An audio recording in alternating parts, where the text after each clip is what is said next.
Chapter 999. Way to wake up the system permanently. As Michael ventured deeper into the mountain, the cavern revealed remnants of broken puppets scattered amidst the gray stones etched with mysterious runes. The sight of these fragments evoked memories of golems in Gaia's mind, prompting her to maintain a vigilant and silent demeanor. Illuminating their path, two beams of bright light emitted from the intricately engraved skull adorning their chest armor. With each step, Michael observed the telltale signs of a fierce struggle, evidenced by shattered stone pieces and bloodstains splattered across the walls. It was clear that the Sky Hall soldiers had encountered a formidable defense protecting the coveted Seed of Darkness. Finally reaching the end of the cave, Michael confronted a foreboding black metal gate. Strewn before it were various discarded tools and equipment, remnants of the Sky Hall soldiers' relentless attempts to breach the door's formidable barrier. Among the scattered remnants stood a formidable siege machine, a testament to their desperate efforts. Intrigued, Michael approached the gate, his hand instinctively reaching out to touch its cold, impenetrable surface. Gaia, running her fingers along the door, murmured in awe, "This metal, it feels the same as your dark swords." Michael nodded, acknowledging the similarities. "It does bear resemblance, but it is not the same," he replied. Although the door appeared to be crafted from a similar material to his dark swords, Michael discerned its inherent weakness in comparison. To others, particularly the Sky Hall soldiers, this metal seemed impenetrable. And it was precisely because of this impenetrability that the soldiers had been thwarted in their attempts to breach its formidable barrier. Michael couldn't help but feel a sense of satisfaction at the door's resilience, knowing it had safeguarded what lay beyond from falling into the wrong hands. In a bold move, Michael unleashed a powerful punch upon the unyielding door, causing the cave to tremble and the very foundations to quake. "That is not a good idea," Gaia, witnessing the impact, voiced her concern, cautioning him about the potential repercussions. Nodding in agreement, Michael glanced back at her and issued a warning. "Step it. Things are about to heat up," he advised, his eyes ablaze with determination. With a swift motion, he conjured a searing ball of dark flames, its malevolent glow casting an eerie light upon the surroundings. Directing the stream of intense heat towards the door, the dark flames made contact with the once impervious metal surface, causing previously unseen runes to ignite with a vibrant glow. Gradually, the dark flames began their relentless assault, causing the metal door to slowly yield and warp like molten wax beneath the scorching onslaught. With each passing moment, the door succumbed to the irresistible force of the dark flames, gradually dissolving away to reveal the hidden sanctum concealed within. As Michael and Gaia stepped into the inner sanctum, they were greeted by a sight that left them awestruck. The spacious hall was enveloped by walls of crystalline blue, shimmering with an ethereal radiance that bathed the entire chamber in a dim, mystical glow. The crystallized walls seemed to hold secrets of ancient times, as if whispering tales of forgotten knowledge and long-lost power. Standing as sentinels around the hall were towering metal statues, their imposing figures casting elongated shadows upon the polished floor. The statues possessed an air of ancient wisdom, their stoic gazes fixed upon the center of the hall where a sliver of luminous energy floated gracefully above a majestic metal pillar. As Michael and Gaia ventured further into the hall, the metal black door they had melted down behind them abruptly came to life once again. The door, seemingly rejuvenated by an unseen force, closed with a resounding thud, sealing off their entry and shrouding the sanctum in an atmosphere of mystery and isolation. The atmosphere in the inner sanctum was heavy with an ancient presence, as if the very air held the essence of bygone eras. Gaia's eyes widened in awe and intrigue as she took in the sight before her. She had traversed many enigmatic ancient locations in her lifetime, but this hall possessed an indescribable quality that set it apart. It exuded an unmistakable aura of antiquity, as though it had been untouched by the passing of time. Michael, his focus unwavering, fixated his gaze on the ethereal sliver of light suspended in the center of the hall. With cautious steps, he advanced towards the radiant glow. Deep within, he knew that acquiring another seed of darkness would not be a simple task. The system had revealed that he required one more seed to ascend to the next level of his godhood, and he understood the magnitude of the challenges that lay ahead. His own armor was a seed of darkness, yet he required one more to reach the next godhood level according to the system. Just as Michael had anticipated, a resounding voice reverberated through the expanse of the hall, abruptly halting Michael and Gaia in their tracks. It was a voice that bore a resemblance to that of a woman, yet it exuded an unmistakable air of authority and supremacy.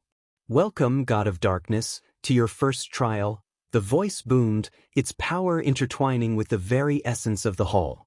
The imposing presence of the voice sent shivers down their spines, as an unseen force wrapped around them, rendering them immobile.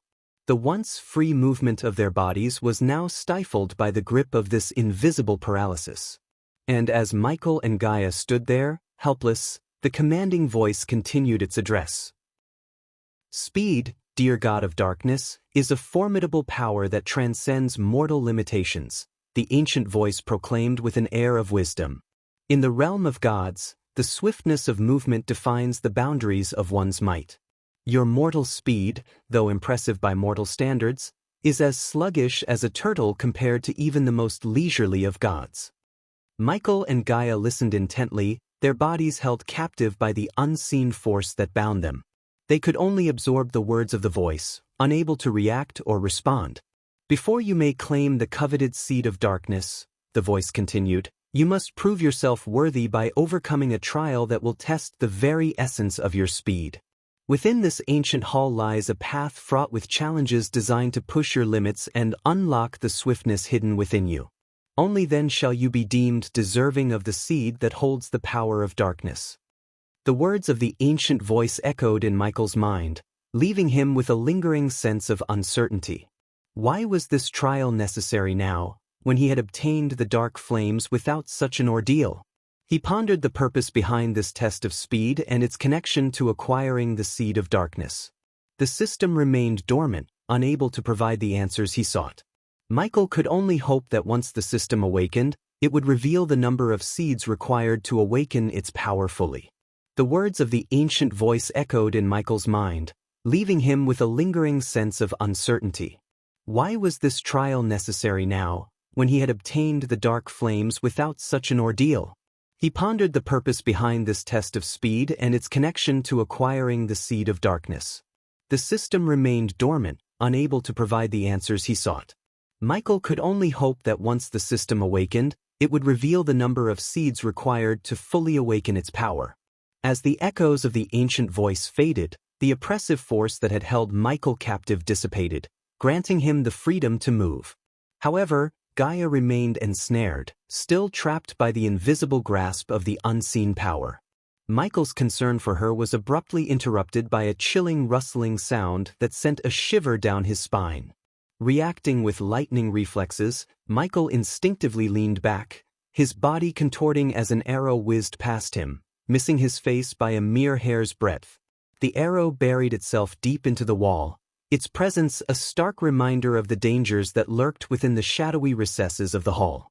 With his senses heightened, Michael scanned the surroundings, his eyes darting from one corner to another, searching for the source of the arrow and the potential threats that lay hidden within the ancient sanctum. As Michael activated his environmental scanning map, he was alarmed to detect hostile entities lurking in the vicinity. Though invisible to his eyes, he could sense their presence through the rustling sounds and the powerful gusts of wind swirling around him. His heightened senses became his guiding compass as he focused on sound and instinct. Drawing his gleaming swords from their sheaths, Michael closed his eyes, relying solely on his sharpened senses. In a swift motion, he unfurled his metal wings, their magnificent expanse shimmering in the dim light of the hall. The clash of metal against wood reverberated through the air as an ephemeral figure, crafted from the very essence of nature, materialized beside him before vanishing into thin air. A voice, both enigmatic and commanding, broke the silence. "If you are to face the Pantheon, the first god they shall unleash upon you is lightning, the god of speed." With frustration brewing within him, Michael's voice rang out, filled with determination and curiosity. "Who the fuck are you?" His query hung in the air, unanswered, as a new threat materialized. Reacting swiftly, Michael took cover behind his protective metal wings, the glimmering surface shielding him from an imminent attack. This time, he managed to catch a glimpse of the assailants, peculiar wooden puppets, whose blinding speed rendered them virtually invisible. Who or what I am doesn't concern you, God of Darkness. Instead, focus on the formidable challenge before you. The puppets you currently face are mere fragments of lightning's power. Imagine the magnitude of his true form. You must grow stronger and faster, for this trial marks the beginning of your preparation for the impending battle against the gods. With each relentless strike from the invisible puppets, Michael's wings emitted sparks, bearing witness to the ferocity of their assault. Enough! But in a moment of fierce determination, Michael bellowed, commanding their onslaught to cease. Unleashing the full power of his wings, he sent the wooden puppets hurtling through the air, their hold broken. The hall plunged into an even deeper darkness as Michael invoked the death range, its ominous aura enveloping him. Dark flames swirled around him, serving as an impenetrable shield. Sensing another puppet approaching from behind, he conjured the Sileni's spell, causing time to slow within a meter radius. To his surprise, even within the slowed-down zone, the wooden puppet moved with disorienting speed. Undeterred, Michael swiftly swung his sword at the precise moment, cleaving the puppet in two with a decisive stroke. After Michael cleaved through the first puppet, he focused his gaze on their cultivation stage. As he had anticipated, the puppets emitted a similar energy radiation to that of Rudra. Yet, the intensity of their radiance paled in comparison to the orc possessed by Rudra's sliver of grace. In a flurry of motion, the remaining puppets launched themselves at Michael, their movements invisible to Gaia's eyes. From her perspective, it seemed as though Michael was slashing his swords through empty air, leaving her both amazed and perplexed. As the puppets attacked Michael with astonishing speed, their wooden blades sliced through the air, aiming for his vulnerable spots. Some managed to make contact, their sharp edges grazing his body, but Michael's armor protected him from any serious harm. The metallic plates absorbed the impact, leaving only minor scratches in their wake. Unfazed by the assault, Michael retaliated with a display of his own formidable powers. With a swift motion of his swords, lightning bolts crackled and surged forth from their tips, striking the puppets with electrifying force. The bolts of electricity coursed through their wooden bodies, causing them to convulse and malfunction. Simultaneously, Michael invoked the Sileni's spell once again, creating a localized distortion of time within his immediate vicinity. The slowed-down world granted him enhanced perception, enabling him to dodge the lightning-fast attacks of the remaining puppets with deft precision.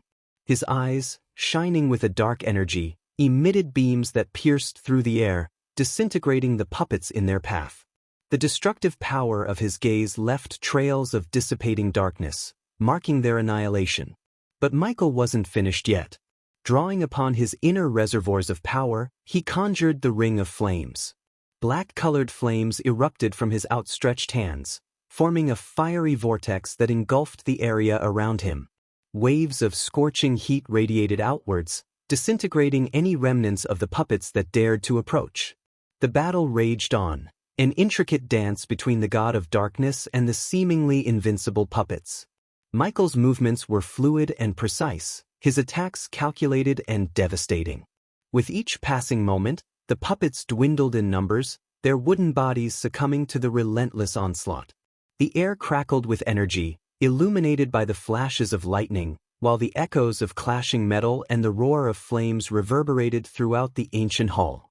As frustration swelled within Michael, he could no longer contain his pent-up emotions. His voice thundered through the hall, "I am sick of fighting these pointless battles." With a surge of power, he stomped the ground with such force that the very earth quivered beneath him. Cracks spread across the ground like a web, disrupting the puppets' stability and throwing them off balance. Seizing this golden opportunity, Michael propelled himself forward, his speed augmented by his determination. He sprinted towards the shimmering sliver of bright energy that hovered at the center of the hall. With outstretched hand, he reached out and clasped it tightly within his grasp. As his fingers closed around the pulsating sliver, a surge of energy coursed through Michael's body. It was as if he had tapped into a wellspring of power that resonated with his very essence. The radiance of the energy seeped into his being, empowering him with renewed strength and resolve. The puppets, momentarily stunned by the ground-shaking impact and their sudden loss of balance, struggled to regain their composure. But it was too late. Michael's swift and decisive action had secured the coveted sliver of energy, a crucial step towards his ultimate goal. The moment Michael touched the sliver of energy, he felt a gush of hot wave in his body. Soon he heard the system's voice. Absorbing lightning's sliver of grace. Absorbing energy. Converting the grace energy into experience points. Experience points converted 200,000. Experience points converted 600,000. Congratulations to host Michael for leveling up. The current stage is half celestial stage level 3. The system absorbed the energy like crazy, and the more the system absorbed the energy from the sliver of grace, the weaker the puppets became and fell to their demise. Once all the puppets were fallen, the system talked to Michael once again. Congratulations to the host for acquiring another seed of darkness. The host now has 2 seeds of darkness and will be able to start the ascension to the next godhood level demigod. The system recommends the host step into the celestial stage before starting the ascension. What is this trial and what's the point of all this? Michael asked the system. An ally of your previous self created this trial. Unfortunately, this ally was madly in love with your previous self, so she made the trial easy. The system can sense her presence. What the? Michael was taken aback by surprise and instinctively looked around. Is she watching me right now? And who is she? Michael asked the system. The system can sense her presence. Your previous self used her to make this trial easier for you to level up faster. But the upcoming trials won't be as easy as this. To reach the 3rd stage of your godhood, you are required to acquire 3 seeds of darkness. Before Michael could ask more about this unknown ally who was in mad love with the previous Dark Lord, the system changed the topic. When will you come out of offline permanently? The host needs to acquire 1 more seed of darkness to enable the system to harvest experience points in offline mode. Once the host reaches the celestial stage, the system will come out of offline permanently and will not go offline again. 1 more chapter and we will reach 1,000 chapter mark. Thank you my wonderful readers for keep supporting me. Sorry, this chapter got dragged on as this chapter flesh out the details for the future chapters.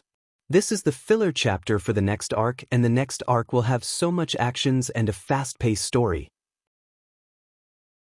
Chapter 1000. Infiltrating the Sky Hall Eye. After harnessing the empowering energy of the sliver, Michael turned his attention to the system store.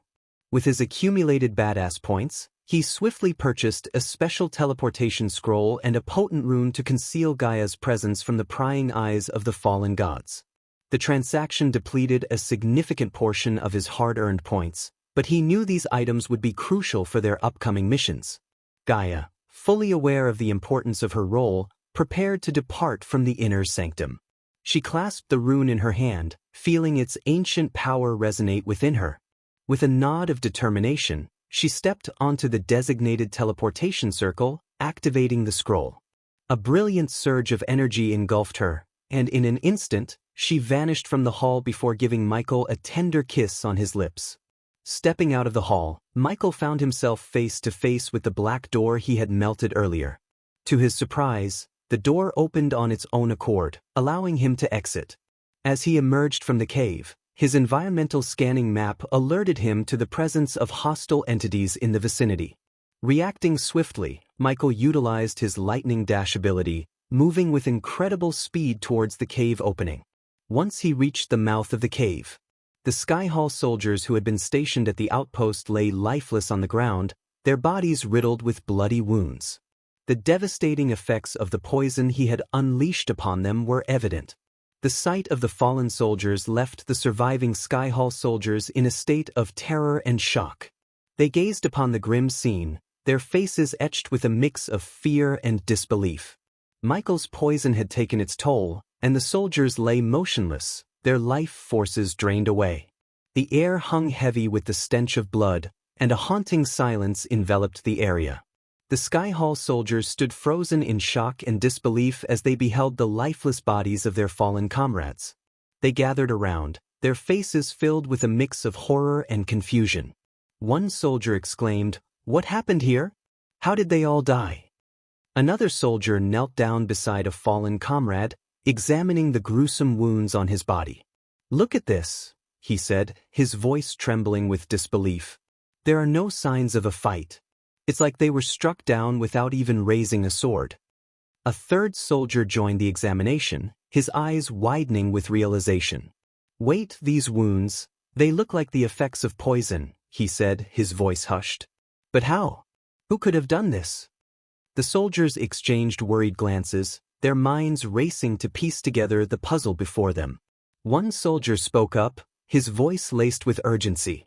"We need to alert the Sky Hall elders immediately. Something sinister has happened here, and we must seek their counsel." Nods of agreement rippled through the group as they realized the gravity of the situation. They had stumbled upon a deadly trap, their comrades falling victim to an unseen enemy. Fear and confusion gripped their hearts as they prepared to carry the news to the elders, hoping to unravel the mystery of their fallen brethren and discover the true nature of the threat that lurked in the shadows. Michael concealed himself in the shadowy depths of the cave, his eyes fixed on the group of Sky Hall soldiers. Curiosity gripped him as he wondered about how they came here and how they intended to return to their fortress in the sky. A soldier's gaze scanned the area, briefly falling upon the mouth of the cave. Michael swiftly ducked behind a stack of crates, blending seamlessly with the darkness. The thought of effortlessly dispatching these soldiers crossed his mind, but he resisted the temptation. Instead, he desired to uncover their method of returning to the Sky Hall. If they possessed a portal or means of transport, it could provide him with a valuable opportunity to infiltrate the heart of the enemy.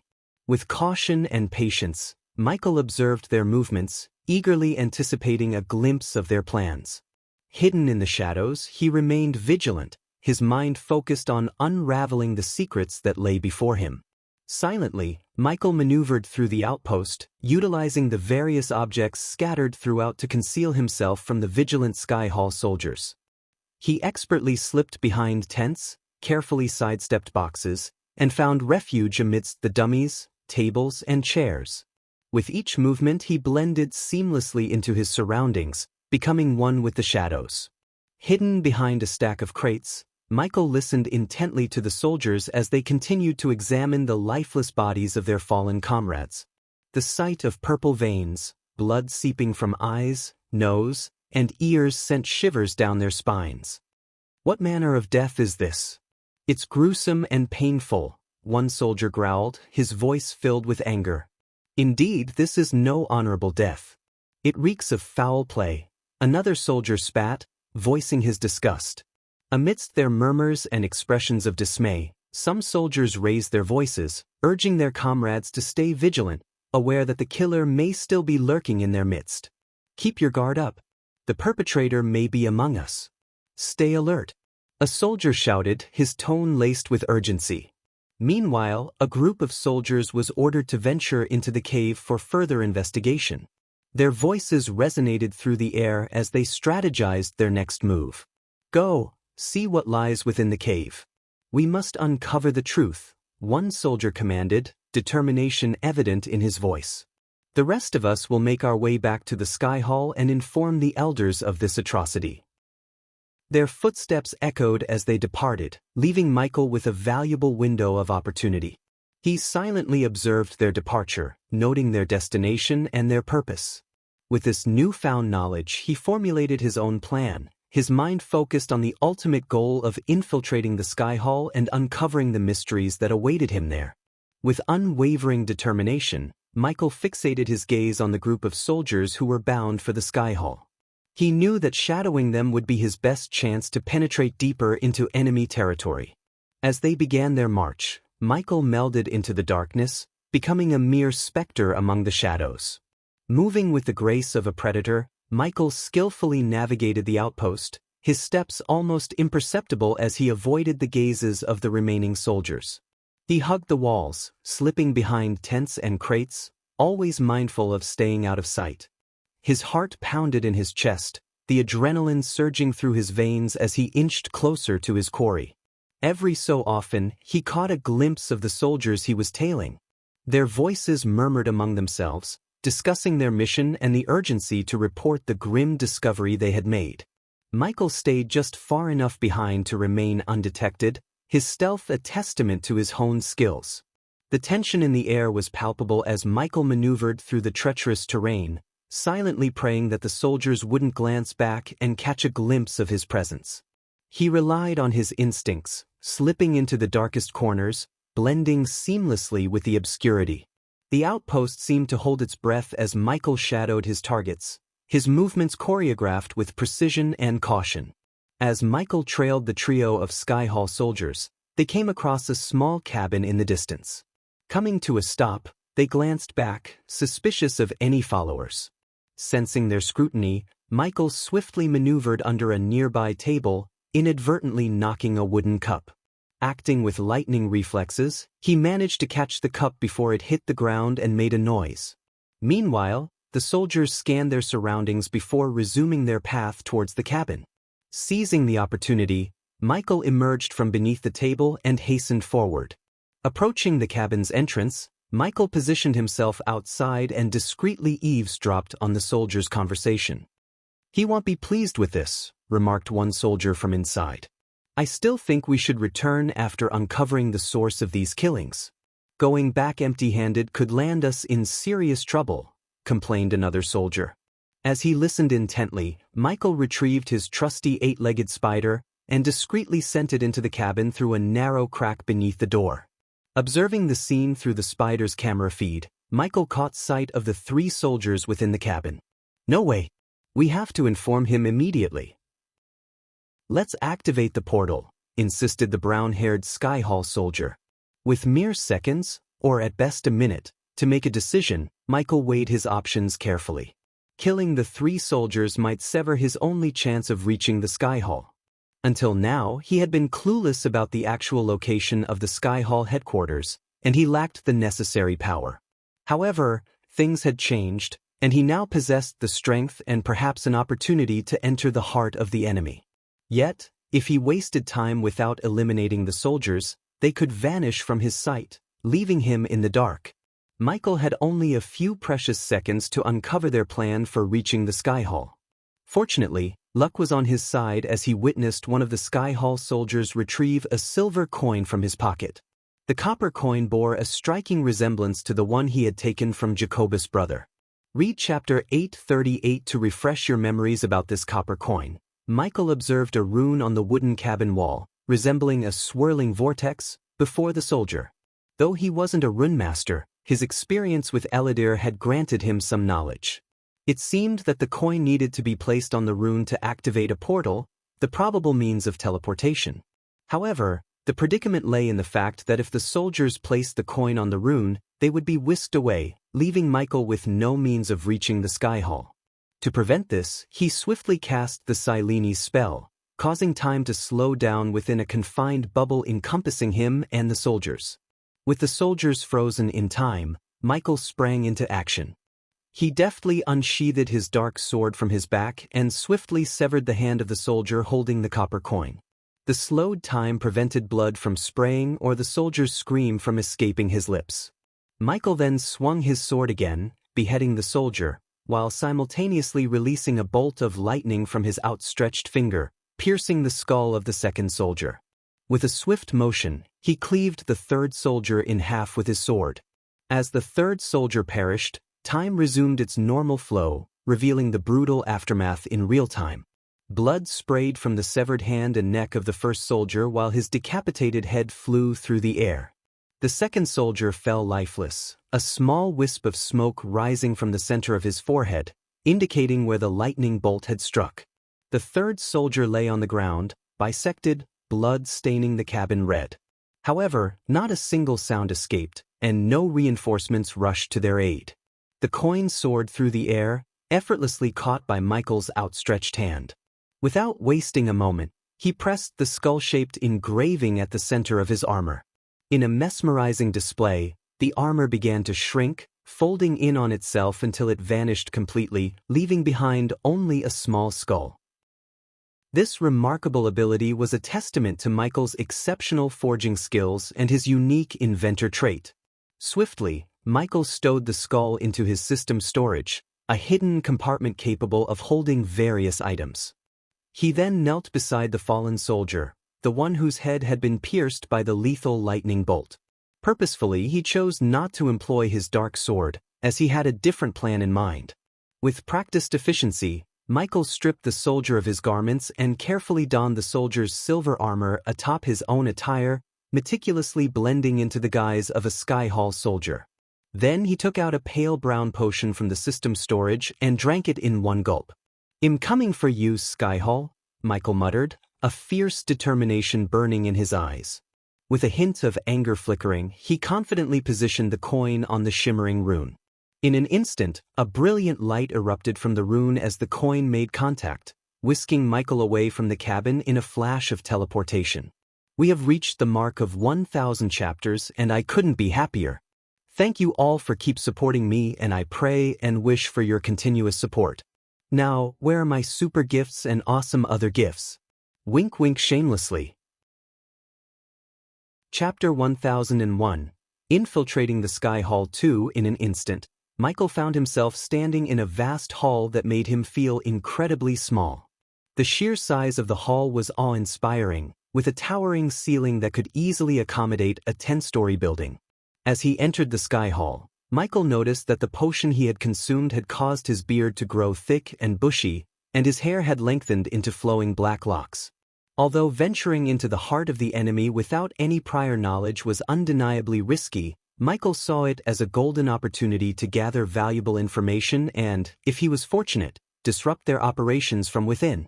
Gathering his wits, Michael began to walk with purpose, attempting to blend in as if he belonged there.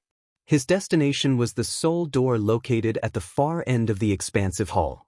To his surprise, there were no soldiers present in this immense space. However, his curiosity was swiftly satisfied when a group of soldiers materialized out of thin air, utilizing the power of teleportation. This group consisted of 5 soldiers, burdened with an intriguing ancient coffin. The coffin itself had an unmistakable air of antiquity, adorned with intricate runes etched in an unknown language. Weathered cracks marred its surface, and a layer of mud clung to its exterior. "Demon body," Michael whispered to himself, recalling the memories of Sky Hall angels unearthing caskets containing demons' remains and transporting them to this very place. Now, he had confirmation that this was the destination for those eerie coffins. As the group of soldiers carried the heavy coffin, Michael observed them closely. Their entire bodies were covered in gleaming silver armor, with only narrow eye openings in their helmets, preventing Michael from seeing their faces. "Hey you," one of the soldiers suddenly called out, his gaze fixed on Michael. "Come here," the soldier ordered, prompting Michael to swiftly comply. "Give us a hand." "This thing is ridiculously heavy," the soldier requested, and Michael inwardly sighed with relief. Nodding in agreement, Michael positioned himself at the back of the coffin and grasped it firmly. To his surprise, the coffin proved to be exceptionally weighty, confirming why these fusion stage soldiers required additional assistance.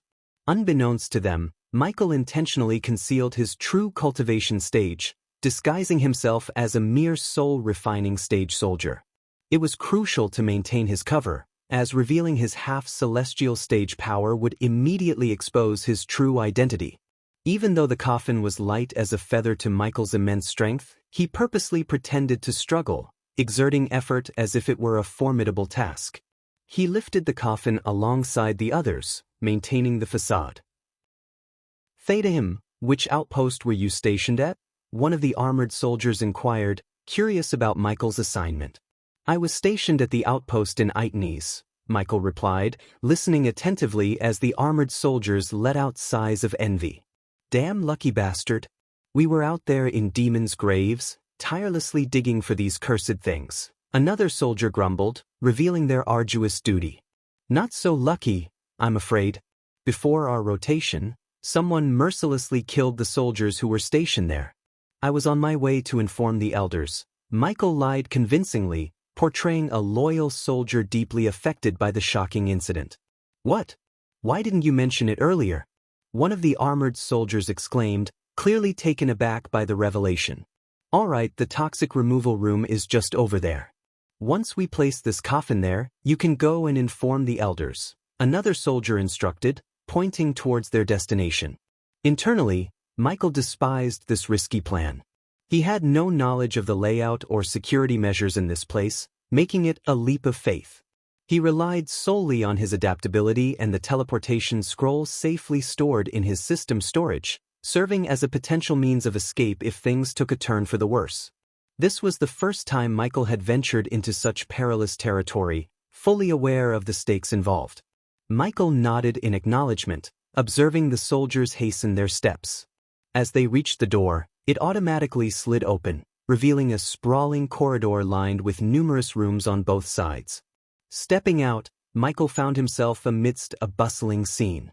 Soldiers of various races, adorned in diverse armors, moved with purpose through the corridor, entering and exiting rooms with remarkable precision. However, what truly caught Michael's attention was the archway positioned at the far end of the corridor, through which the soldiers were passing. Glowing runes adorned the arch, indicating some form of detection or defensive array. Michael's instincts told him that these runes might unveil his true identity, exposing his disguise.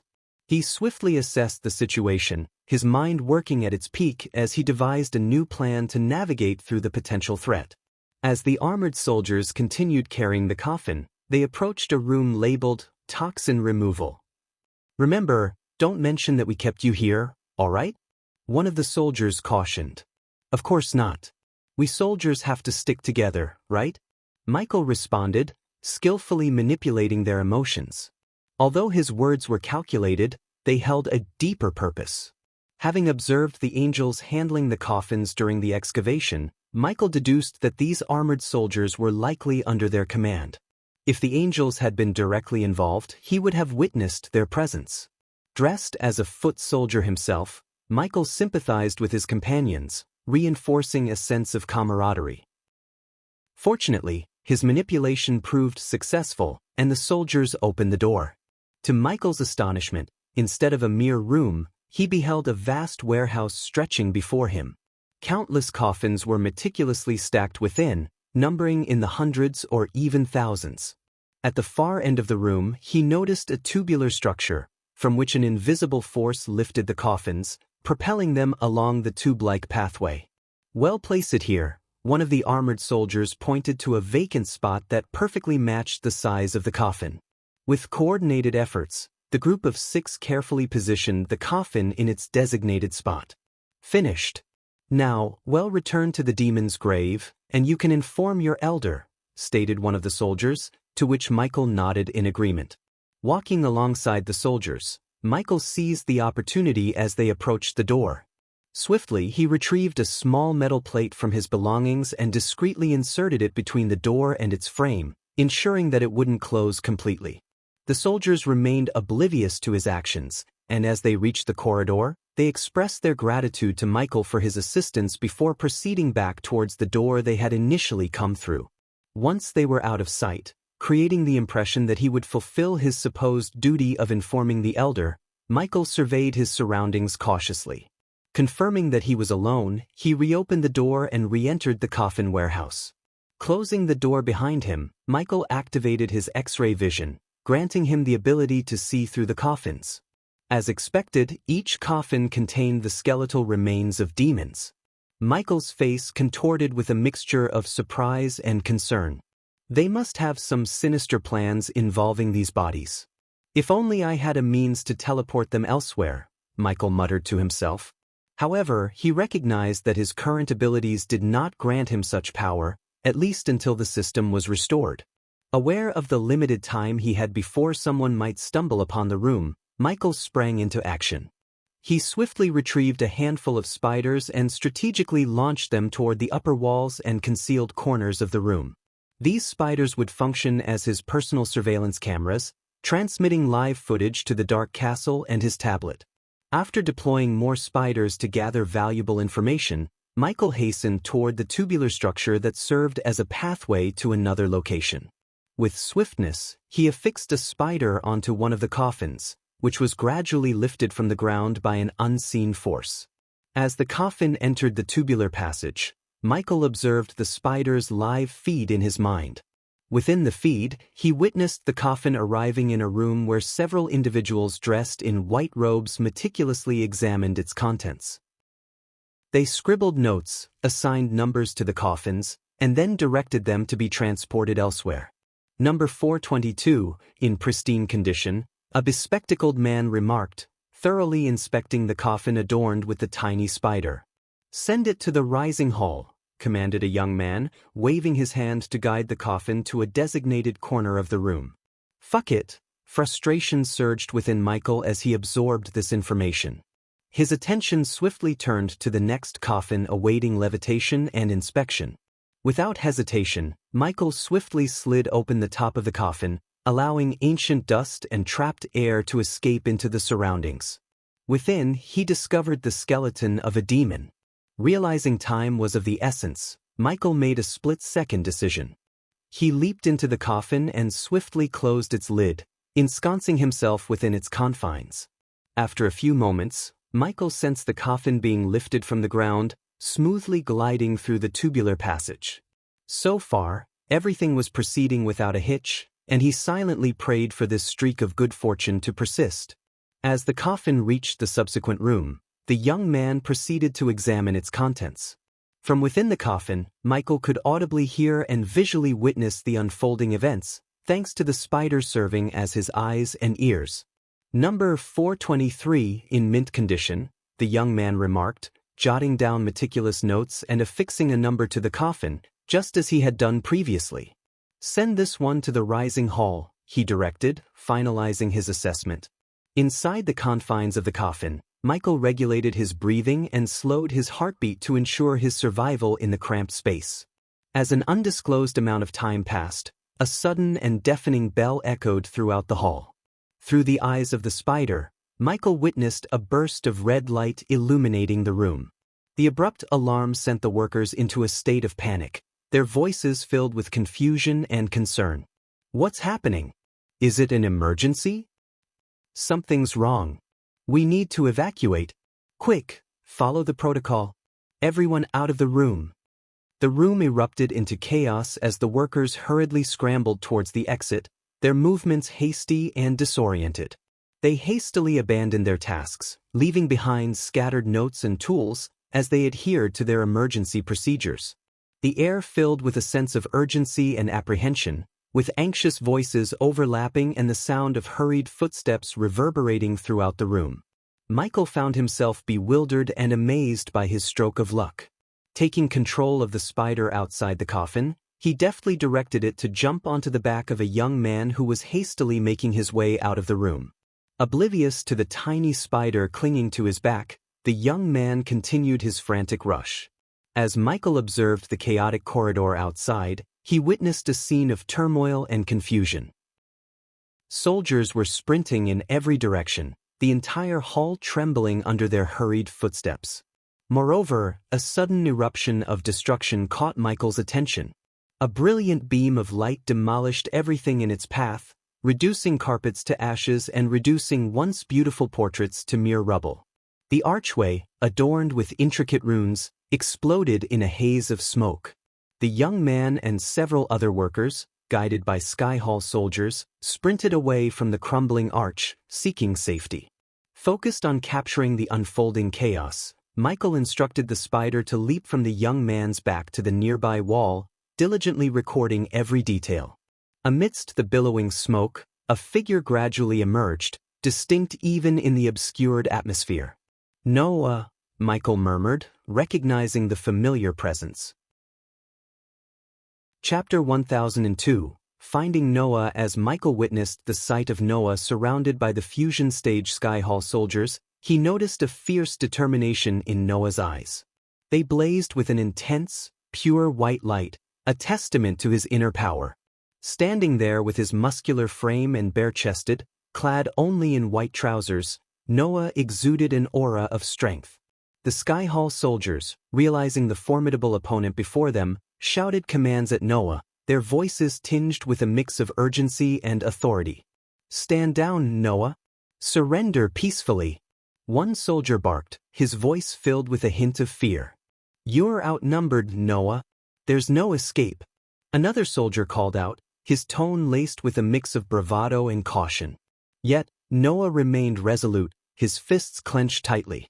He stood tall, unwavering as if rooted to the ground.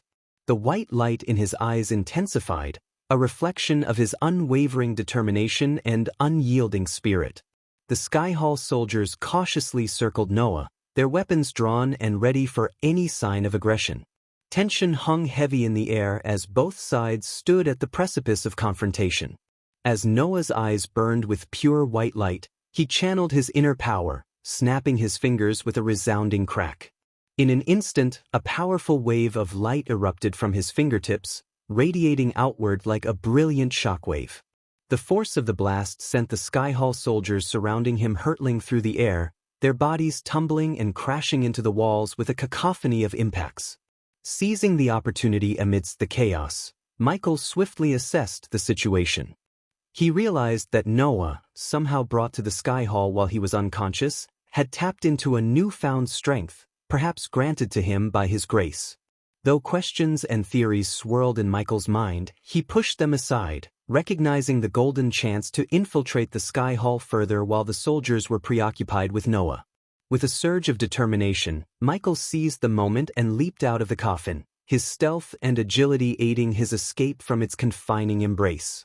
He blended into the tumultuous scene, taking advantage of the soldiers' diverted attention. As Michael stepped into the corridor, he found himself face to face with Noah, the only two figures standing amidst the chaos. They locked eyes, a silent recognition passing between them.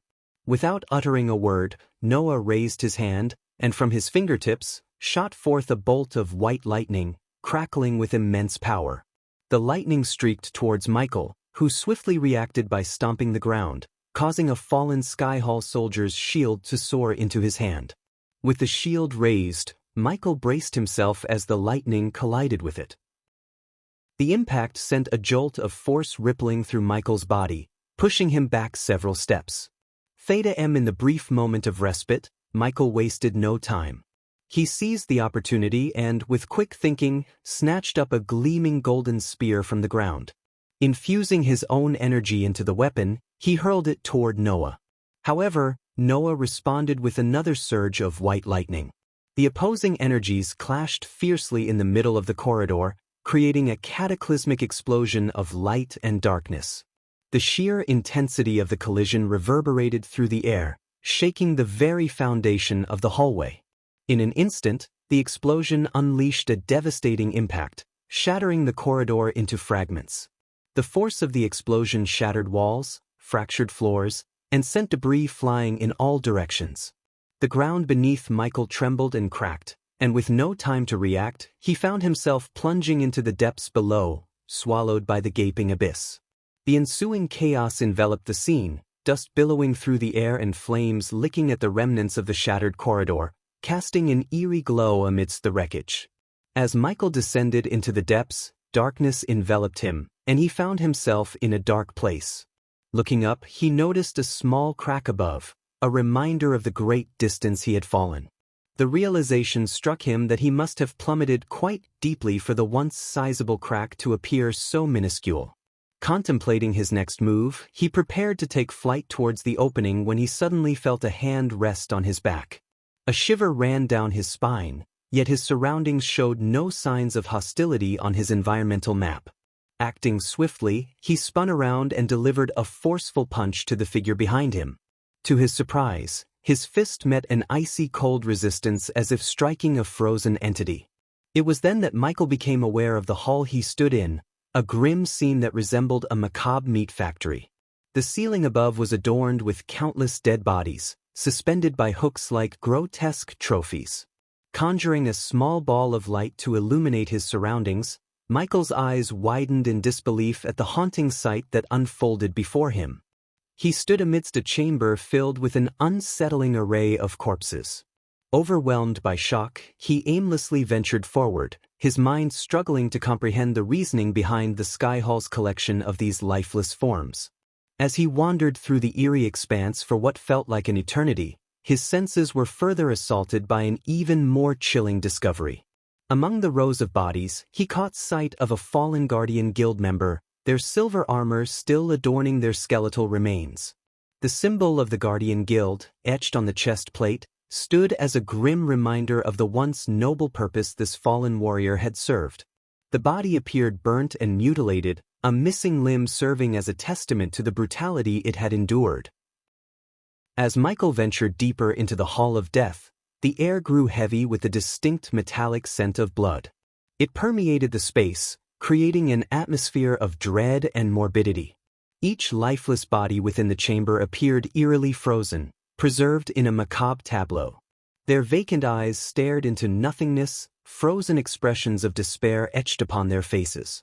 The grisly display of bodies hanging from hooks suspended by bars above was a harrowing sight to behold. The hooks had been ruthlessly driven into the necks of the deceased, transforming them into grotesque marionettes dangling grotesquely in the dimly lit chamber. The cold, lifeless forms swayed ever so slightly, casting ghostly shadows that danced along the walls. As Michael's gaze wandered among the macabre scene, his heart sank with a growing realization. The fallen guardians, their armor once a symbol of honor and protection, now served as a haunting reminder of the devastation he had unwittingly caused.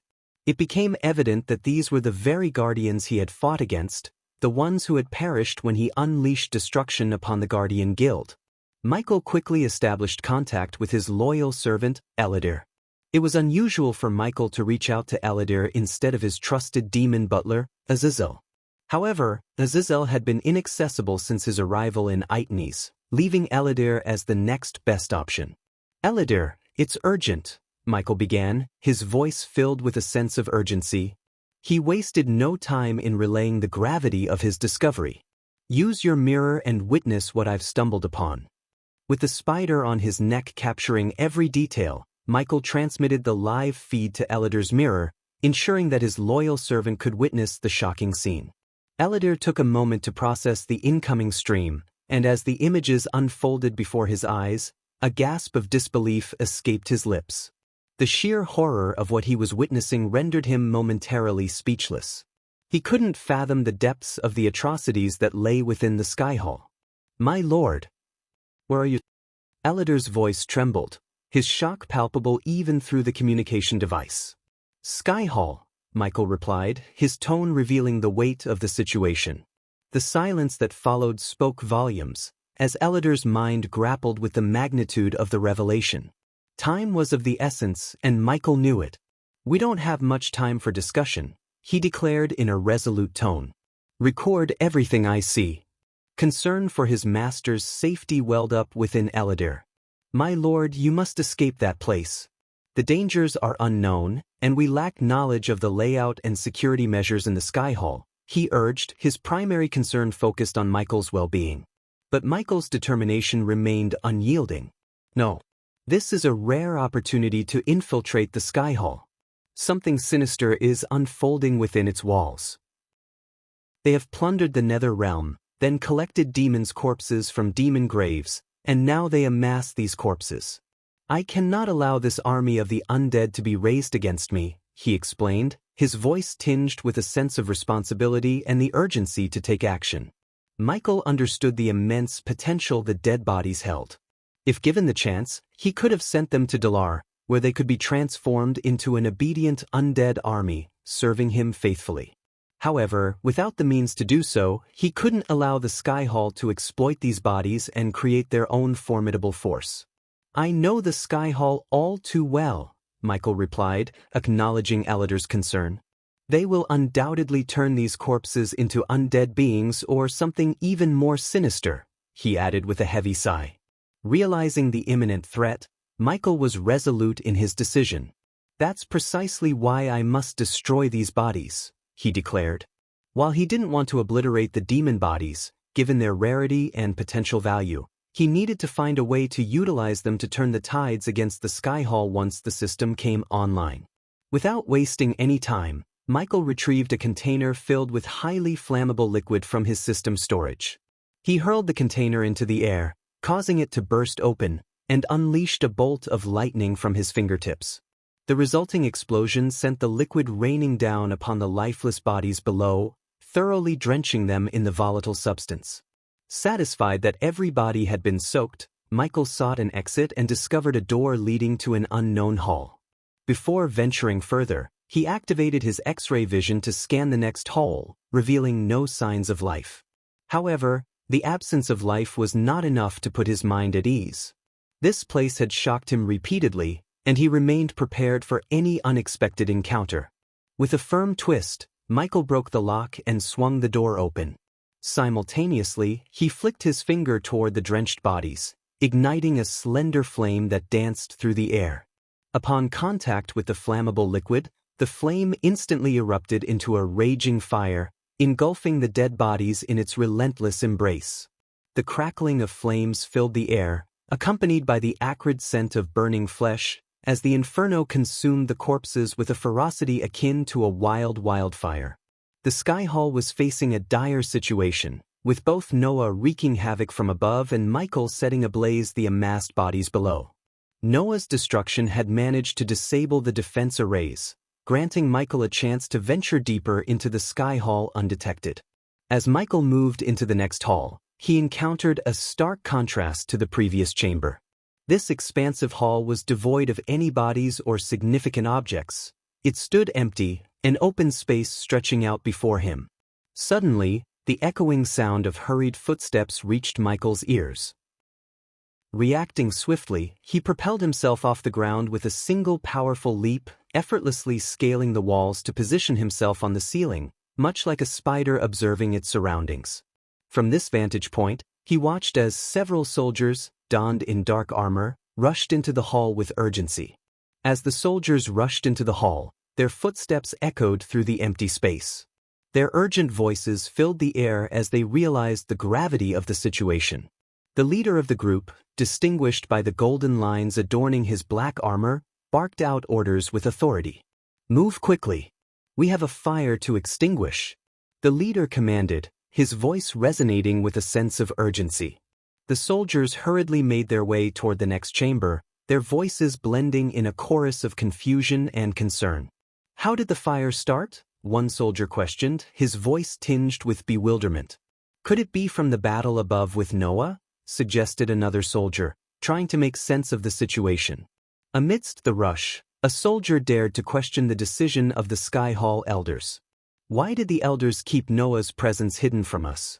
If we had known, maybe we could have been better prepared," he exclaimed, frustration lacing his words. The higher-ranking soldier, displaying unwavering resolve, swiftly shut down any thoughts of questioning. "There is no time for that now. Our priority is to put out this fire and secure the Sky Hall. We can't waste time pondering the elders' decisions," he declared, emphasizing the need for immediate action. Their hurried voices echoed through the hall as they moved closer to the chamber, unaware of the raging inferno that awaited them. As Michael observed the soldiers rushing towards the chamber where the fire consumed the bodies, a sinister figure entered the room. This man was adorned in a dark gray garment, complemented by black gloves and boots. His appearance sent shivers down the spine, for his face exuded an aura of pure malevolence. The man's bald head gleamed under the dim light, accentuating his skeletal features. His thin, almost emaciated visage lacked any semblance of flesh, with thin brown skin stretched tightly across his skull-like face. The man's yellowed teeth, crooked and stained, added to his eerie countenance. His sinister presence was accentuated by the absence of eyebrows, leaving his eyes cold and piercing. As he arrived in the hall, he took a moment to sniff the air, his senses attuned to the scent of death that permeated the space. "I smell death in here," the man spoke, his voice sending a chilling shiver through the air. Chapter 1003, Cruelty of the Sky Hall. Michael clung to the ceiling, his gaze fixed on the bald and eerie man as he scanned the hall. With a sudden movement, the man's eyes flicked upward, but to his dismay, he found nothing but empty space above. Michael, swift as a spider, had deftly evaded his gaze. Meanwhile, the soldiers returned to the hall, carrying a lifeless body with them. The rest of the soldiers remained busy, attempting to cast spells and activate safety runes in an effort to extinguish the fire. However, their efforts proved futile against the flammable liquid that Michael had drenched the bodies with. The flames continued to dance and rage, defying all attempts to be subdued. The soldiers carefully laid the charred body on the ground, its once vibrant form now reduced to a blackened husk. Smoke curled upwards from the smoldering remains, filling the air with an acrid scent that hung heavy in the hall. Ashes fell gently, cascading down like black snowflakes, remnants of what once was. It was a stark reminder of the destructive power that had been unleashed upon the corpses in the adjacent chamber. The flames had consumed them with an intensity that left no trace of their former selves, transforming them into mere ashes and smoke. The creepy man crouched down beside the burnt body, his nose almost touching the charred flesh. It was an eerie sight, reminiscent of a predator savoring its prey. Even though the soldiers wore heavy armor that concealed their expressions, the tension in the air was palpable, and Michael sensed their discomfort. Unexpectedly, the man sniffed the entire length of the body, his actions resembling someone indulging in a forbidden pleasure. This sent a shiver down Michael's spine, as he watched from his vantage point on the ceiling. "I smell something peculiar. A primordial flame." The man spoke, his words carrying a strange mix of curiosity and anticipation. His revelation startled Michael, leaving him intrigued and unnerved. One of the soldiers, attempting to shed light on the situation, spoke up. "Elder, Noah used his primordial flames during the battle above." The man paused, his brows furrowing as he considered the soldier's words. "I don't detect Noah's presence in these bodies. This is the work of another force entirely. There's no point in trying to extinguish the fire, it's beyond our control. Someone has dealt a devastating blow to Elder Gravesinger's operation," he concluded, rising to his feet with a sense of urgency and purpose. Michael absorbed their conversation, realizing the gravity of the situation. It seemed that his actions, combined with Noah's fiery display above, had disrupted the Sky Hall's plans. Despite the risks involved, Michael felt a sense of satisfaction for successfully infiltrating the Sky Hall. Not only had he thwarted their plans of building an army, but he was also gaining insights into the strength of the Sky Hall. The creepy elder's presence confirmed his suspicions. This elder possessed immortality, making him a formidable adversary. However, something about the elder's demeanor unsettled Michael, creating a deep sense of unease. "Now, it is time for someone to be held accountable for this grave loss," the elder commanded the two soldiers standing before him, his voice sending a chilling shiver down Michael's spine. The elder's words held an ominous weight, as if someone would soon face dire consequences for their failure. Michael observed the scene from above, remaining hidden, and sensed the soldiers' uneasiness as they received their orders.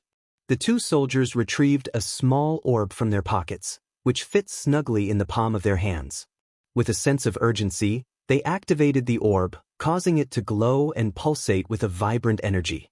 Michael watched as the orb illuminated the room, casting an ethereal glow across the hall. Suddenly, a voice emanated from the orb, resonating with a faint echo. "Squadron 12, report to the Hall of Runework immediately," the voice commanded, its urgency evident. Michael listened intently, hidden from sight, as the voice continued.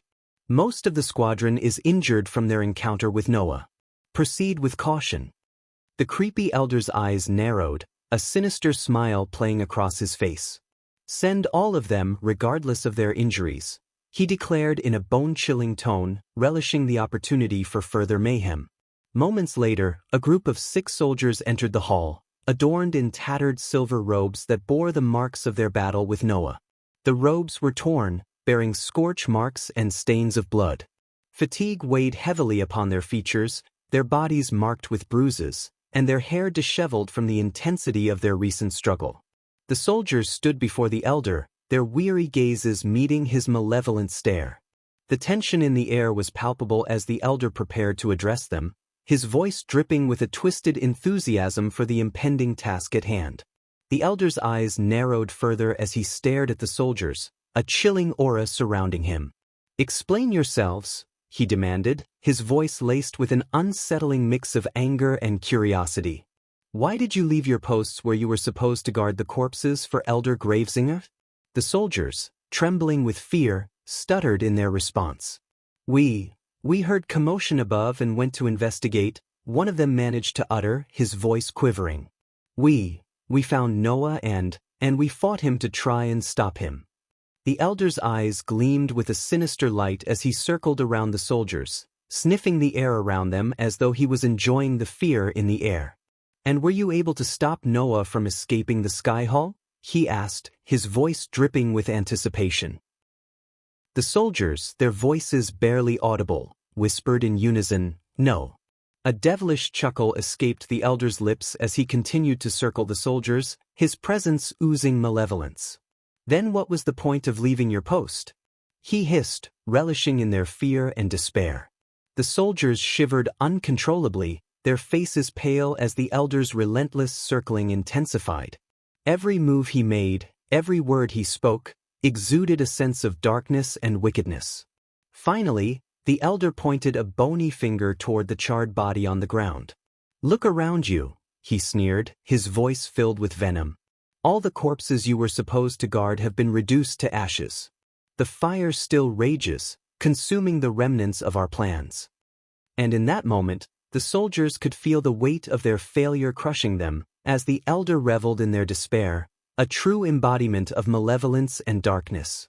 The elder abruptly ceased his circling, standing directly in front of the squadron leader, a man with fiery red hair at the fusion stage of cultivation. With an eerie gentleness, the elder cupped the leader's head in his pale, bony hands, a twisted smile creeping across his face. "Tell me," he whispered, his voice dripping with sadistic delight, "what should be the punishment for failing in your duty?" The soldiers trembled in fear, their eyes widened with horror, as the elder's touch lingered on the squadron leader's face, his fingers caressing the man's features. It was a hauntingly intimate gesture, sending shivers down their spines. And then, in a sudden, shocking moment, the elder's teeth plunged into the squadron leader's exposed neck. Blood sprayed forth, painting the air crimson as the elder greedily sucked the life force from the leader's veins. The squadron leader writhed in agony, his desperate struggles proving futile against the elder's insidious grip. Michael, watching the macabre scene unfold with a frown on his face, observed the elder's true nature. It was clear to him now, this sinister elder was a vampire, and his instincts had been right all along. But for now, Michael remained hidden on the ceiling, watching the elder indulge in his dark feast, his mind focused on his mission and the greater threat that awaited within the depths of the sky hall. As the elder continued to drink the lifeblood of the squadron leader, a sudden burst of light erupted throughout the hall. Runes inscribed on the walls and floor ignited, their ethereal glow casting an eerie illumination. Simultaneously, a deafening alarm blared, its piercing sound resonating through the chamber. Michael recognized the familiar robotic voice he had heard earlier from the orb echoing through the hall. "Intruder alert. Death detected in the Hall of Runework. Dispatching soldiers for immediate investigation," the voice declared. Slowly, the elder lifted his head, revealing a face drenched in the blood he had consumed from the squadron leader. His teeth were stained crimson, a chilling smile forming on his twisted lips. "Ah, it is I, Elder Deathhead, who snuffed out a life," he declared, his voice dripping with sinister satisfaction. The voice recognition confirms Elder Deathhead's identity. "The alarm will be deactivated shortly," the robotic voice announced, its tone devoid of emotion. Elder Deathhead's twisted smile widened, his eyes gleaming with malevolence. He relished the chaos he had caused and reveled in the fear that permeated the air. The soldiers, trembling in fear, watched as their squadron leader's lifeless body slumped to the ground, blood pooling around it. As the voice announced the imminent deactivation of the alarm, the runes around the hall slowly dimmed, returning the chamber to its previous darkness. The oppressive silence hung heavy, broken only by the echoes of the alarm fading into oblivion. The soldiers stood frozen, their gaze fixed on Elder Deathhead, their minds paralyzed by fear. A sly smile curled on Michael's lips as he absorbed the crucial information he had just learned. The defense mechanisms of the Sky Hall were intricately connected, and the runes had a way of sensing when a life was extinguished, triggering an alert. Michael realized that killing would only bring unwanted attention upon himself, potentially jeopardizing his mission. Knockouts instead of kills, he murmured under his breath, formulating a new plan. He would use his skills to incapacitate the guards when necessary, rendering them unconscious but preserving their lives. It would allow him to proceed without setting off the alarm and alerting the Sky Hall to his presence. Theta M. His mind raced with thoughts, drawing a parallel between the voice he had heard and the sophisticated artificial intelligence he had encountered in the past. Could there be a central core, a control center that governed all the defense mechanisms and surveillance systems within the Sky Hall? Perhaps there's a core, he speculated, his eyes narrowing with determination. If he could locate and neutralize that central control, he might gain the upper hand and disrupt the Sky Hall's operations even further. But first, he needed to navigate through the treacherous halls and encounter more clues that would lead him to this elusive core. With newfound resolve, Michael ventured deeper into the heart of the Sky Hall, his mind buzzing with strategies and possibilities. He knew that his mission had just become even more complex, but he was determined to uncover the truth and put an end to the sinister plans that unfolded within those walls. Slowly, Elder Deathhead slowly rose from his crouched position, a twisted smile stretching across his face as he surveyed the remaining members of the squadron. Their leader's body now appeared shriveled and mummified, a ghastly sight that sent shivers down their spines. The Elder's cold gaze fixed upon the terrified soldiers, his eyes gleaming with a wicked delight. With a chilling voice, he addressed them, his words dripping with malevolence. "You have failed in your duty and betrayed the Sky Hall. Such incompetence deserves a severe punishment." The soldiers, trembling and panic-stricken, pleaded for mercy, their voices filled with desperation. "Please, Elder Deathhead, we were only following our leader's orders. We didn't know it would come to this." The Elder merely chuckled, paying no heed to their pleas. He turned his attention to the black-armored soldiers standing nearby, their presence intimidating and foreboding. With a casual wave of his hand, he issued a chilling command. "Throw them into the fire. Let them burn with the bodies they were supposed to guard."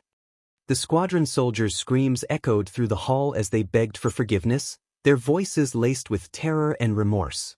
"No, please. We didn't mean any harm. We were just following orders." But their pleas fell on deaf ears as the black-armored soldiers, devoid of compassion, delivered swift punches, knocking the squadron members unconscious. With a callous disregard, they dragged their limp bodies towards the door leading to the hall where the bodies were burning. Michael, hidden in the shadows, watched with a furrowed brow. He knew he had to act carefully, avoiding detection while finding a way to intervene. The scene before him was a harrowing testament to the cruelty that permeated the Sky Hall. Chapter 1004.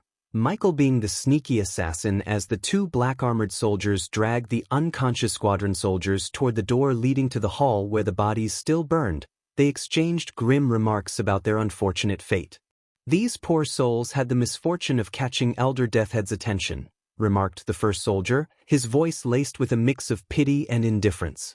With a creak, the first soldier swung open the door, unleashing a wave of searing heat that washed over them. Ignoring the intense heat emanating from within, he callously tossed the lifeless body he was dragging into the fiery abyss. Inside the hall of burning corpses, soldiers battling the flames shouted angrily at the black-armored soldier who had disturbed their efforts. "Get over here and lend us a hand with the runes. We need assistance." The first soldier turned to his companion, a cold determination in his eyes. "Keep dragging them and throwing them into the fire," he commanded, his voice devoid of sympathy. "I'll go and see what's wrong with the runes."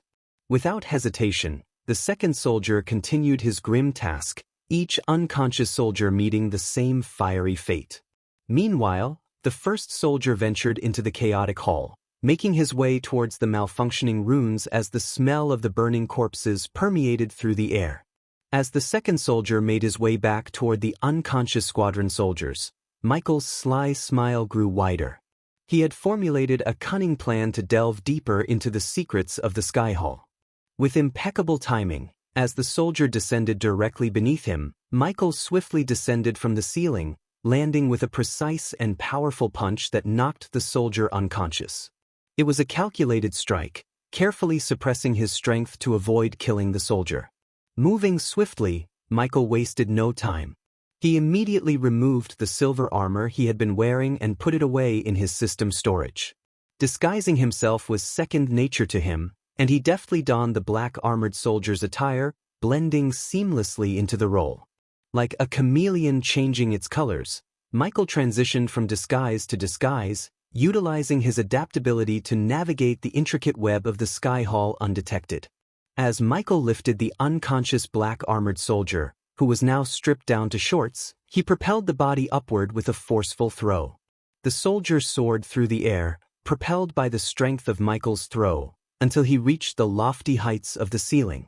With a quick flick of his wrist, Michael produced a small vial containing a shimmering, silvery potion.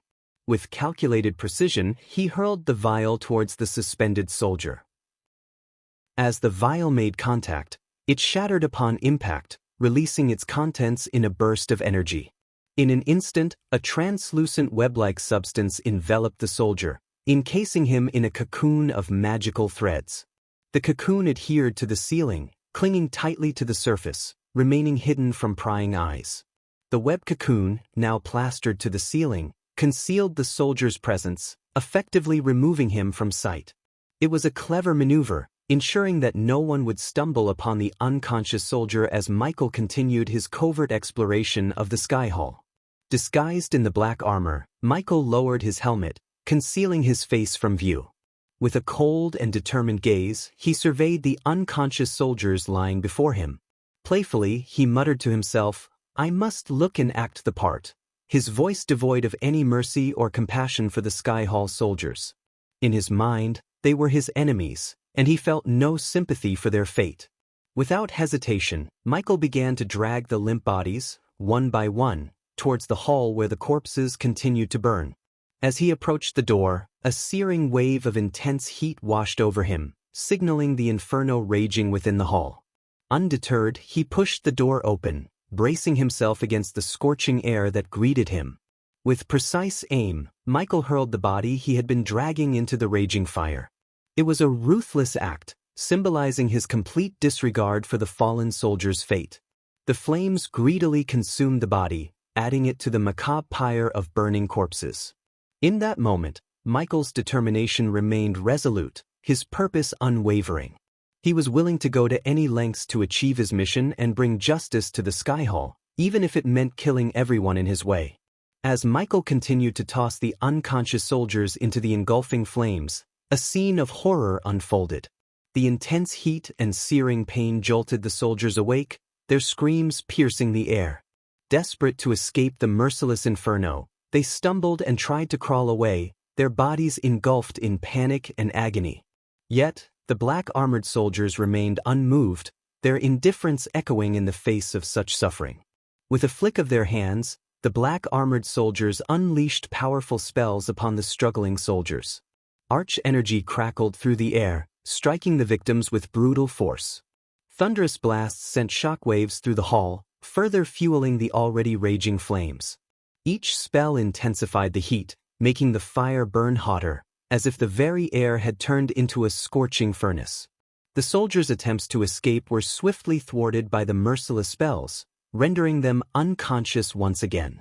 They fell to the ground, their bodies singed and battered, their futile struggle against the merciless fate extinguished. Amidst the chaos, Michael observed with a mixture of curiosity and grim determination. He noticed the runes that adorned his own armor and that of the other black-armored soldiers. The runes shimmered and glowed with an otherworldly light, serving as a shield against the deadly flames. It became clear to him that these enchantments protected them from the fire's wrath, leaving them untouched while the rest suffered the merciless fate of the inferno. As the black-armored soldier returned to Michael's side, unaware of his true identity as the Dark Lord, he suggested that they should inform Elder Gravesinger about the events that had transpired. "We should go to Elder Gravesinger and report what happened here," the soldier said, his voice muffled by the helmet.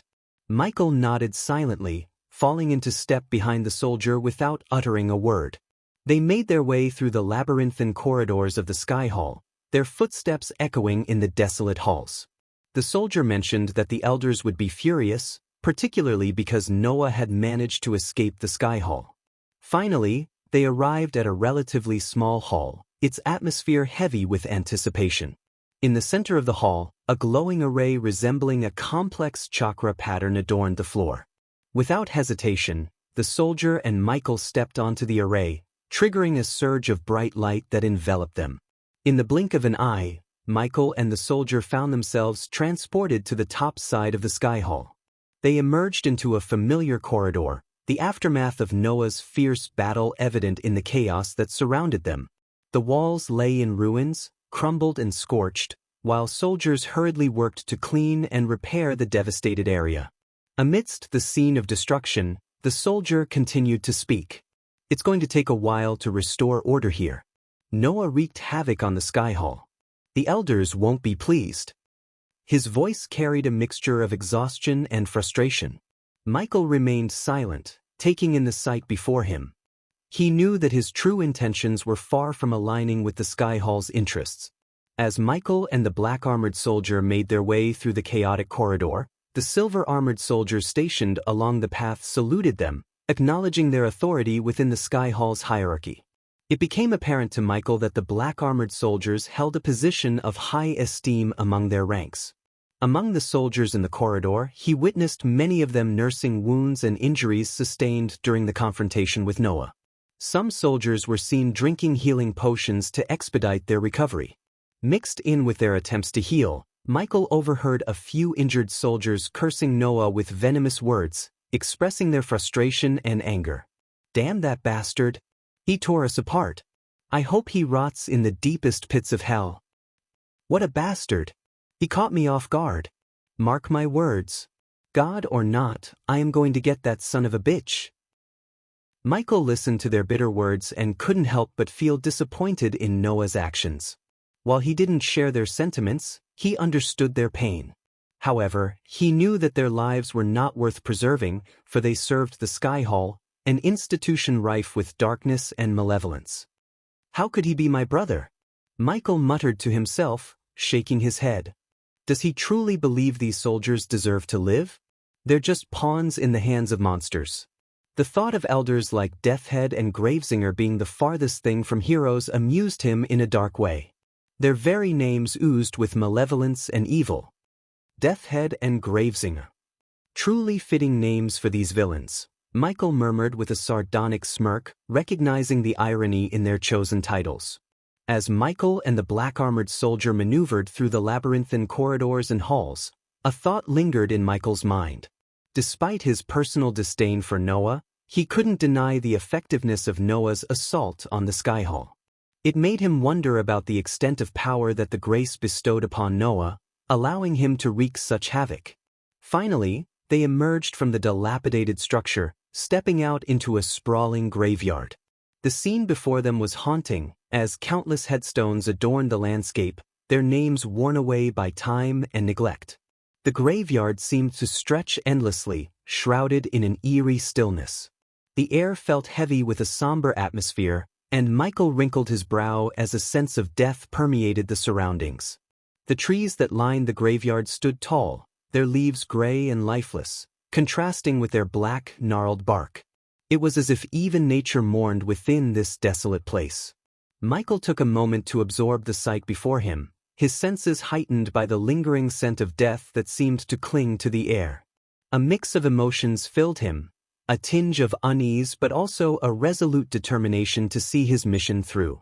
As they approached the front of the graveyard, the black-armored soldier led the way, guiding Michael through the eerie silence.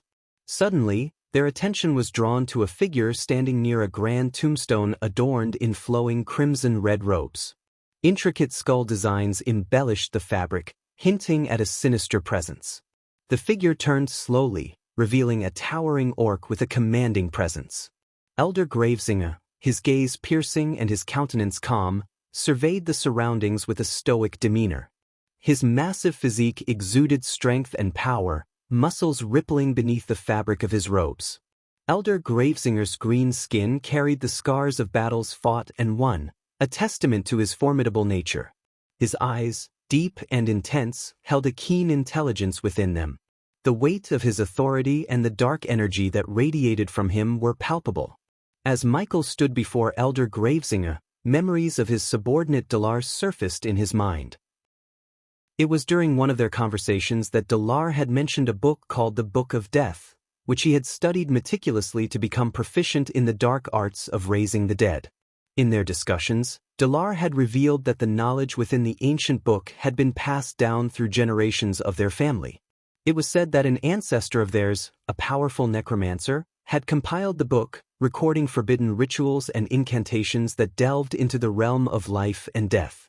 As Michael contemplated the connection between Dalar, the Book of Death, and Elder Gravesinger, a chilling thought crossed his mind. Could it be possible that Elder Gravesinger, as an orc elder of great influence, had access to this same knowledge? Did he have some connection to the Book of Death and Dalar? The idea sent a shiver down Michael's spine, for if Elder Gravesinger indeed had a link to the Book of Death, it meant that he wielded dark and ancient powers that could potentially pose a significant threat.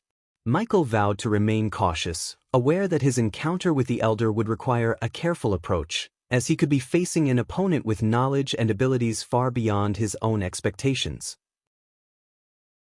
Chapter 1005. Necromancer of Skyhall. Elder Gravesinger's crimson eyes widened in shock and his grip tightened around his staff as he thundered, "What news do you bring?" The black-armored soldier's voice trembled as he mustered the courage to respond, "Elder Gravesinger, I deeply regret to inform you that the mortal corpses we had collected and stored in your hull have been ravaged by an unforeseen fire. The squadron entrusted with guarding them abandoned their posts in pursuit of Noah, leaving the corpses vulnerable to this catastrophic event."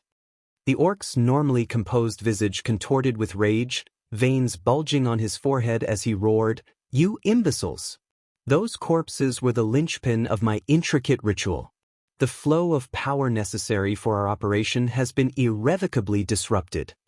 The soldier's voice quivered as he continued, "Elder Gravesinger, know that swift retribution has been exacted upon the squadron.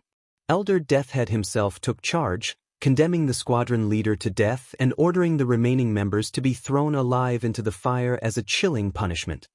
A sinister smile curled at the corners of Elder Gravesinger's lips, his voice dripping with venomous satisfaction.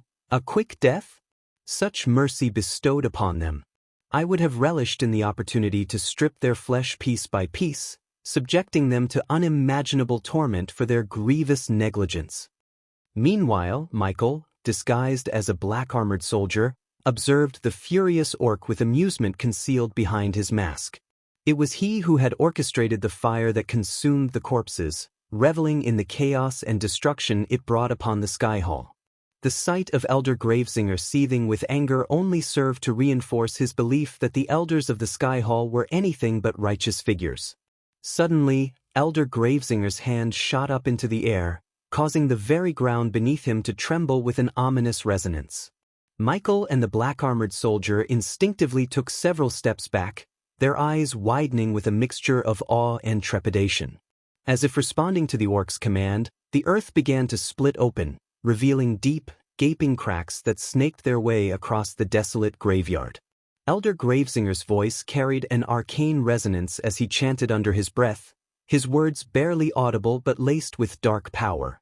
With each syllable uttered, the cracks in the ground deepened and widened, releasing tendrils of malevolent energy that danced and writhed like ethereal serpents. Out of nowhere, from one of the cracks, a bony hand emerged, reaching upwards with a haunting determination. Its skeletal fingers, weathered and ancient, grasped the edges of the crevice, followed by the emergence of countless other skeletal figures. They clawed their way out of the depths, their decayed remains caked in dirt and clinging to the remnants of tattered burial garments. The graveyard became a chilling spectacle as the skeletal beings, once dormant in their eternal rest, rose from their slumber. Their hollow eye sockets glowed with an eerie, ethereal light, casting a ghastly illumination upon their bony frames. With jerky, unnatural movements, they shuffled forward, a legion of undead abominations called forth by the necromantic power of Elder Gravesinger. The air grew heavy with a palpable sense of horror as the skeletal horde assembled before their orc master. The chilling clatter of their bones reverberated through the night, a haunting cacophony that sent shivers down the spines of all who bore witness. The sight was both mesmerizing and horrifying, a macabre dance of death and undeath. As Elder Gravesinger surveyed his skeletal minions, a sinister smile played upon his lips, his eyes glowing with unholy delight. In that moment, Michael realized that the connection between Dalar, the Book of Death, and Elder Gravesinger ran deeper than he had ever imagined. The Orc Elder was a master of necromancy, wielding forces that defied the natural order and threatened to unleash a reign of terror upon the world. Elder Gravesinger's piercing gaze fell upon the black-armored soldier and Michael, his eyes burning with an intense malevolence. With a commanding tone, he spoke, his voice laced with dark authority. "You," he pointed his finger at the soldier, "gather the skeleton soldiers. They shall retrieve the coffins from Hall 12A and transport them to my pocket dimension. Ensure that they reach their destination intact." The black-armored soldier, his voice laced with a mix of obedience and fear, responded, "Yes, Elder Gravesinger. The skeleton soldiers will carry out your command." Elder Gravesinger turned his attention to Michael, his eyes narrowing as he studied the disguised figure. "And you, ensure that no one interferes with the skeleton soldiers' task. Protect their path and eliminate any who dare to stand in their way." Michael, hidden beneath the black armor, nodded in acknowledgement. "Consider it done, Elder Gravesinger. No one will impede the progress of your soldiers." With a final, chilling smile, Elder Gravesinger's gaze shifted back to the skeletal horde assembled before him. "Go now, my minions. Retrieve the coffins and deliver them to the teleportation hall. Let nothing deter you. The power within those coffins is vital to our cause." The skeleton soldiers, animated by force beyond mortal comprehension, heeded their master's command. They moved with a surreal unity, their bony limbs propelling them forward in a macabre march. As they began their relentless journey toward Hall 12A, a chilling aura of death clung to their forms. Michael and the black-armored soldier, their mission clear, positioned themselves at the forefront of the procession. They became the guardians of the skeletal entourage, their senses heightened and ready to unleash whatever force necessary to maintain the unhindered progress of the undead legion. The corridors of the Sky Hall echoed with the hollow footsteps of the skeleton soldiers, their presence evoking a sense of dread and foreboding. They passed through crumbling chambers and devastated halls, their goal unwavering. As the skeleton soldiers marched through the debris-strewn corridor, their hollow eye sockets ignored the wary glances of the Sky Hall soldiers who had gathered there. Though the onlookers were not surprised by the presence of the skeletal army, an unease flickered across their faces, betraying their underlying fears. Leading the way, Michael and the black-armored soldiers guided the relentless procession toward Hall 12A. It dawned on Michael that this very hall housed the coffins containing the demon skeletons. These coffins were once exhumed from the depths of demon graves and brought to the Sky Hall for inspection before being sent to the Rising Hall. Drawing connections, Michael's mind raced as he pieced together the intentions of Elder Gravesinger. It became evident that the Orc Elder spearheaded the endeavor to unearth these demon coffins, presumably with the aim of raising an undead army to oppose him, the Dark Lord. The fortunate turn of events, with the fire ignited by Michael and Noah's escape, had compelled Elder Gravesinger to relocate the coffins to his pocket dimension outside the confines of the Sky Hall. A daring idea began to form in Michael's mind, fraught with risk yet pregnant with possibilities. The shifting tides of fate had granted him an opportunity to exploit this situation to his advantage. As they reached Hall 12A, Michael was greeted by the familiar sight of a vast warehouse, where ancient coffins stood in neat rows, their weathered surfaces whispering of the secrets held within. He observed how the path between Hall 12A and the teleportation hall had been swiftly repaired by the diligent Sky Hall soldiers, allowing for easy access and swift transportation. With the skeleton soldiers now in position, Michael and the black-armored soldier watched in awe as the skeletal beings moved with surprising coordination and speed, effortlessly carrying the coffins upon their bony shoulders. "I'll go ahead and wait in the teleportation hall," the black-armored soldier announced, stepping aside to make way for the procession of skeletons. "Very well," Michael nodded, his gaze fixed upon the skeletal soldiers as they lifted and bore the coffins away. The black-armored soldier let out a weary sigh, remarking, "Say what you want, but these damn things can certainly get the job done," before making his way towards the teleportation hall. Once the black-armored soldier disappeared from sight, Michael remained at the doorway, patiently biding his time. He knew that his plan hinged upon the precise moment, the perfect opportunity to execute his daring move. As he observed the movements of the skeleton soldiers, he discerned a pattern, a brief window of 12 seconds every 3 minutes when the hall would be devoid of their presence.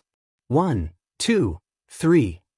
Michael counted silently, closing in on the crucial moment when the skeletons would momentarily vacate the hall in unison.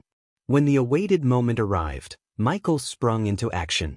He darted into the hall with swift agility, sliding open the lid of a nearby coffin, and leapt inside, closing the lid behind him in a hushed rush. He had managed to take advantage of those precious 12 seconds, slipping into the coffin undetected before the skeletal soldiers returned to the hall. Now concealed within the confines of the coffin, Michael's heart raced with anticipation. He knew that this risky maneuver would propel him deeper into the heart of the enemy's operations, bringing him one step closer to the truth and the ultimate confrontation with Elder Gravesinger. As darkness enveloped him, he braced himself for what lay ahead, ready to face whatever challenges awaited him on this perilous journey. Within the confines of the coffin, Michael experienced a mixture of sensations. The skeletal soldier's cold, bony hands securely grasped the edges of the coffin, lifting him effortlessly into the air. He felt a slight tremor coursing through the skeleton's form as it moved with an eerie grace, stepping forward and making its way through the corridor toward the teleportation hall. Every jostle and movement of the skeleton resonated within the coffin, causing Michael to feel a sense of confinement and anticipation. The rhythmic footsteps of the skeleton soldiers echoed in his ears as they carried him along, their hollow bones clicking and clacking with each step. As the procession neared the teleportation hall, Michael sensed a subtle shift in the air, as if it were charged with otherworldly energy. The low, resonant hum grew louder, seeping through the confines of the coffin, and he knew that the teleportation process was imminent. Finally, the skeleton soldier gently lowered the coffin to the ground, its movements calculated and precise. Michael could hear the muffled sounds of other coffins being set down beside him, forming a macabre symphony of eerie thuds. Then, a surge of power rippled through the air. The atmosphere distorted and shimmered, like a mirage bending reality. The room seemed to pulsate with energy, and Michael felt a surge of anticipation and trepidation. Amidst the eerie glow, ancient runes etched onto the ground began to radiate with vibrant light. The glyphs shimmered and danced with an otherworldly power, harnessing the power of celestial energy in the air. They pulsed and throbbed, their luminescent glow growing in intensity until finally, they erupted in a blinding burst of light.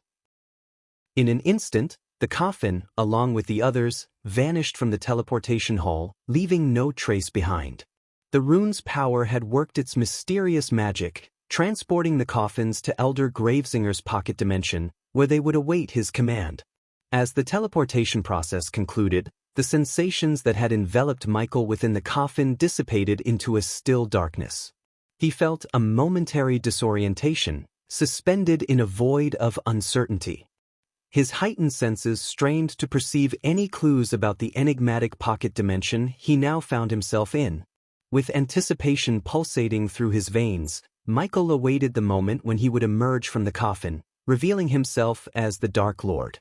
The element of surprise hung in the air, an invisible cloak he would soon shed to confront Elder Gravesinger face to face.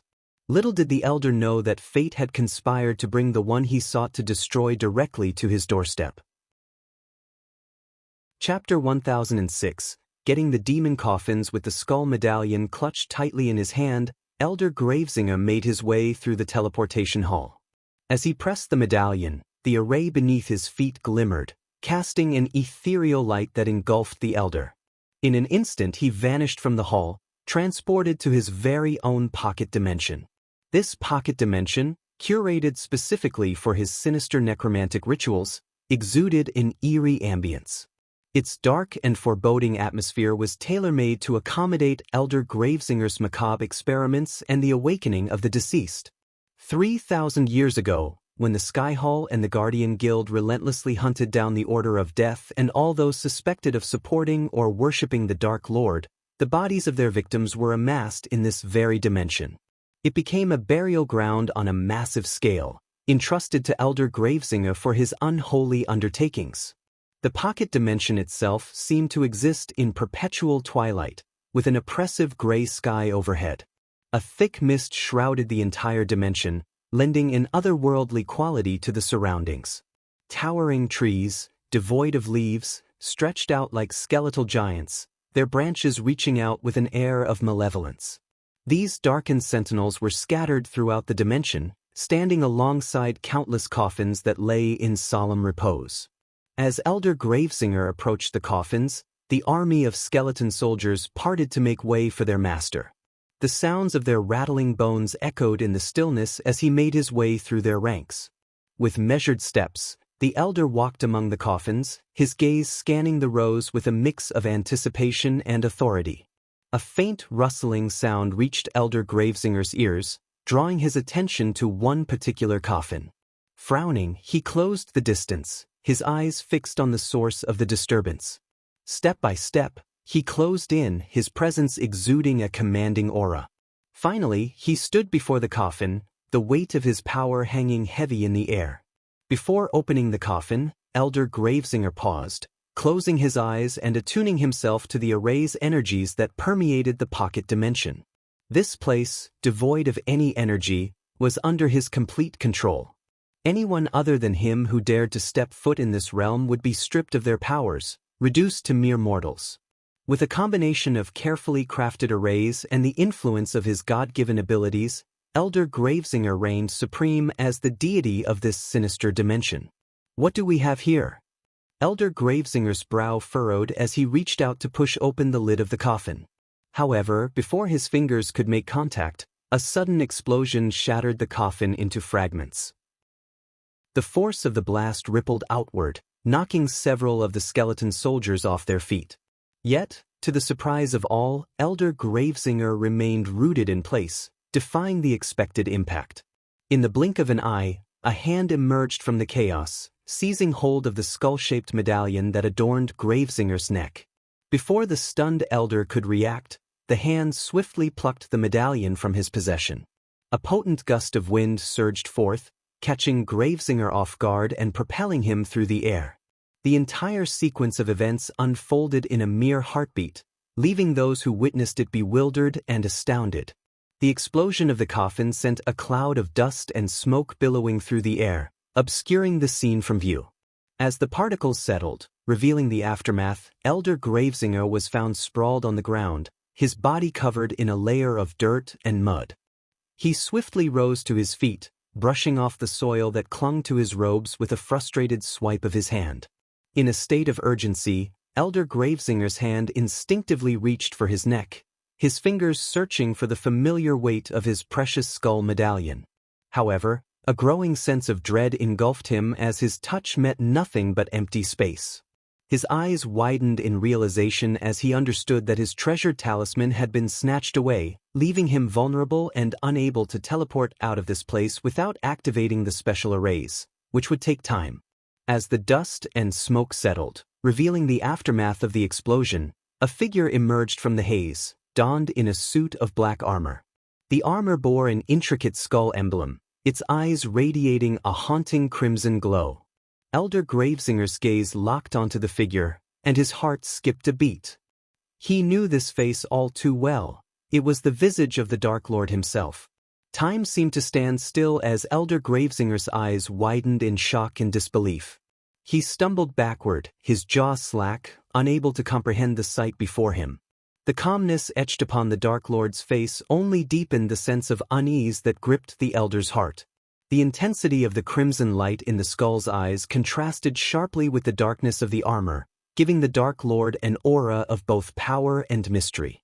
Elder Gravesinger's mind raced, attempting to process the magnitude of this unexpected encounter.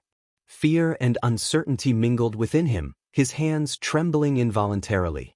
The Dark Lord's presence alone sent chills down his spine, and it became clear to the elder that he was facing an opponent far more formidable than he had ever imagined. Diddle, you are so little? A serene calmness resonated in Michael's voice as his words reverberated throughout the eerie pocket dimension. Elder Gravesinger struggled to collect his thoughts, his mind still reeling from the realization that the Dark Lord had infiltrated his domain undetected, slipping through their defenses like a phantom. Get him! With a sudden surge of determination, Elder Gravesinger's shock transformed into a fierce resolve. He bellowed his command, his voice filled with equal parts anger and desperation, urging his skeleton soldiers to attack the intruder. The skeletal army, loyal to their master's call, charged at Michael from all directions, their bony limbs clattering in a macabre symphony.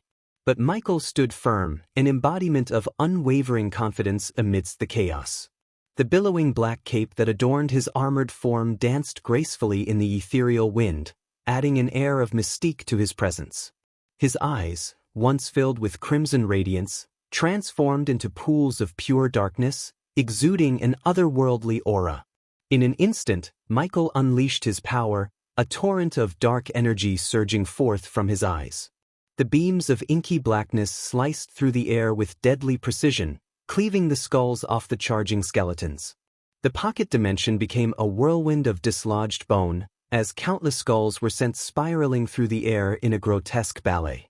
The clash between the Dark Lord's dark energy and the skeletal army created a scene that was both captivating and horrifying. How do you use cultivation power? Elder Gravesinger's words stumbled out in a mix of shock and disbelief, barely forming coherent sentences. The realization that the Dark Lord possessed the power of cultivation struck him with profound astonishment. Michael, too, was taken aback by this revelation. He had assumed that the elders of Skyhall held extensive knowledge about him, but it seemed that Gravesinger was oblivious to his capabilities. How can you hope to defeat your enemy? Michael calmly questioned, his voice tinged with a hint of incredulity, when you remain ignorant about who they truly are. As Michael spoke, the relentless tide of skeleton soldiers surged forward, their mindless existence fueled solely by Elder Gravesinger's necromantic powers. With no strategy or fear, they mindlessly charged at their intended target. Unfazed by the oncoming horde, Michael continued his deliberate approach, his every step purposeful. Growing darkness enveloped the area surrounding Michael, casting an ominous shadow over the confrontation. Within this shroud, Elder Gravesinger's gaze fixated on a sight that sent chills down his spine. He witnessed the emergence of a swirling black flame, burning within the depths of the dark shroud that encompassed the Dark Lord.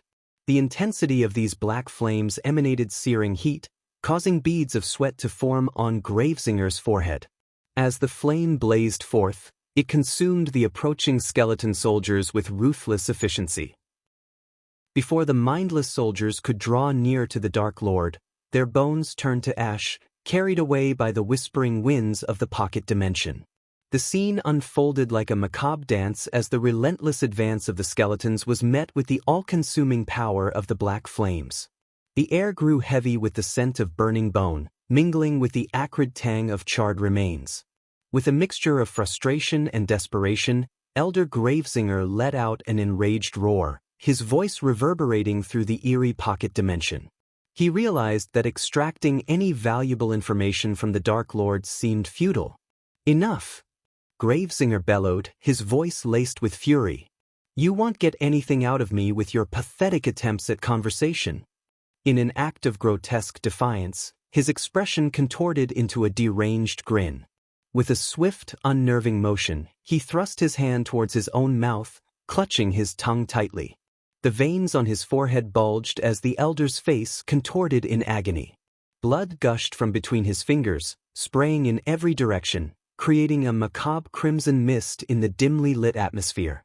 The torment etched across Gravesinger's face was juxtaposed with the manic glint in his eyes.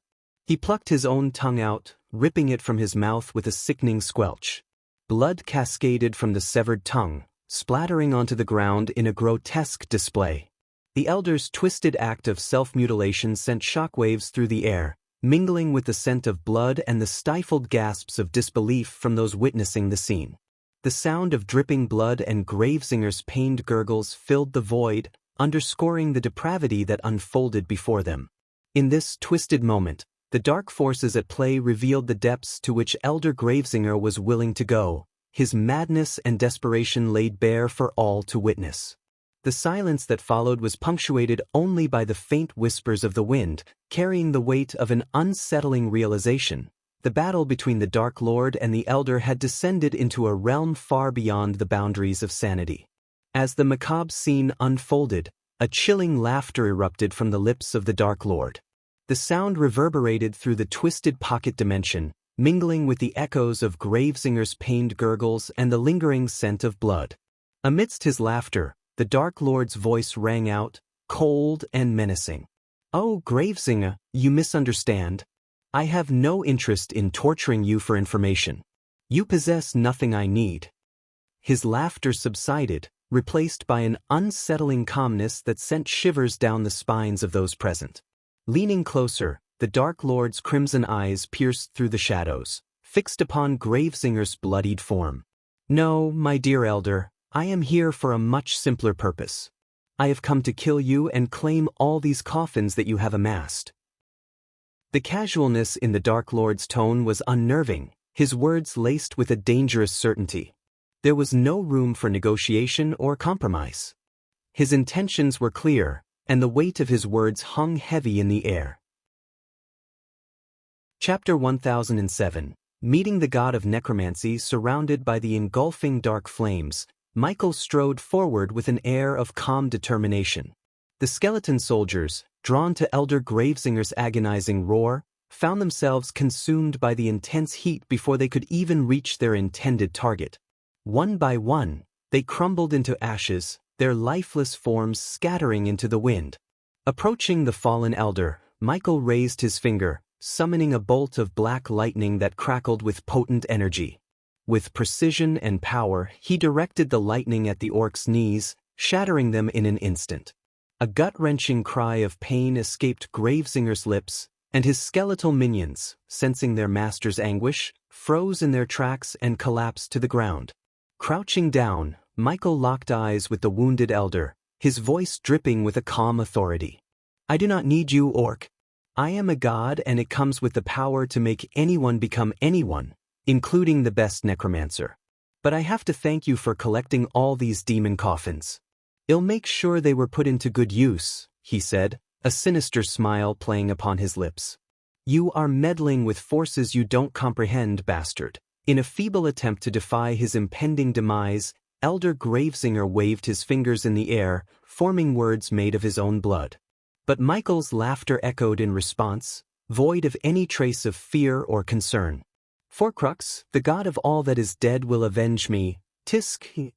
I have already incurred the wrath of 2 gods, and one more shall make no difference," Michael rebuked, shaking his head in mock disappointment.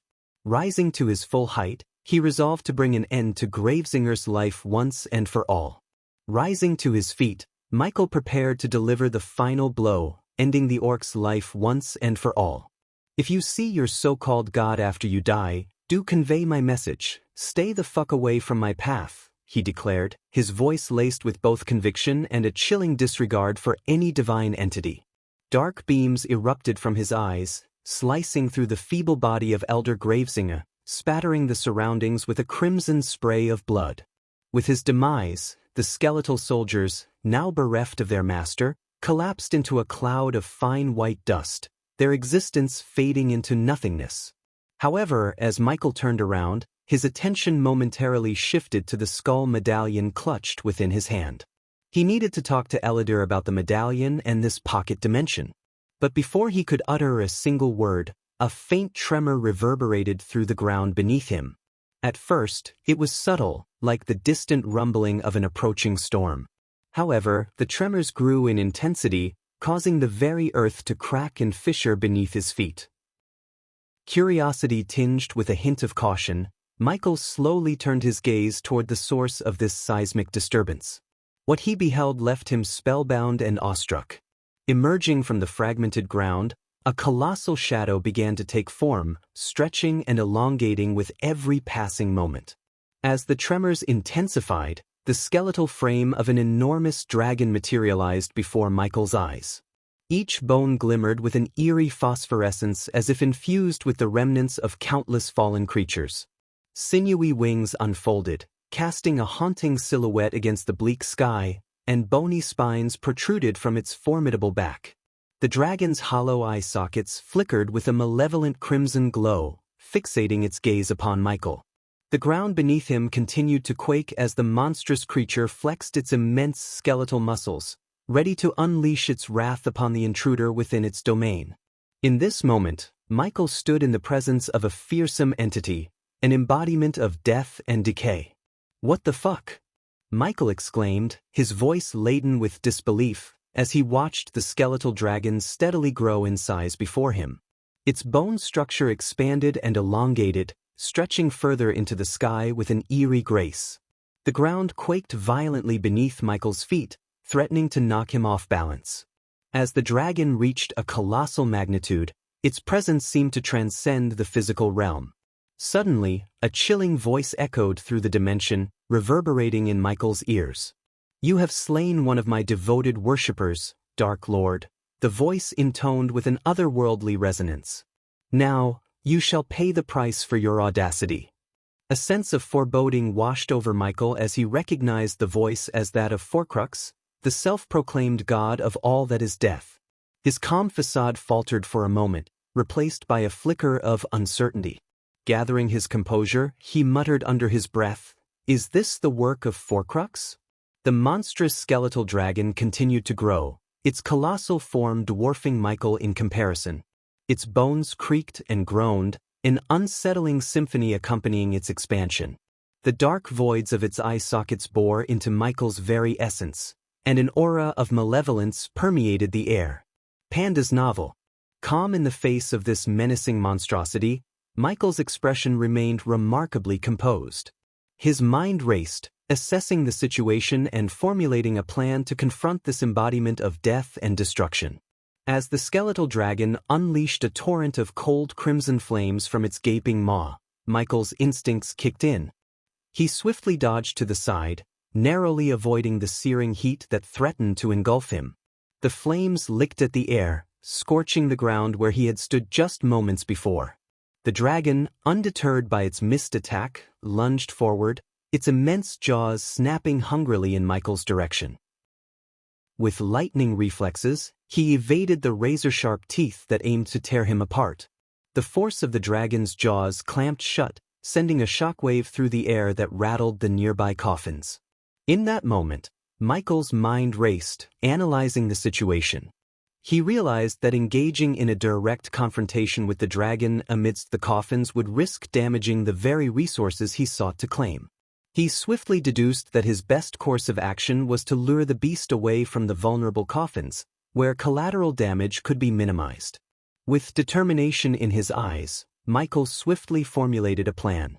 He leaped back, putting some distance between himself and the dragon, and then turned to face his colossal foe. His gaze met the crimson glare emanating from the dragon's eye sockets, and he smirked.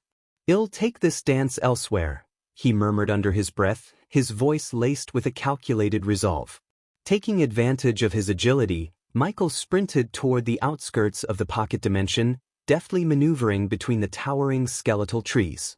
The ground trembled beneath him as the dragon pursued, its bony wings stretching wide in an attempt to gain speed. Michael knew that in order to defeat this formidable opponent, he needed to strategize and exploit any weaknesses. As the thunderous footsteps of the skeletal dragon echoed behind him, Michael pushed himself to the limits of his speed. His heart pounded in his chest as he weaved through the desolate landscape, the dragon's hot breath lingering on his heels. Feeling the dragon's fiery breath growing closer, Michael knew he had to change the rules of engagement. With a swift motion, he activated the hidden mechanisms within his armor. Metallic wings unfurled from his back, glimmering with an otherworldly light. With a single powerful flap, Michael soared into the sky, leaving the ground beneath him and the pursuing dragon behind. The skeletal dragon unleashed its wrath, sending forth a barrage of cold crimson flames that streaked through the air toward Michael. With keen reflexes, he maneuvered through the fiery onslaught, twisting and turning midair with acrobatic grace. He weaved between the flames, his movements resembling a dance, his body seemingly defying the laws of physics. I think you should take a look at Panda's novel.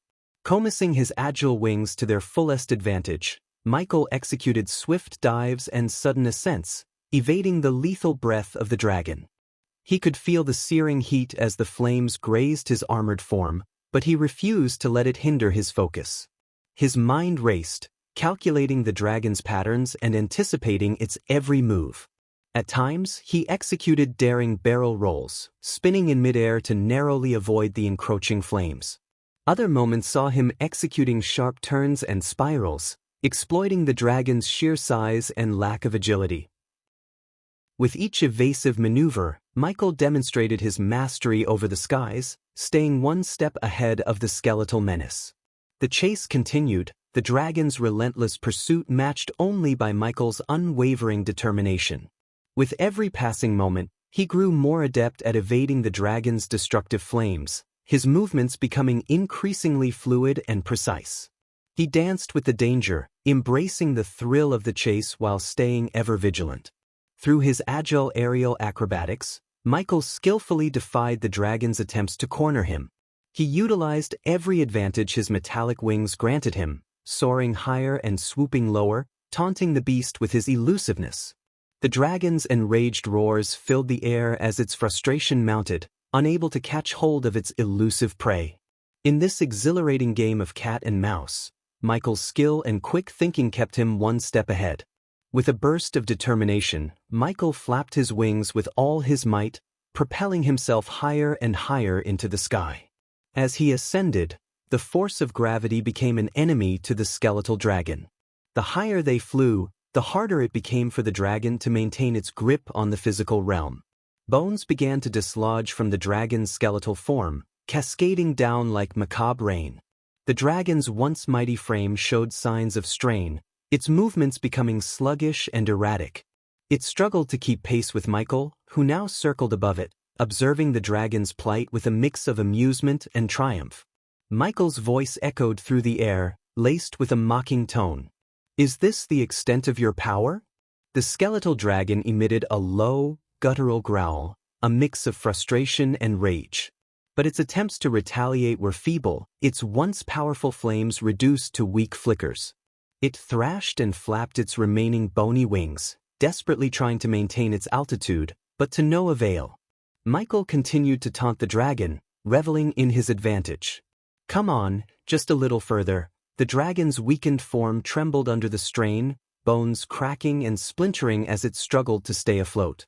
Michael's eyes glinted with a mixture of satisfaction and confidence as he watched the dragon's futile struggle. "Now, witness the true power of a god," Michael declared, his voice carrying an air of superiority. "Hi everyone, I hope everyone is doing great. Recently, I've told by some readers how they are affected by the price increases in their country. I know that because I have experience too. So because of that, I decided to reduce the prices for the priv tiers. Note that, if I had other means for an income, I would greatly reduce the prices, but since it wasn't the case and the author have to eat, I reduced the prices as much as I could. These are the price differences. Current price 5 chap priv equals 450 coins, 10 chap priv equals 1000 coins, 15 chap priv equals 1400 coins, 20 chap priv equals 2000 coins. New price 5 chap priv equals 400 coins, 10 chap priv equals 950 coins, 20 chap priv equals 1650 coins, 25 chap priv equals 2100 coins. On top of that, I will add some discount percentage. Let me know your thoughts in the comments section. Chapter 1008. Forcrux schemes. As the dragon and Michael ascended higher into the sky, the world below appeared minuscule, mere dots in the vast expanse. Michael's mind raced, contemplating his options for combating the formidable skeletal beast. He realized that his dark swords would be insufficient against such a massive opponent, as the dragon's skeletal frame seemed impervious to their piercing strikes. In a moment of clarity, Michael's hand instinctively reached for his ultimate weapon, the Doomsbringer. With a fierce determination, he summoned the ancient black warhammer, engraved with intricate runes that glowed with a sinister aura. Its formidable head, infused with an ancient ice core, promised the power to summon intense frost and unleash the wrath of doom upon his enemies. The Doomsbringer materialized in Michael's grip, its weight reassuring and commanding respect. He tightened his grasp around the handle, feeling the surge of power resonating within him. The runes on the warhammer pulsed with an icy blue light, responding to Michael's unwavering resolve. With the Doomsbringer in hand, Michael's gaze locked onto the skeletal dragon, now struggling to maintain its altitude amidst the thinning air. He knew that this was the moment to unleash the full might of the warhammer and bring forth its icy wrath against the formidable foe. Resolve burning in his eyes, Michael made a daring move, closing his wings mid-air and allowing gravity to take hold. He began descending rapidly, utilizing the force of his fall to gather momentum and unleash an even more devastating attack. As Michael plummeted towards the skeletal dragon, the monstrosity sensed his descent and eagerly opened its jaw wider, preparing to devour him whole. But Michael was not so easily consumed by the beast's insatiable hunger. With a mighty swing of the Doomsbringer, Michael unleashed a cataclysmic blow upon the dragon's gaping maw. The clash between the warhammer and the skeletal jaws reverberated through the air, a thunderous sound that echoed across the expanse of the sky. The impact was tremendous. Bones shattered and splintered under the force of Michael's attack, the dragon recoiling from the sheer power of the blow. The skeletal beast was pushed back, its immense form staggered by the sheer might of the Doomsbringer.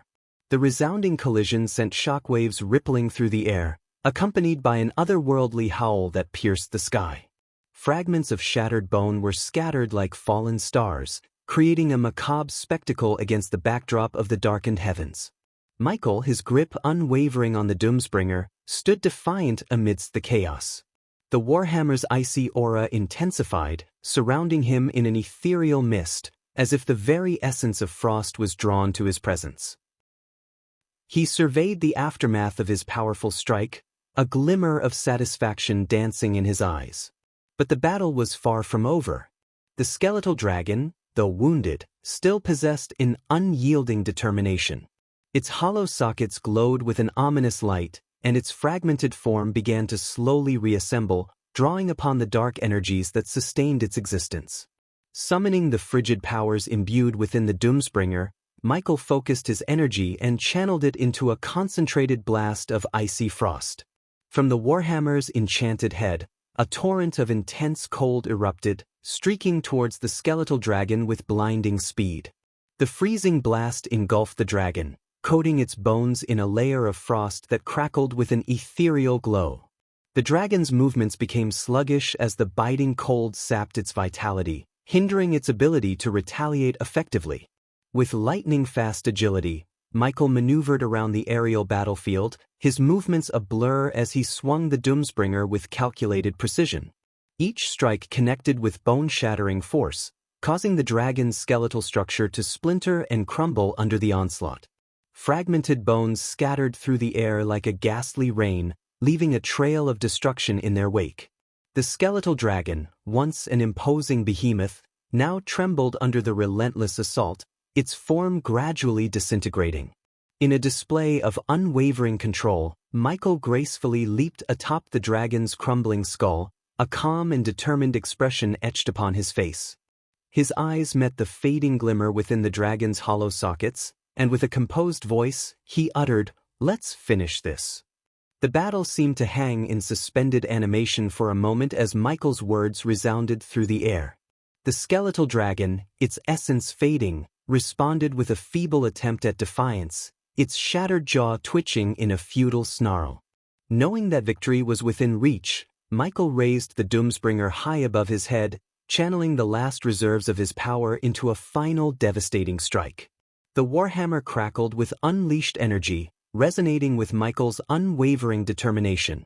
With a resounding impact, The Doomsbringer struck the dragon's fractured skull, causing the remaining bones to crack and shatter. As the skeletal structure splintered under the force of the blow, Michael swiftly followed up with another strike, this time driving the pointed head of the warhammer deep into the dragon's skull. The Doomsbringer's sharp tip hooked into the fractured bone, securing Michael's grip and ensuring that he remained firmly attached to the dragon's fading form. Sensing the dragon's imminent demise, Michael summoned forth the power of the dark flames. Black flames danced and flickered around his clenched fist as he pressed the infernal fire against the skeletal dragon's head. The dark flames eagerly consumed the skeletal remains, their scorching heat intensifying with each passing moment. The dragon, now engulfed in the swirling vortex of black flames, began its descent through the air. It resembled a burning meteor hurtling toward the ground, leaving behind a trail of smoke and ash in its wake. The once mighty skeletal dragon, now reduced to a charred husk, continued its descent, propelled by the relentless force of gravity. The black flames danced and twisted around its skeletal frame, devouring every trace of its existence with an insatiable hunger. As the dragon descended, the air crackled with the sound of its fiery demise. The dark flames, fueled by the dragon's bones, illuminated the surrounding sky with an eerie crimson glow, casting an otherworldly ambience upon the scene. I think you should take a look at the burning dragon left a trail of destruction in its wake, scorching the air and leaving a smoldering path across the horizon. It was a sight both awe-inspiring and terrifying, a testament to the power wielded by Michael and the cataclysmic force of the Doomsbringer. As the dragon's descent reached its climax, its form disintegrated into embers and ashes, dissipating into the winds. The once formidable skeletal beast had been reduced to nothing but fading echoes of its former glory. As the remnants of the skeletal dragon descended, smoldering and reduced to ashes, they made contact with the ground with a resounding thud. The impact sent tremors rippling through the earth, a testament to the immense power that had been unleashed upon the once mighty beast. Seizing the moment, Michael wasted no time in venting his fury upon the dragon's shattered head. With a series of thunderous stomps, he brought his boot crashing down upon the charred remains, obliterating any trace of the skeletal creature that had dared to challenge him. Each stomp reverberated through the air, a declaration of his dominance and a symbol of his triumph. The remnants of bone crunched and crumbled beneath his relentless assault, further reducing the dragon's remains to mere dust and fragments. As the echoes of his final stomp faded into the distance, Michael stood amidst the aftermath of his victory, his chest heaving with exertion and his eyes ablaze with an unyielding resolve. It was then that he called out to the heavens, his voice carrying the weight of his defiance. "Forcrux," he bellowed, his voice echoing through the void. "I told you to stay away from my way." His words hung in the air, a challenge issued to the deity who had sought to interfere with his ambitions. The wind carried his voice across the desolate landscape, a proclamation that reverberated with unyielding determination. Michael's gaze swept across the battleground, his eyes locking onto the scattered remains of the dragon. With a mixture of satisfaction and warning, he muttered under his breath, "Consider this a warning." As the dust settled and the echoes of the battle faded, an unsettling stillness engulfed the pocket dimension. The remnants of the skeletal dragon had vanished, leaving no trace behind, as if it had never existed. The air itself seemed to hold its breath, suspended in an eerie silence that sent shivers down Michael's spine. In the midst of this surreal calm, a sudden manifestation shattered the tranquility. An ethereal black crow materialized in the air before Michael, its presence ominous and foreboding. Its feathers glistened with an otherworldly darkness, and its eyes gleamed with an intelligence beyond that of a mere bird. With a gruff, devilish voice that seemed to carry echoes from the deepest recesses of the underworld, the crow spoke, its words cutting through the silence like a sharp blade. "You haven't disappointed me, God of Darkness." With a calm demeanor, Michael gazed at the crow before him, addressing it by name. "Forcrux, I presume," he stated, his voice steady as he awaited the crow's response. Amusement danced in the crow's eyes, a glimmer of intrigue at witnessing the God of Darkness in action. It reminisced about its previous discussion with Andor, the god of time and space, When Andor sought Forcrux's assistance in reanimating the corpse of Vidora, the three-headed Hydra and former companion of the previous Dark Lord.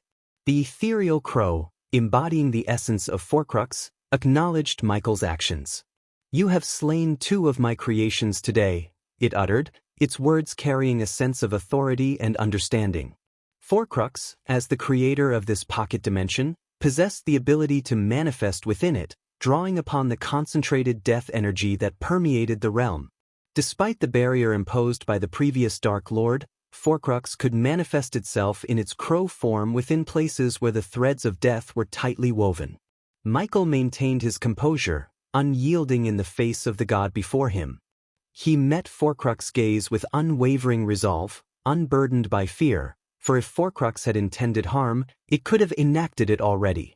The absence of such aggression suggested that either Forcrux lacked the means to harm him or harbored ulterior motives. The god of darkness spoke, his voice measured and calm.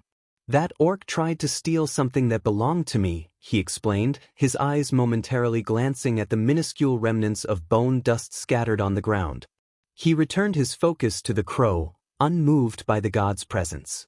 "And as for this dragon, it was merely an obstacle in my path," Michael continued, his tone unwavering. Despite standing before a god, he remained resolute.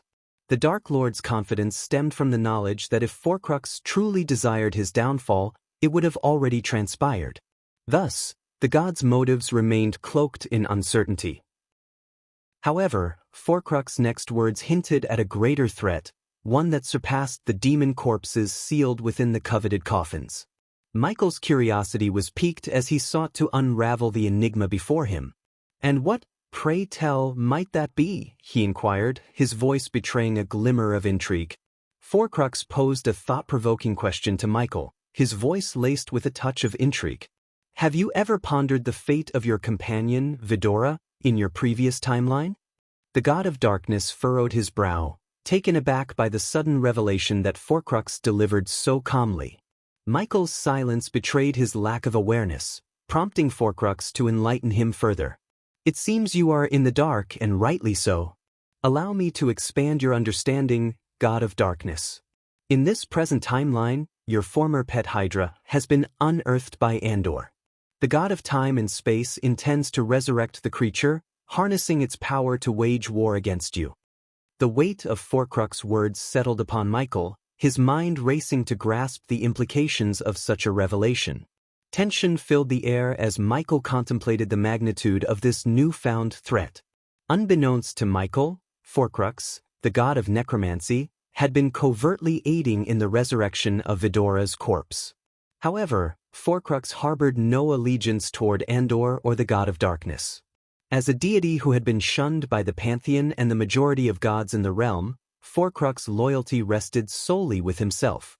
In the impending conflict between the god of time and space and the god of darkness, Forcrux saw an opportunity to align himself with both sides, utilizing their bitter rivalry to further his own agenda.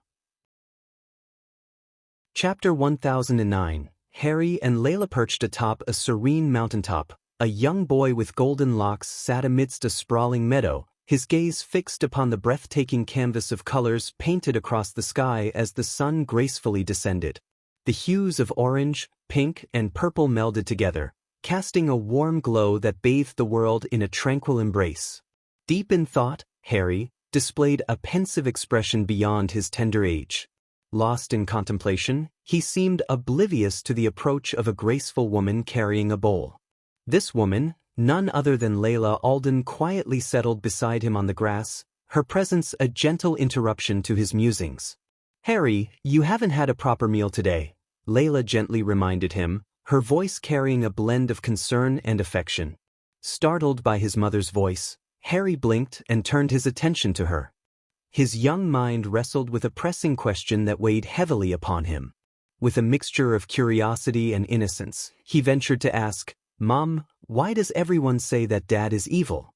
Is he truly a bad person?" Rather than displaying shock or surprise, Layla sighed, weariness etched upon her face. She had grown accustomed to hearing such disparaging remarks aimed at Ghost, the Dark Lord who had captured the attention and scrutiny of all of Mazeroth. What Layla considered a stroke of luck was the fact that nobody knew Harry's true lineage, that he was the son of the feared Dark Lord himself. "Harry, I've told you before, you're still too young to comprehend the complexities of the world fully," Layla replied, her tone gentle yet tinged with caution. She reached out and tenderly turned his face toward her own, knowing that, inadvertently, Harry had inherited the same piercing gaze that had defined his father, Ghost. Desperation tugged at Harry's voice as he pleaded with his mother, "Please, Mom, I really need to know." Layla observed her son's earnestness and couldn't help but feel a pang of sympathy. The weight of the world seemed to rest upon his young shoulders, burdened by the judgment and fear surrounding his father's reputation. "Why this sudden urgency, Harry?" Layla inquired, her concern etched in her voice. Harry's voice quivered with a mix of apprehension and vulnerability as he revealed his innermost fears. "I can't bear it anymore, Mum. Everywhere I go, the children label him as the big, bad evil. Knowing that he is my father, I'm terrified that I might inherit his darkness." The raw emotion in Harry's words struck Layla deeply, melting away the coldness that had enveloped her heart. Moved by her son's distress, she instinctively drew closer, enfolding him in a comforting embrace that exuded motherly warmth. Gently, Layla reached for a morsel of honey-glazed rice from the bowl beside them, her hand moving with tenderness and care. She lifted the morsel to Harry's lips, offering sustenance and affection in a single gesture. "Harry, my love, your father is not the monster that others perceive him to be," Layla assured him, her voice laced with sincerity and love. Harry's voice trembled with uncertainty as he raised another question, "But Mom, I witnessed him. I saw him take Aunt Edith's life. People say he has caused harm to countless others. What if I become like him?" Layla tenderly brushed away a few lingering grains of rice from the corner of Harry's lips before continuing to feed him, a gesture filled with love and reassurance. "Aunt Edith's actions were clouded by her grief and anger, Harry," Layla explained gently. "Her choices led to someone trying to harm you. Your father is the kind of man who will go to any lengths to protect those he cares about and ensure justice is served." Harry pondered his mother's words, chewing his food thoughtfully before swallowing. Despite his lack of appetite, the warmth and affection emanating from his mother's smile made the nourishment go down easier. "But Mom, if he truly cares about us, why isn't he here?" Harry's voice quivered with longing and confusion. Layla's eyes brimmed with understanding as she caressed her son's cheek, her voice filled with tenderness. "It's not that he's not with us, Harry. It's that we are not with him. You must know, my son, he didn't leave us. I made the choice to separate from him when he asked me to come with him." As Harry's shock began to subside, Layla set aside the empty bowl, realizing that she couldn't withhold the truth any longer. Her son was growing rapidly, both physically and mentally, and she understood the importance of providing him with answers. She refused to let the world's perceptions shape Harry's thoughts, determined not to let him be swayed by external influences. "He truly wanted us to be with him," Layla confirmed, her voice filled with sincerity, causing Harry's eyes to well up with tears of relief. In that moment, he realized that his father hadn't abandoned him, contrary to what he had believed. Harry's trust and love for his mother were unwavering, and when she assured him that his father wasn't the embodiment of evil as the world claimed, he wholeheartedly believed her. Curiosity still tugged at Harry's heart, and he couldn't help but ask, "But why didn't you agree to go with him?" Layla let out a sigh, her gaze drifting toward the distant horizon. "I made that choice because I didn't want us to become entangled in the war between the world and your father," Layla explained, her voice tinged with a touch of sadness. "Sometimes, leaving your loved ones is a way of loving them, Harry." Harry's brow furrowed with contemplation, and he continued to seek clarity. "Professor Rake once said that if everyone calls a man evil, then he must be evil. So why is everyone fighting against Dad if he is a good man? And if he were to harm everyone, even his own family, wouldn't that only prove the world right? You've always told me that we cannot fight darkness with more darkness, Mom." Layla's heart swelled with pride as she realized just how much Harry had grown.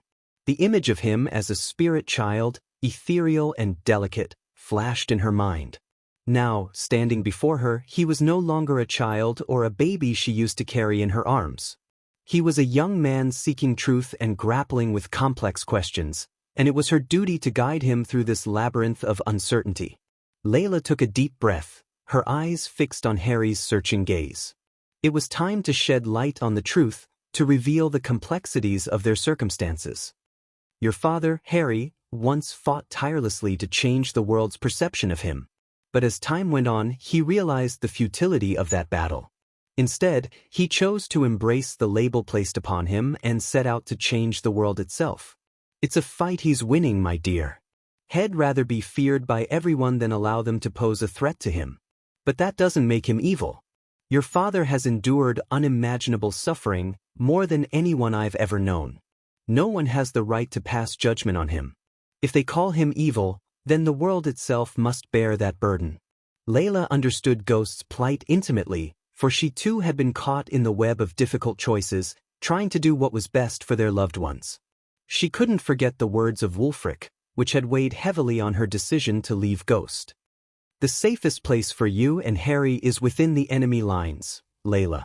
If the Skyhall knew they had you both within their grasp, they wouldn't harm you.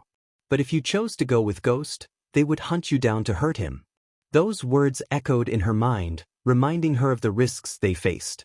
The weight of her decision to leave Ghost behind had been a heavy burden on Layla's heart.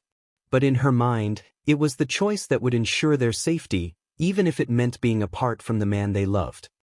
Mom, is it true that Dad used to be a student in Mazeroth? Harry's curiosity piqued as he leaned in closer, eager to learn more about his father. The rumors and whispers from other children had intrigued him, and he wanted to hear the truth from his mother's perspective. Yes, it's true, Harry, Layla confirmed, a fond smile playing on her lips as she reminisced.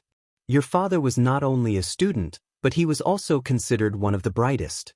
Professor Lane, who was known for his alchemy expertise, took a special interest in Ghost's abilities. They had a unique bond, like mentor and protege. Your father's talent as an alchemist surpassed all expectations. He was a true master of his craft. Harry's eyes widened in awe. He had always heard stories of his father's notorious deeds, but this new revelation sparked a sense of pride within him. He wanted to know more about the man behind the reputation. But, Mom, Harry continued, why does everyone only focus on the bad things? Are there no good deeds that Dad has done? Layla's smile grew warmer as she gently brushed a strand of hair away from Harry's face. Oh, my dear boy, the world often forgets about the goodness in people when darkness overshadows them. Your father's true nature goes beyond the rumors and fear surrounding him. There is a side to him that many have not seen. She paused for a moment, her eyes glimmering with fond memories. Did you know that there is a small town called Bradford? Your father single-handedly transformed it from a struggling fishing village into a thriving community. The people there look up to him as their savior.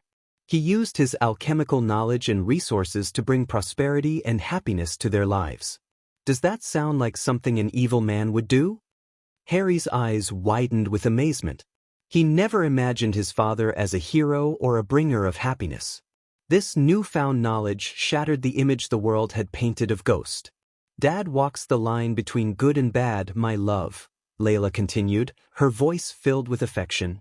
He is a complex individual, driven by his own sense of justice and determination. Most people in this world can be easily categorized as either good or bad, but your father defies such simplistic labels. He seeks to protect those he cares about and fights for a cause he believes in, even if it means facing the world's judgment. Harry pondered his mother's words, trying to reconcile the conflicting images of his father in his mind. He realized that he had only scratched the surface of understanding who Ghost truly was. The stories of his kindness and brilliance began to overshadow the tales of darkness and fear. Curiosity still burning in his eyes, Harry couldn't help but ask another question. Mom, Sister Johanna and Nerida said something about you trying to kill Dad once. Is that true? Ah, those two can't seem to keep a secret, Layla sighed, her voice filled with both amusement and exasperation. After a moment, she composed herself and met Harry's gaze. Women can sometimes get really angry, Harry. It's like a storm inside them, and it's best for a man to agree with them even if they haven't done anything wrong, just to keep the peace. But your dad was different. He didn't back down easily. When we had an argument, he stood his ground and actually made a lot of sense, Layla explained with a warm smile. Harry's young mind struggled to comprehend his mother's words. He furrowed his brow and tilted his head in confusion. So, you tried to hurt him when he made sense? He asked, seeking clarification. Layla chuckled softly, realizing the need to simplify her explanation. Well, when a man makes sense in an argument, sometimes a woman might react by crying or even wanting to hurt him. It's like a strange rule, she said, trying to find a light-hearted tone. Harry's eyes widened in surprise. He couldn't quite grasp the idea that someone could respond with violence when faced with sense and reason. It seemed illogical to him. But that doesn't make sense, Mom. Why would someone want to hurt another person when they're making sense? He asked innocently. Layla's laughter filled the air as she saw the genuine confusion on Harry's face. She realized that trying to simplify the explanation further was necessary. You're right, my dear. It doesn't make much sense, does it? Sometimes, people can react in unpredictable ways, even to things that seem logical. It's a quirk of human nature, I suppose, she replied, her tone gentle and understanding. Harry nodded, accepting his mother's explanation. He may not fully comprehend the intricacies of adult interactions, but he trusted his mother's words. After all, she had always been his guiding light, the one who offered love and reassurance in even the most confusing times. The conversation faded into a comfortable silence as mother and son sat together, the fading light of the day casting a warm glow around them. Harry felt a sense of peace settling within him, knowing that even in the midst of complexity, his mother would always be there to offer guidance and love. Chapter 10:10. The Fallen Gods arc begins. Meanwhile, Khaleesi stood in her grand hall, a space that reflected her strategic mind and housed her vast collection of knowledge. The round table at the center was adorned with maps, scrolls, and intricate models of battle formations, serving as a constant reminder of the war they waged in the shadows. The walls were lined with shelves holding countless books, each one meticulously chosen to hone her tactical prowess. A grand sofa set provided a comfortable spot for contemplation, while a board displayed a mosaic of news clippings and portraits, a visual representation of the Dark Lord's deeds and their resistance against him. As Khaleesi studied the detailed map of the Sea Realm, plotting their next move against the Dark Lord, Evan gracefully entered the room, surrounded by a faint ethereal glow. Ever since Evan's body was infused with divine grace, he had become akin to a god himself. His powers had skyrocketed, enabling him to combat the Dark Lord's minions. However, their adversaries had retreated into hiding after the Dark Lord mysteriously vanished from his own wedding. Lady Khaleesi, I bring news regarding Noah. Evan approached the round table and joined Sales's side. Sales's eyes lit up with anticipation. Did you manage to convince Noah to join our cause against the Dark Lord? She inquired, her voice filled with hope. Evan's head drooped slightly, and a trace of sadness flickered in his eyes. He felt deep sympathy for Noah, who had tragically lost his beloved wife at the hands of the Dark Lord, who happened to be his own twin brother. As if that wasn't enough, Noah's father had been imprisoned by the Sky Hall, and his sister, Rowena Winston, remained missing. Rumors circulated about Rowena's fate, some suggesting she had perished, while others claimed she had disappeared after learning the shocking truth of her relation to the Dark Lord. Khaleesi had informed Evan that even if Rowena were to resurface, the Sky Hall would undoubtedly punish her for her actions during the Nagaland War. Despite learning of the Dark Lord's identity as her younger brother, Rowena had fearlessly placed herself in harm's way, shielding him from a lethal energy beam during the conflict. However, in the eyes of the Sky Hall, her courageous act was deemed treasonous. If she were still alive, the Sky Hall would surely seek retribution, regardless of her esteemed position as the Holy Maiden. The weight of these revelations weighed heavily on Evan's heart as he relayed the news to Khaleesi. He understood the immense burden Noah carried, the anguish of losing a loved one and the relentless search for answers and justice. The Shadow Clan's mission to overthrow the Dark Lord had become even more crucial, not only for their cause but for the sake of Noah, Rowena, and countless others affected by the Dark Lord's reign of terror. We should allow Noah some time to process everything. How did he appear? Was he filled with rage, or did he manage to maintain his composure? Sales's inquiry, though seemingly unusual, held a purposeful significance. Evan understood that Sales's questions always held deeper meaning. Surprisingly, he seemed remarkably calm. It was as if the weight of losing his wife and family hadn't taken its toll on him, Evan replied. Noah's demeanor and how he conducted himself left Evan taken aback. He had anticipated a furious outburst from Noah upon discovering the fate of his beloved Alicia. Yet, instead of succumbing to anger, Noah had chosen seclusion atop a solitary mountain, appearing composed and serene. Salisi couldn't help but feel a sense of satisfaction upon hearing Evan's response. However, she remained outwardly expressionless, maintaining her enigmatic demeanor. A man who remains calm even in the face of anger is far more dangerous than one who outwardly displays his rage, Salisi stated, her words carrying a weight of wisdom. Evan nodded, acknowledging the truth in Sales's statement. There was an unsettling power in someone who could contain their anger and channel it with purpose and precision. Noah's tranquility in the midst of such profound loss hinted at a depth of resolve and determination that could prove formidable in their fight against the Dark Lord. Regardless of whether Noah chooses to join our cause or not, I am certain he will stand against the Dark Lord. As a man, he will seek vengeance for his wife, Evan expressed, his conviction unwavering. Salisi nodded in agreement, knowing the deep well of anger that must be brewing within Noah, especially considering the Dark Lord was his own twin brother. Returning her focus to the map of the Sea Realm, Salisi contemplated their next course of action. Evan, I need you to venture into the Sea Realm and investigate the recent energy radiation that Hammond's contraption detected, Salisi instructed, her voice steady and determined. Evan was well aware that since the fallen gods had regained their graces, one of Hammond's inventions had detected a powerful surge of energy emanating from the Sea Realm.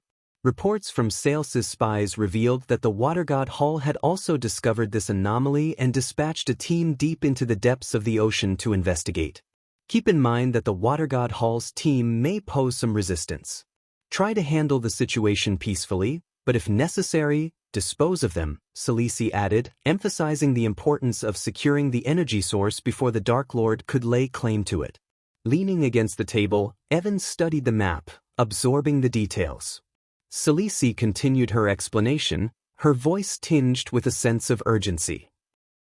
I have a strong feeling that this energy radiation is somehow connected to the Dark Lord.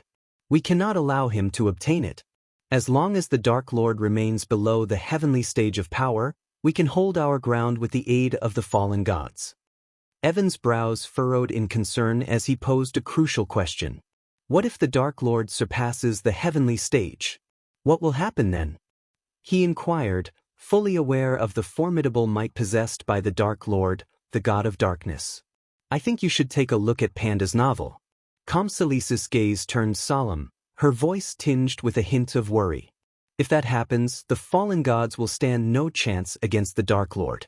Only Noah, with his unique abilities and determination, will have a fighting chance. However, even then, Noah will require something truly extraordinary to defeat the Dark Lord. The weight of their mission hung heavily in the air, as Salisi and Evan exchanged a knowing glance.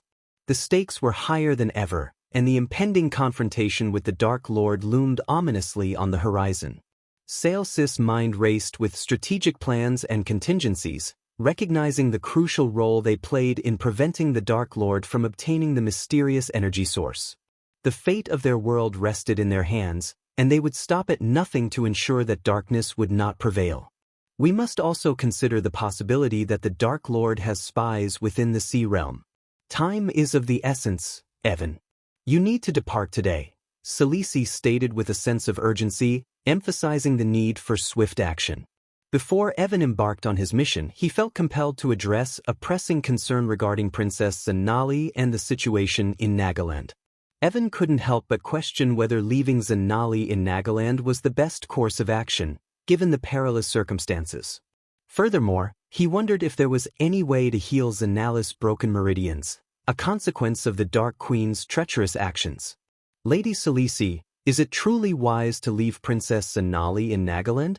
And is there any possibility of restoring her meridians?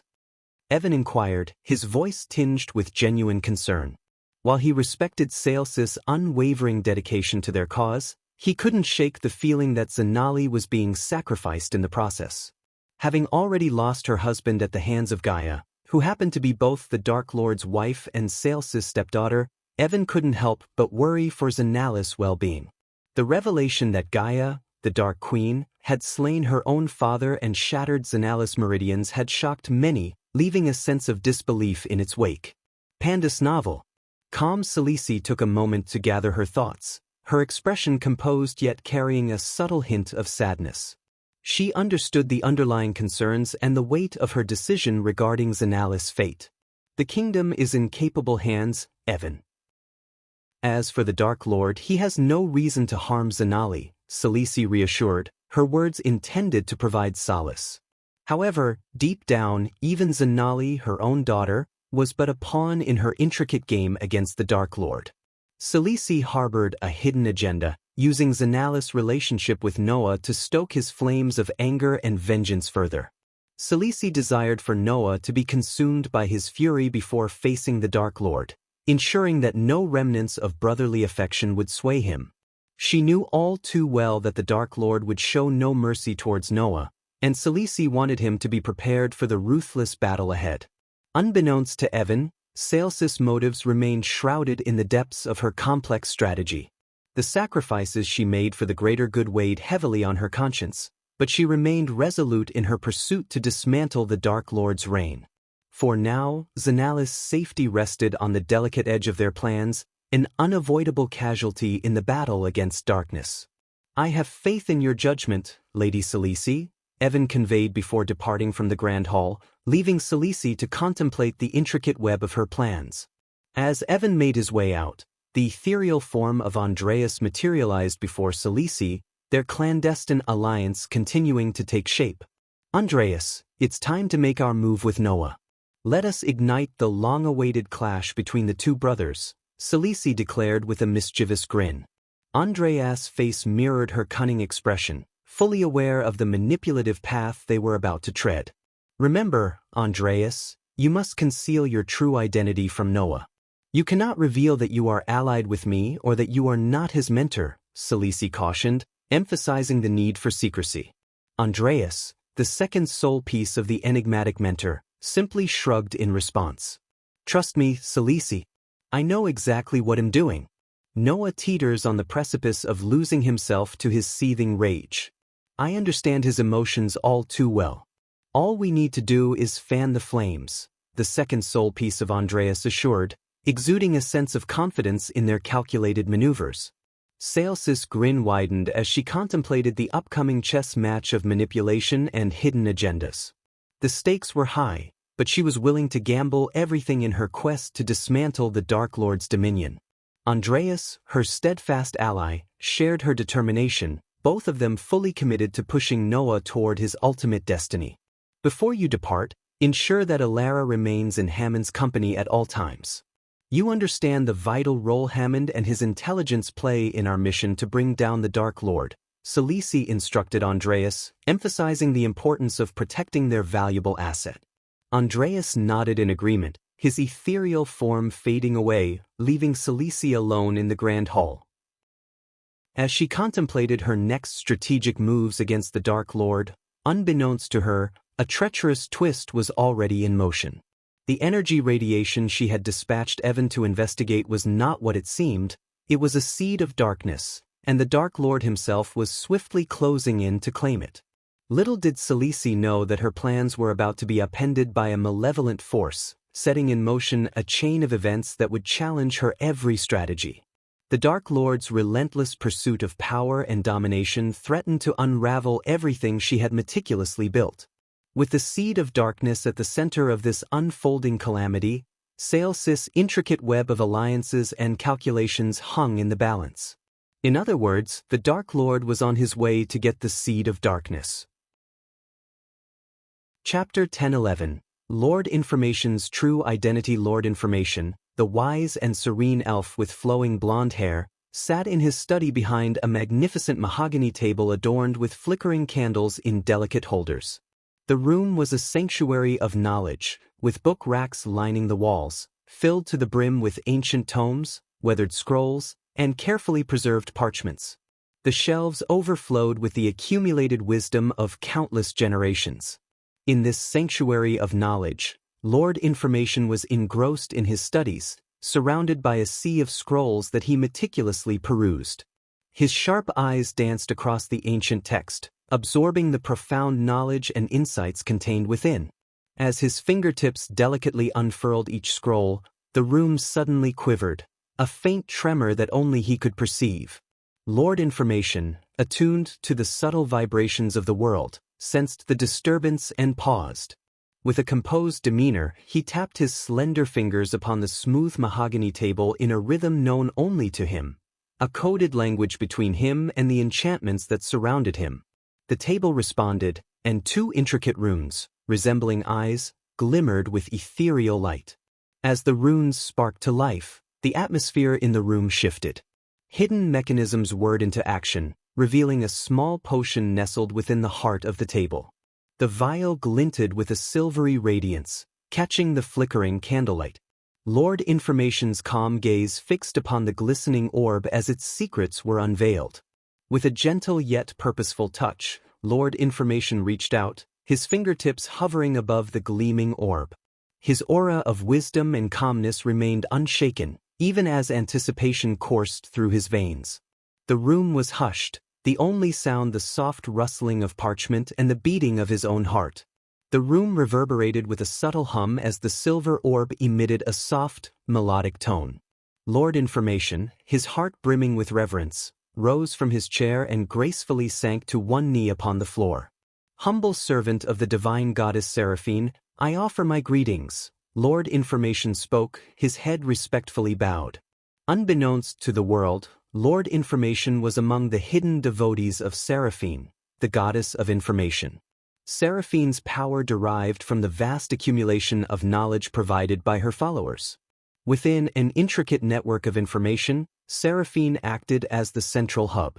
Whenever her devotees sought knowledge, she would gather information shared by others and provide it to those in need.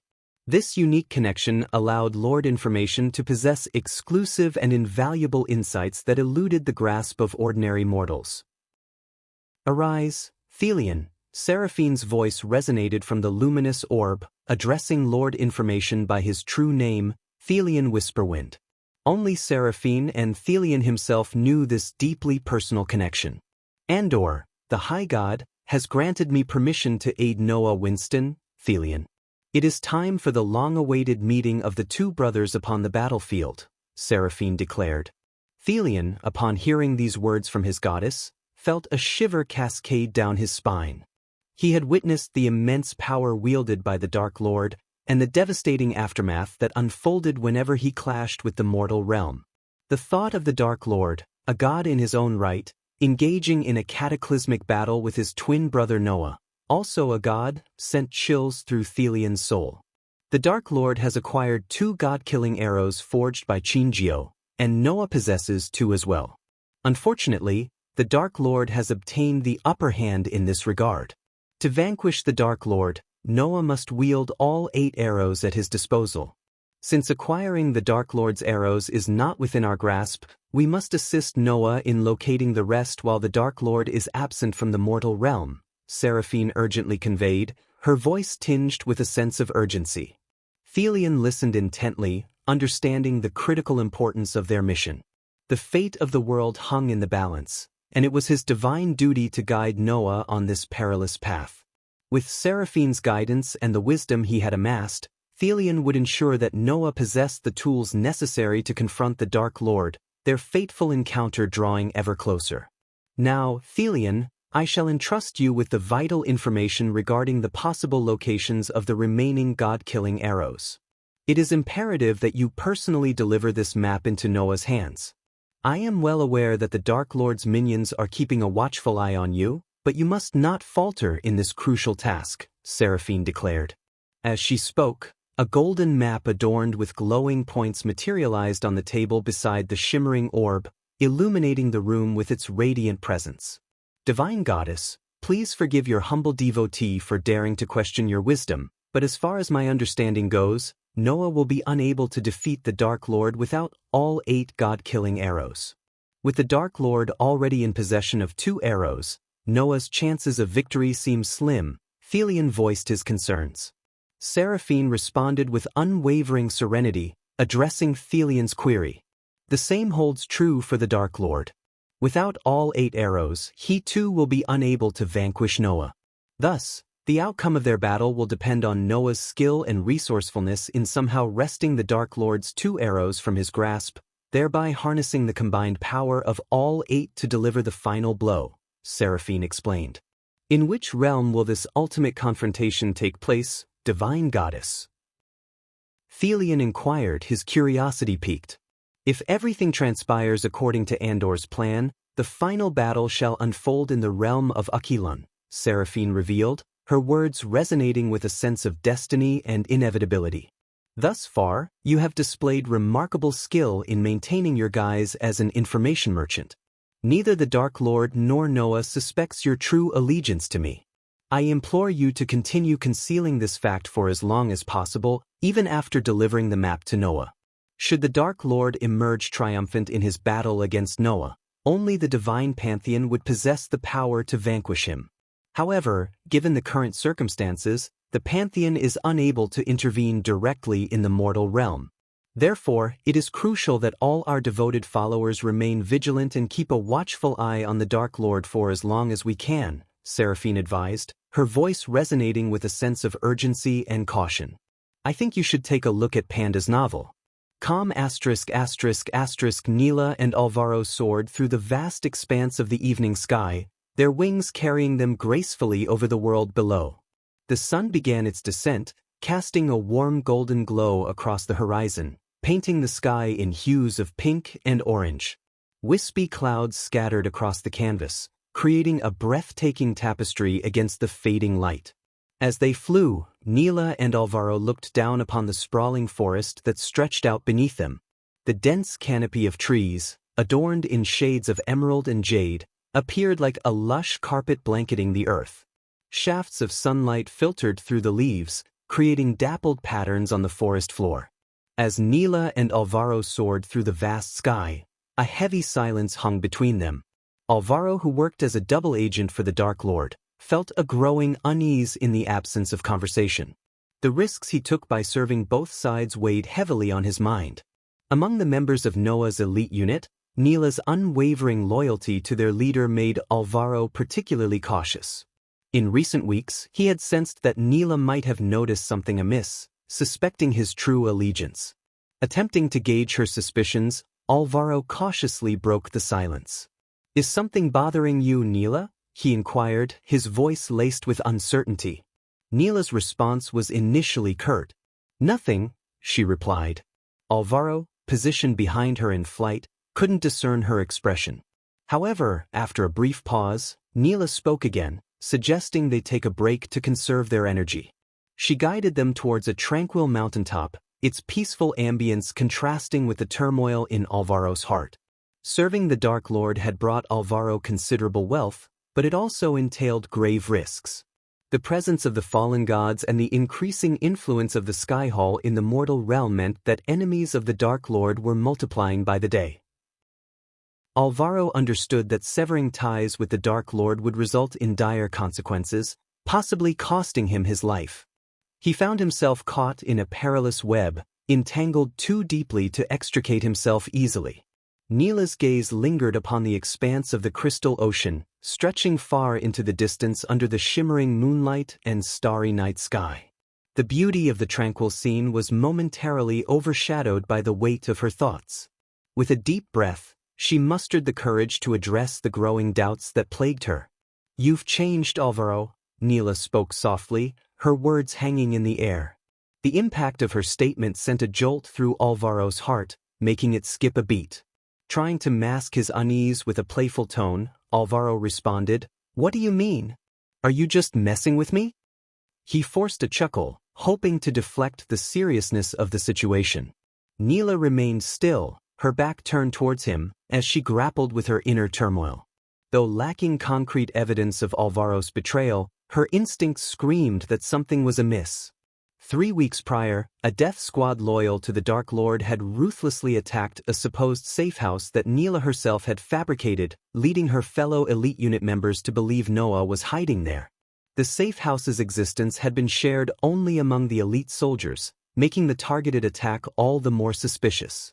Furthermore, Neela had uncovered a startling revelation during her investigations into the wealth and backgrounds of her comrades prior to the Dark Lord's assault on their Guardian Guild. It had come to her attention that Alvaro had recently acquired opulent manors and vineyards across the R continent. The timing and nature of his newfound affluence raised her suspicions further. In addition, whenever Ilara Valren dispatched a group of elite soldiers to apprehend nobles suspected of colluding with the Dark Lord, they were met with unexpected resistance. Despite the Dark Lord's obliteration of their Guardian Guild and the massacre of their fellow Guardians, Neela remained steadfast in her loyalty to Noah, the Supreme Guardian. Yearning for her instincts to be proven wrong, Neela turned to face Alvaro, her expression a mix of concern and urgency. "Alvaro, please, you have to be honest with me. We're friends. If there's something you need to tell me, please do so before we meet with Noah." Her words hung in the air, the weight of their significance palpable in the silence that followed. Panda's novel calm Neela's eyes welled up with tears as her fists clenched in frustration and anxiety. She could see Alvaro's lips trembling and a peculiar glint in his eyes. The signs were clear. Alvaro was undoubtedly concealing something, and it weighed heavily on Neela's heart. But before he could speak, a sudden surge of fear shot through her body, causing the hair on her neck to stand on end. "Look out!" Alvaro's voice rang out urgently, his instincts kicking into action. Without a moment's hesitation, he lunged forward, propelling Neela out of harm's way. Time seemed to slow as Neela's senses sharpened, registering the imminent danger. In the blink of an eye, an arrow materialized from the shadows, hurtling through the air with deadly precision. Alvaro's selfless act of protection came at a terrible cost. The arrow found its mark, piercing through his chest with a sickening thud. Neela's gaze shifted upward, her tear-filled eyes widening in terror as she witnessed a haunting sight unfold before her. Emerging from the shadows of the evening sky were figures cloaked in ominous dark robes, their presence emanating an aura of malevolence. The air crackled with an unsettling energy, sending shivers down Neela's spine. As the figures drew nearer, a chilling realization washed over her. From beneath the depths of their black hoods, gleaming white fangs glistened with a predatory hunger. These were none other than the minions of the Dark Lord, the dreaded vampires who served as his relentless enforcers. Neela's heart sank as she comprehended the dire truth. They had been ambushed. The vampire minions descended with an eerie grace, their dark forms gliding through the air like phantoms. Their eyes burned with an unholy crimson glow, fixated on their wounded prey. Neela's instincts screamed at her to flee, to escape this deadly trap, but her determination to protect her fallen comrade and unravel the mysteries surrounding Alvaro's true allegiance anchored her in place. Chapter 10-12. Noah's return. Neela's gaze swept over the vampire minions that encircled her, assessing their formidable presence. Amongst the group, she noticed the distinctive features of the soul-refining stage vampires, their gaunt faces contorted into wicked grins. Their elongated tongues flicked out, hissing with anticipation as they floated effortlessly in the air, their dark eyes fixated on their prey. But her attention was abruptly drawn to the two towering figures amidst the throng. These fusion-stage vampires stood head and shoulders above the rest, their bulging muscles and intimidating stature showcasing their enhanced power. Neela's heart quickened as she recognized the palpable threat they posed. With resolve etched across her face, Neela gripped her silver sword tightly, feeling its reassuring weight in her hand.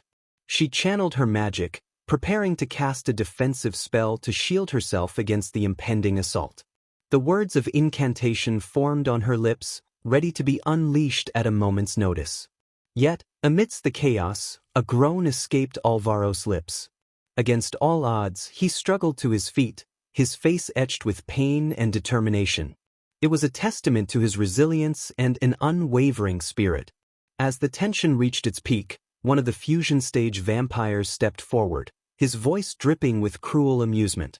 "The Dark Queen sends her regards," he taunted, his words laced with a sinister undertone. A wicked smile curled upon his lips, baring his elongated fangs, and his crimson eyes bore into Neela's. As Alvaro gritted his teeth, he summoned every ounce of strength to pull out the arrow lodged in his chest. A sharp wave of pain rippled through his body, and blood gushed from the wound, staining his clothes and the ground beneath him. With a trembling hand, he reached for a healing potion tucked within his cloak, intending to mend his grievous injury. But before he could bring the vial to his lips, a blur of movement descended upon them. One of the vampires, propelled by unnatural speed, dashed from the sky, his claws poised to strike. With a fierce growl, Neela reacted swiftly, her hand sweeping through the air with swift precision. In an instant, a burning golden chakra materialized before her, swirling with an intense radiant energy. It formed a formidable shield, blocking the vampire's frenzied assault. The impact reverberated through the chakra, sparks of golden light scattering in all directions. With her other hand, Neela tightened her grip on the silver sword and unleashed a swift counterattack. The blade sliced through the air with an almost ethereal grace, its shimmering edge meeting the vampire's resistance. The clash of metal and fangs filled the night air, a symphony of danger and determination. With a fierce roar, Neela's voice thundered through the chaos. "I will dispatch you unholy creatures. Your reign of terror ends here." Her words echoed with unwavering resolve, her eyes ablaze with righteous fury. The vampires, undeterred by Neela's defiance, taunted her with mocking laughter. "Your futile attempts won't save you, Guardian. The Dark Lord and the Dark Queen will revel in the sight of your severed heads." A deadly dance ensued, as Neela fought against the onslaught of the vampires, her movements infused with a deadly grace. She parried their attacks with the burning chakra shield, its golden light pulsating with each impact. As the fusion stage vampires hovered in the air, their imposing figures exuding an aura of dark power, flames sparked and danced along the edges of the golden chakra swirling before Neela.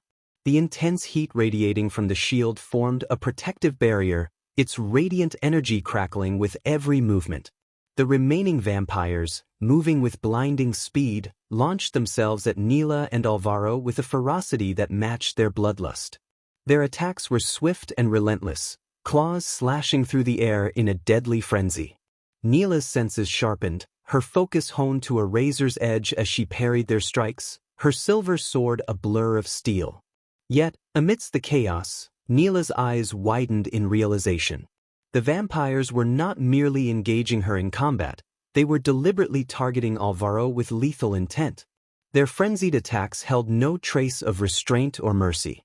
Doubt began to creep into Neela's mind as she questioned her suspicions about Alvaro's loyalty. With each passing moment, her doubts grew stronger. The vampires clawed at Alvaro, tearing at his robes, leaving deep gashes across his flesh. He winced in pain, his body a canvas of injuries. But despite the agony, Alvaro summoned a fierce determination. In a desperate bid for survival, Alvaro retaliated. With a guttural cry, he launched himself at one of the vampires, delivering a powerful headbutt that stunned his assailant. In one fluid motion, he followed up with a swift swing of his sword, severing the vampire's hand from its shoulder. Time seemed to slow as the severed hand flew through the air, crimson droplets spraying in its wake.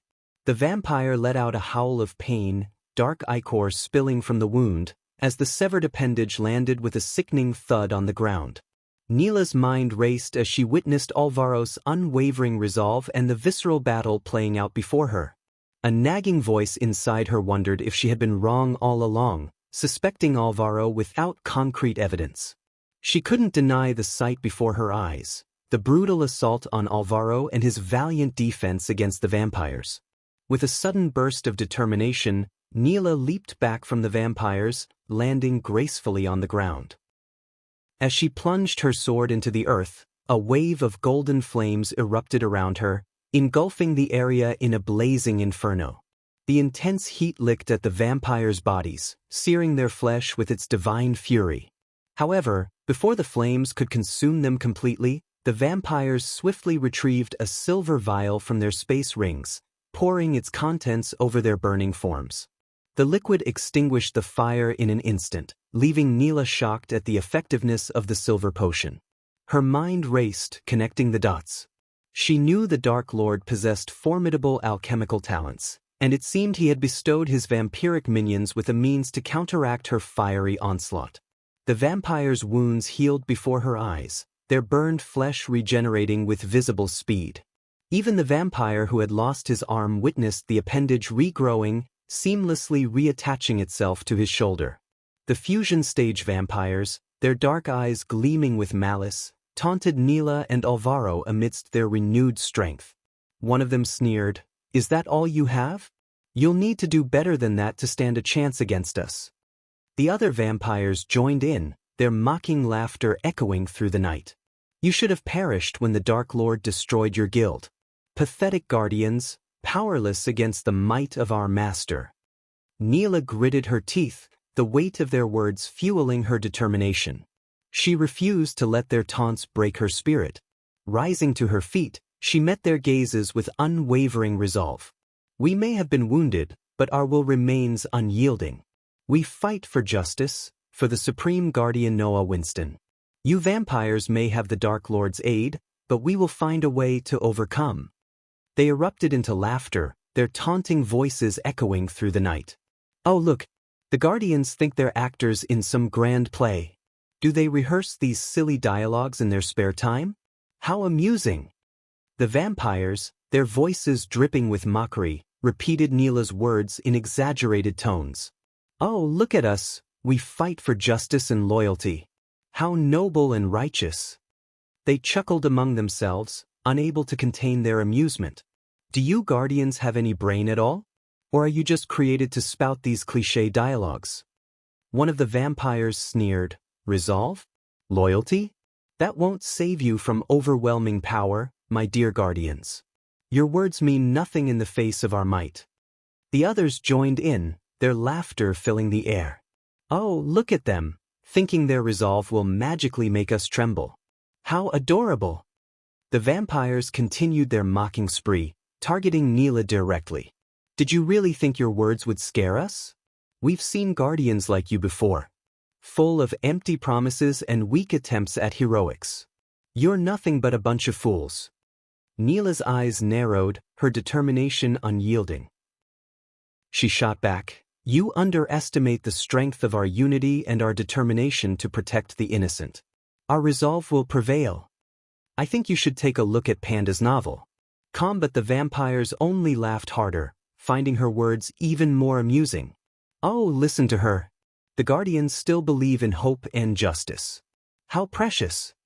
One of them playfully clutched their chest and pretended to be wounded by Neela's words, eliciting laughter from the rest. "Oh, we've missed these cringy, cliché dialogues from the Guardians. It's been too long." Neela's grip tightened on her sword, frustration and anger burning within her. "You may mock our words, but we will prove you wrong. Our actions speak louder than your empty taunts." The vampires exchanged knowing glances before one of them leaned in closer, their voice laced with derision. "How touching! Do you hope to kill us with your noble speeches? Save it for your bedtime stories, Guardian. The Dark Lord defeated your entire guild without breaking a sweat. What makes you think you stand a chance?" Neela's resolve flickered, but she quickly regained her composure. "We will find a way to defeat the Dark Lord and his minions. We will protect the innocent, no matter the cost." The vampires erupted into laughter once more, their jeering tones echoing through the night. "Oh, listen to her. The brave Guardian, thinking her words will save the day. How pathetic." They continued to mock her, their words like venomous daggers aimed at her spirit. Undeterred, Neela stood tall, her voice firm. "Mock us all you want, but we will never surrender to the darkness. We will fight until our last breath, for justice and for our Supreme Guardian." The vampires responded to Neela's defiance with sneers and taunts. "Maybe we should kill you now, before you bore us to death with your stupid dialogues," one of them snarled, his fangs glistening in the moonlight. Neela's fists clenched, her determination unwavering despite the mocking gazes fixed upon her. She refused to let their words break her spirit. These vampires would not see her falter. Not today, not ever. The laughter died down abruptly as the vampires, sensing the seriousness in Neela's stance, dashed at her and Alvaro from all directions. Their movements were swift, their attacks aimed to end the fight swiftly and mercilessly. As the battle intensified, Neela channeled her energy into casting spells, her hands weaving intricate patterns in the air. Golden sparks erupted from her fingertips, forming ethereal symbols that glowed with a radiant light. With each incantation, the spells took shape, their manifestations reflecting the pure power coursing through her veins. One spell created a swirling vortex of wind, gusting and howling around the mountaintop. It uprooted trees and sent debris flying, creating a barrier of chaos that hindered the vampire's movements. Another spell summoned cascading waves of water, crashing upon the ground and dousing the immediate vicinity, making the terrain treacherous for their foes. Meanwhile, Alvaro wielded his sword with skilled precision, parrying and countering the vampire's relentless attacks. His movements were swift and calculated, each swing of his blade a testament to his prowess as a warrior. He fought with unwavering determination, his eyes locked on his adversaries, seeking any opportunity to strike back. The vampires, however, were not to be underestimated. With blood coursing through their veins, they tapped into their unholy powers, casting spells of their own. Dark crimson energy crackled around their fingertips, twisting and coiling like serpents. They chanted ancient incantations, invoking blood-related magic that seemed to draw power from their very essence. Their spells took on a gruesome appearance. Shadows infused with crimson hues slithered across the ground, leaving trails of dark residue in their wake. The air thickened with a metallic scent, a testament to the potent blood magic that fueled their attacks. The vampires unleashed bolts of crimson energy, leaving trails of devastation in their path. The clash of spells was a sight to behold. Golden light clashed with dark crimson energy, the opposing forces intertwining and battling for dominance. But gradually, the vampires gained the upper hand. Their blood magic surged with malevolent power, overpowering Neela's defensive spells with its sheer intensity. Panda's novel. Calm as the vampires closed in, their attacks grew more ferocious. They unleashed a flurry of punches and kicks, each blow infused with their unholy strength. Blood sprayed from Neela and Alvaro's wounds, staining the ground beneath them. The vampires seemed to revel in their cruelty, their sadistic pleasure evident as they toyed with their weakened adversaries. In a brutal display, one vampire landed a powerful blow on Alvaro, breaking his legs with a sickening snap. Pain seared through his body, but his resolve remained unyielding. Neela, too, endured the onslaught, her body battered and bruised but her spirit unbroken. With their limbs broken and bloodied, Neela and Alvaro fought on, their determination undimmed. Though battered and on the brink of defeat, they refused to surrender. Cut off their heads and end this pathetic fight. As the fusion stage vampires issued their cruel command, a chilling silence enveloped the battlefield. The other vampires, obedient to their superiors, slowly advanced toward Neela and Alvaro, their eyes gleaming with a predatory hunger.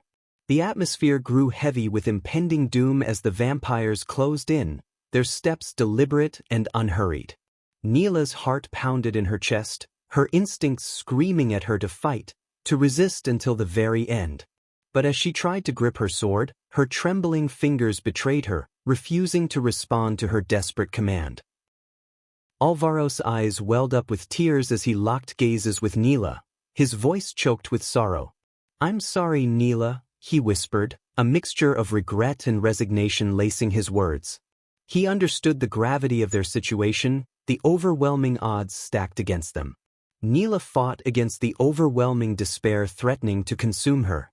With sheer determination, she attempted to find strength in her battered body, to summon the willpower to defy their imminent demise.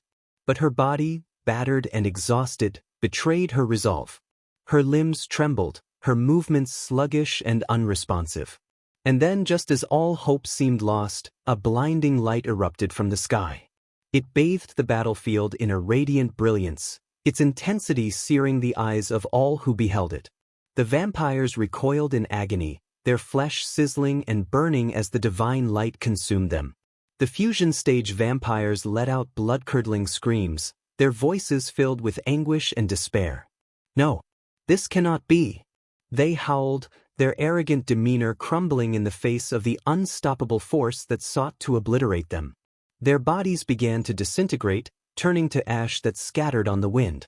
Neela and Alvaro, their eyes squeezed shut against the blinding radiance, felt a profound sense of relief wash over them. The intense light acted as a shield, sparing them from the vampire's cruel fate.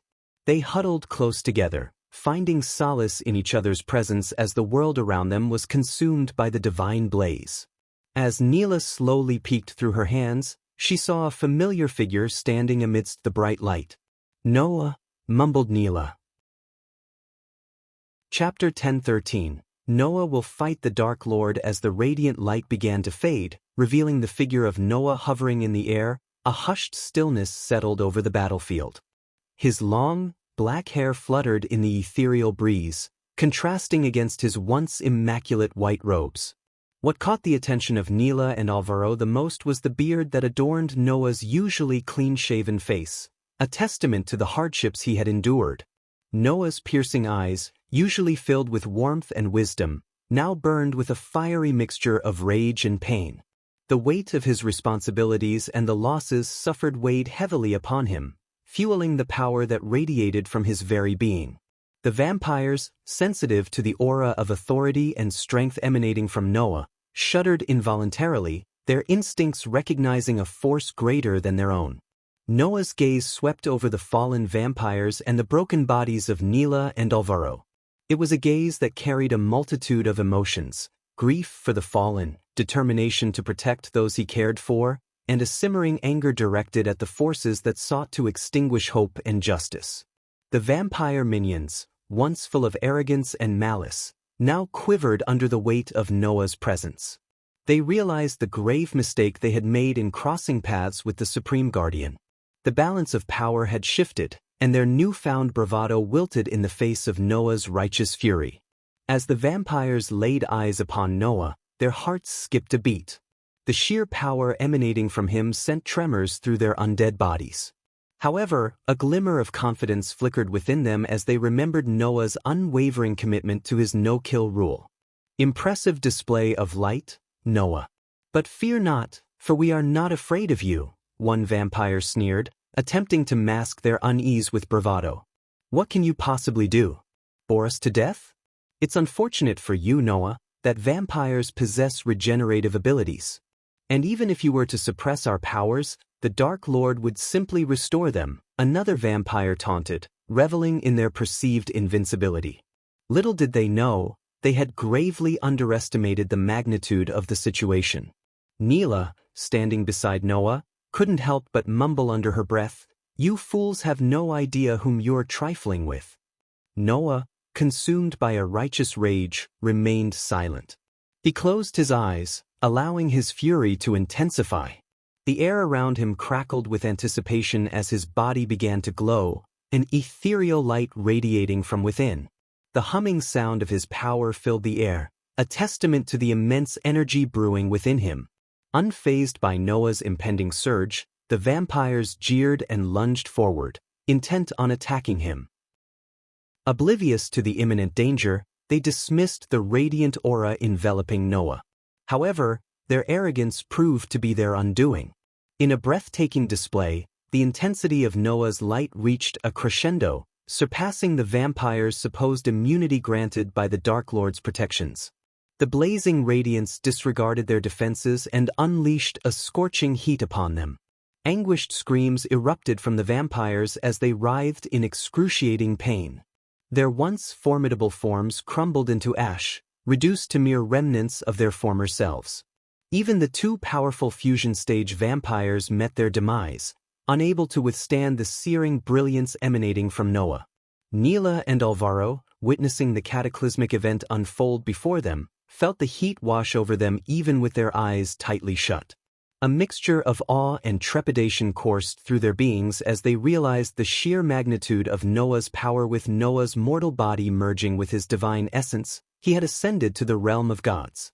Furthermore, during his unconscious state in the sky hall, the elders exposed him to pure celestial energy, propelling him to the half-celestial stage. Now both Noah and Michael stood at the half-celestial stage, their first step towards godhood, known as the fledgling god rank. Upon attaining godhood, each subsequent advancement within the divine ranks granted a god exponentially greater strength and power. However, despite Noah and Michael's newfound might as fledgling gods, they paled in comparison to the fallen gods, who had already reached the second stage of their godhood, the demigod stage. The disparity of just one rank meant that Noah and Michael stood little chance against the overwhelming might of the fallen gods. Fortunately for Noah, as the god of light, most of the fallen gods were in pursuit of his twin brother, Michael, who bore the mantle of the god of darkness. As the vampires turned to ashes, the radiant light emanating from Noah gradually faded. Noah turned his gaze towards Neela and Alvaro, a flicker of relief washing over him at the sight of his loyal companions.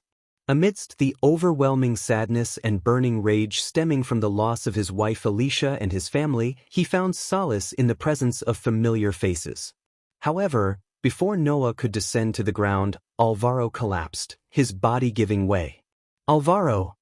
Neela's voice rang out, filled with concern as she hurried to his side. As Neela turned her attention to the arrow's entry point in Alvaro's chest, she noticed the eerie purple veins spreading across his wounded flesh. Alvaro began to cough up purple-tinged blood, a clear sign of poisoning. "Supreme Guardian!" Neela called out, her plea reaching Noah's ears as he descended to the ground. Kneeling beside Alvaro, Noah gently placed his hand upon the injured man's chest. A shiver ran down Neela's spine as she observed Noah's palm radiating a warm and comforting light. She tightly grasped Alvaro's hand, her heart heavy with worry and hope, silently praying for his recovery. In this dire moment, Neela realized the folly of her suspicions towards Alvaro. If he were truly a spy, driven solely by greed and lacking loyalty to the Guardian Guild and their friendship, he would never have risked his life by intercepting the arrow meant for her. "He has been struck by a poisoned arrow," Noah spoke calmly, his voice carrying a tinge of concern.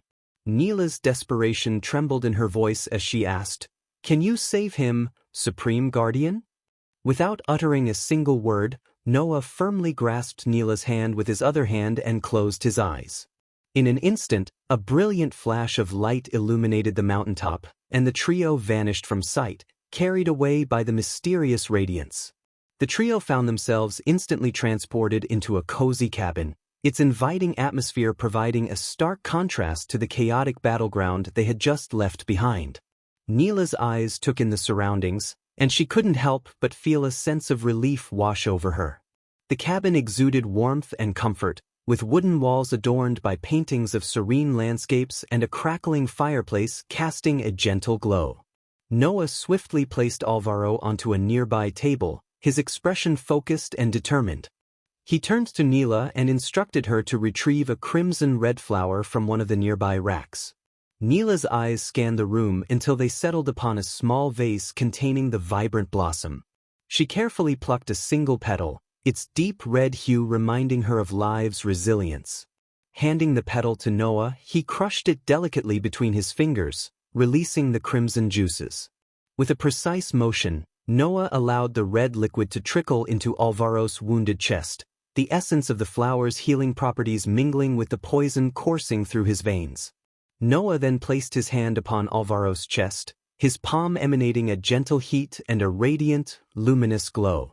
The power of the God of Light surged through him as he tapped into his divine abilities. The room seemed to be filled with a soft, ethereal light as Noah directed the healing energy toward Alvaro's body, targeting the poison that threatened his life. "I think you should take a look at the gentle heat from Noah's palm seeped into Alvaro's chest, and a brilliant radiance began to envelop the injured man. The light grew in intensity, illuminating the room as it penetrated deep into Alvaro's being, dispelling the toxic effects of the poison. With each passing moment, Noah's healing powers worked tirelessly, burning away the malevolent substance with the purifying force of light. Neela watched with bated breath, her heart filled with hope. She could sense the immense power flowing through Noah, the determination etched on his face as he fought to save their companion's life. The room was suffused with a gentle warmth, a testament to Noah's unwavering commitment to healing and protection. After burning away the poison in Alvaro's body, Noah left the cabin, his heart heavy with memories and emotions. As he stepped outside, his gaze fixated on the vast expanse of the distant sky, reminiscent of the nights he had spent stargazing with his beloved wife Alicia, their bodies entwined in a tender embrace. Tears welled up in Noah's eyes, silently tracing the contours of his anguished face. The image of the Dark Lord ruthlessly snuffing out Alicia's life played over and over in his mind, igniting a surge of fury that coursed through his veins, turning his eyes a fiery red. Trembling with a myriad of emotions, Noah found solace in the open air, hoping to find answers within the vastness of the heavens. As he stood there, a figure emerged from the cabin. It was Neela, her presence a gentle reminder of the loyalty and strength that still resided within their shattered world. Addressing Noah with reverence, Neela's voice trembled slightly as she spoke, "Supreme Guardian." Cutting her off, Noah's voice quivered with a mix of pain, anger, and regret. "I am not the Supreme Guardian anymore. The Guardian Guild no longer exists." In that moment, the weight of his words hung heavy in the air, underscoring the magnitude of their loss. The shattered remnants of the once great Guardian Guild loomed before them, a painful reminder of the bond that had been severed by treachery and betrayal. Seeking solace in Neela's presence, Noah shared his inner turmoil, his voice filled with a potent blend of anguish and desperation. "Tell me, Neela, how does one fight against their own flesh and blood? Ghost, the one who took Alicia's life, is my brother. How can I avenge her when the one responsible happens to share my blood?" In his voice, Neela sensed the torment that consumed Noah's every thought, his conflicting loyalties tearing at the very fabric of his being. The weight of his question hung heavy in the air, as they both grappled with the painful reality that their fight against the darkness was not just an external battle but an internal struggle against their own kin. Neela understood that in that moment, Noah needed more than a subordinate. He needed a friend. Summoning her strength, she took a deep breath and approached him. "Noah," Neela began, her voice gentle yet resolute. She realized the weight of his struggle, torn between the bonds of blood and the loss of his beloved Alicia. "The Dark Lord is not your brother. Blood does not define family. Lady Alicia was your family, and it was his hands that took her from you." Neela stepped closer, standing beside Noah, offering her unwavering support. Noah stood there, caught in the turmoil of his emotions. The desire for vengeance burned within him, seeking retribution for the life stolen from him. But at the same time, he couldn't help but feel the weight of conflicting emotions tugging at his heart. Neela, sensing his inner struggle, stepped closer, her eyes filled with compassion and determination. "Noah," she said, her voice steady yet filled with empathy. "I understand the pain and guilt that consumes you. But defeating the Dark Lord is not just about avenging Alicia's death. It is about ensuring that no one else suffers the way you have." Noah's gaze met Neela's, his eyes reflecting the battle raging within his soul. "I blame myself, Neela," he confessed, his voice heavy with regret. "I should have seen the signs. Ghost, my own brother. If only I had realized it sooner, 2 years ago, perhaps I could have turned him away from this path of darkness. I failed him and I failed my family." Neela placed a comforting hand on Noah's shoulder. "Noah, you cannot shoulder the blame for the choices Ghost has made. He had countless opportunities to choose a different path, to turn away from causing harm. Yet, he embraced the darkness willingly." Tears welled up in Noah's eyes, his voice trembling with emotion. "But he's my brother, Neela. Flesh and blood. I should have protected him, guided him away from this fate." Neela's grip tightened, her voice unwavering. "Noah, listen to me. Ghost made his own choices. He chose to become the Dark Lord, to sow chaos and destruction. It is your destiny, whether he is your brother or not, to stand against him. To protect the innocent, just as Elisha would have wanted. Noah's heart ached, torn between his love for his lost wife and his sense of responsibility towards his family, both past and present. He closed his eyes, allowing Neela's words to sink in, the weight of his decision pressing upon him. His mind replayed memories of Alicia's laughter, her warmth, and the dreams they once shared. The pain of her loss intensified, intertwining with his guilt and self-blame. I should have been there for her, Neela. Noah's voice quivered with sorrow. I should have protected Elisha, my family. It should have been me who was abandoned, not Ghost. If only I had been stronger, wiser, maybe things would have turned out differently. Neela's presence offered him solace, her unwavering support providing a guiding light in the darkness. She understood the complexity of his emotions, the struggle between seeking justice and grappling with the bonds of blood. Noah, Neela's voice resonated with empathy. It is natural to feel torn, trapped between loyalty, guilt, and the need for retribution. But you must remember, Ghost had his own choices to make. You cannot blame yourself for the path he chose. You did not abandon Elisha or your family. You loved them, protected them. It was Ghost who strayed. Noah's fists clenched, his conflicting emotions warring within him. I never wanted to fight my own brother, he admitted, his voice heavy with anguish. But I cannot let his darkness go unchallenged. I must avenge Elisha, ensure that her death was not in vain. It tears me apart, Neela, to stand against my own blood. But I cannot allow the Dark Lord's tyranny to continue. Neela's gaze remained steady, filled with unwavering resolve. Noah, you carry the burden of your guild, your family, and Alicia's memory. It is a heavy weight to bear, but you are not alone. We will face this together, united against the darkness. Ghost made his choices, and now it is your destiny to confront him. Chapter 1014. Returning to Sea Realm after successfully vanquishing Elder Gravesinger and dealing with Forcrux, Michael stumbled upon a remarkable discovery. He found a skull-shaped medallion among the Elder's belongings, and to his surprise, he learned that it was forged in the realm of gods. With Elidar's assistance and some careful rune adjustments, Michael managed to harness the medallion's power to create a portal back to Aitnes.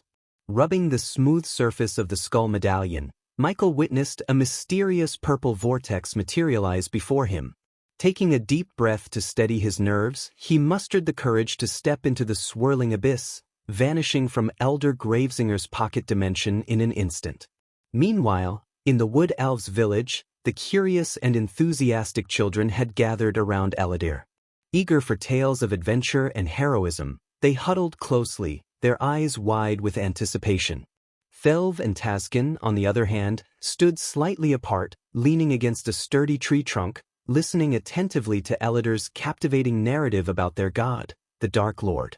Elidar spun a vivid yarn, recounting the courageous exploits of Michael as he confronted a fearsome vampire death squad, battling to assert his dominance and earn their loyalty. The children gasped in awe, their young minds captivated by the tale unfolding before them. Suddenly, a sharp gust of wind swept through the village, causing everyone to startle and turn their attention towards the disturbance. Before their astonished gazes, a magnificent purple vortex materialized near Michael's throne. With an air of confidence, their god emerged from the swirling portal, returning to them from realms unknown. My lord, Thelv, Taskin, and Elidar swiftly bowed before Michael, their faces filled with reverence. After being regaled by Elidar's tales of Michael's heroism, the young Wood Elves regarded him with admiration and wonder, their eyes shining with excitement. Each child longed to emulate their god, aspiring to be just as brave and formidable. We must speak, Michael declared, his tone laden with importance. Realizing the gravity of the situation, Thelv and Taskin exchanged a knowing glance. Sensing the urgency in Michael's voice, Thelv turned her attention towards the children, her expression mirroring concern. All right, children, it's time to explore the wonders of the forest, Thilv gently instructed, suppressing a smile at their playful sighs of mild protest. With a collective nod, the children dispersed, their laughter and chatter fading into the distance. Left alone with his loyal followers, Michael took his rightful place upon his grand throne, radiating an air of command. "My lord, what transpired in the Sky Hall?" Elidar's voice quivered with both curiosity and trepidation. He could scarcely fathom the audacity of the Dark Lord infiltrating the heart of their enemy's stronghold and returning unscathed. The mere thought sent shivers down Elidar's spine. A sly grin crept across Michael's face as he nonchalantly crossed one leg over the other, reclining upon his imposing throne. "Exceedingly well, my friend," he began, his voice tinged with a mix of satisfaction and mischief. "We now possess the pocket dimension housing the demon coffins. With enough time and resources, we can resurrect this ancient race." Taskin and Thilv couldn't help but shudder at the mention of resurrecting such formidable forces. They had been fortunate to live in the world of Aitnes, where their greatest perils had been the natural predators of the forest, until recently encountering the relentless Sky Hall soldiers. Yet, compared to their relatively peaceful existence, Michael's challenges seemed insurmountable. His list of adversaries grew with each passing day, and a restful night's sleep had become a luxury of the past. Eager to witness the downfall of the Sky Hall, Elidar's emotions were torn between terror and elation. Having endured 3 millennia of imprisonment at the hands of the Sky Hall, his hatred for the institution knew no bounds. He would gladly sacrifice anything to witness the Sky Hall razed to the ground. But to breathe life into these dormant bodies, I must journey into the sea realm, Michael revealed, his gaze fixed on a distant horizon. Retrieving a peculiar artifact from his possession, he casually tossed the skull-shaped medallion towards Elidar, who caught it with reverent hands. The medallion glimmered brilliantly against the wood elf's palm, its intricate and powerful runes leaving him in awe and disbelief. "Such a finely crafted artifact," Elidar murmured, his voice filled with a mixture of admiration and astonishment. "To think they managed to imbue such complexity and power within such a compact medallion." As the ethereal light danced across the medallion's surface, Elidar couldn't help but marvel at the craftsmanship. Michael decided to embark on a perilous journey to the sea realm, determined to obtain another seed of darkness that would permanently activate the system. With the system operational, he would be able to resurrect the dormant demon bodies and confront the gods themselves. Despite Nithrol's warning about not returning to the mortal realm until reaching the celestial stage, Michael had to take the risk. The sea realm held the key to bringing the system online, as it was the only way he could earn the crucial experience points necessary to ascend to the celestial stage. "Elidar, stay here with the wood elves," Michael commanded, his voice firm and resolute. "Assist them in dismantling the outpost of the Sky Hall soldiers. I will provide you with explosives and poisons to make the task easier." Taskin and Thilv, realizing their god was once again departing their world, knelt before him, a mixture of concern and anticipation etched on their faces. "My lord, when will you return?" Taskin inquired, his voice tinged with a hint of longing. "If all goes according to plan, he'll be back soon," Michael reassured them, his gaze filled with determination. With a nod of gratitude, Elidar returned the skull medallion to Michael. As the medallion rested in his palm, Michael focused his thoughts on the house of Elidar, the place where he had last parted ways with Mutrad. Infusing the medallion with a sliver of arch-energy, he felt its power surge and shimmer with anticipation. Before him, a portal materialized, a swirling gateway to the unknown. Taking a deep breath, Michael steeled himself and stepped into the portal, leaving behind his loyal followers and the familiar realm of Aitnes. "I think you should take a look at inside the house of Halrid." Valen sat regally upon his throne, while his fellow elders occupied a row of seats before him. The hall itself was a marvel of underwater construction, nestled in the depths of the ocean. With no sunlight to penetrate its depths, the hall relied on the ethereal glow of the Arctic barrier surrounding the city as its primary light source. The hall's architecture was nothing short of majestic, reflecting the grandeur and power of the Halrids. Intricate designs adorned the walls, showcasing the craftsmanship of the ancient builders. The ceiling soared high above, adorned with a magnificent chandelier that shimmered with a soft, blue luminescence. Each crystal sparkled like stars in the vast oceanic night sky, casting gentle rays of light that danced and played upon the water below. Behind Valen, a wall made of transparent glass revealed the mesmerizing expanse of the deep blue sea. Schools of vibrant fish swam gracefully, their colorful scales reflecting the scattered light.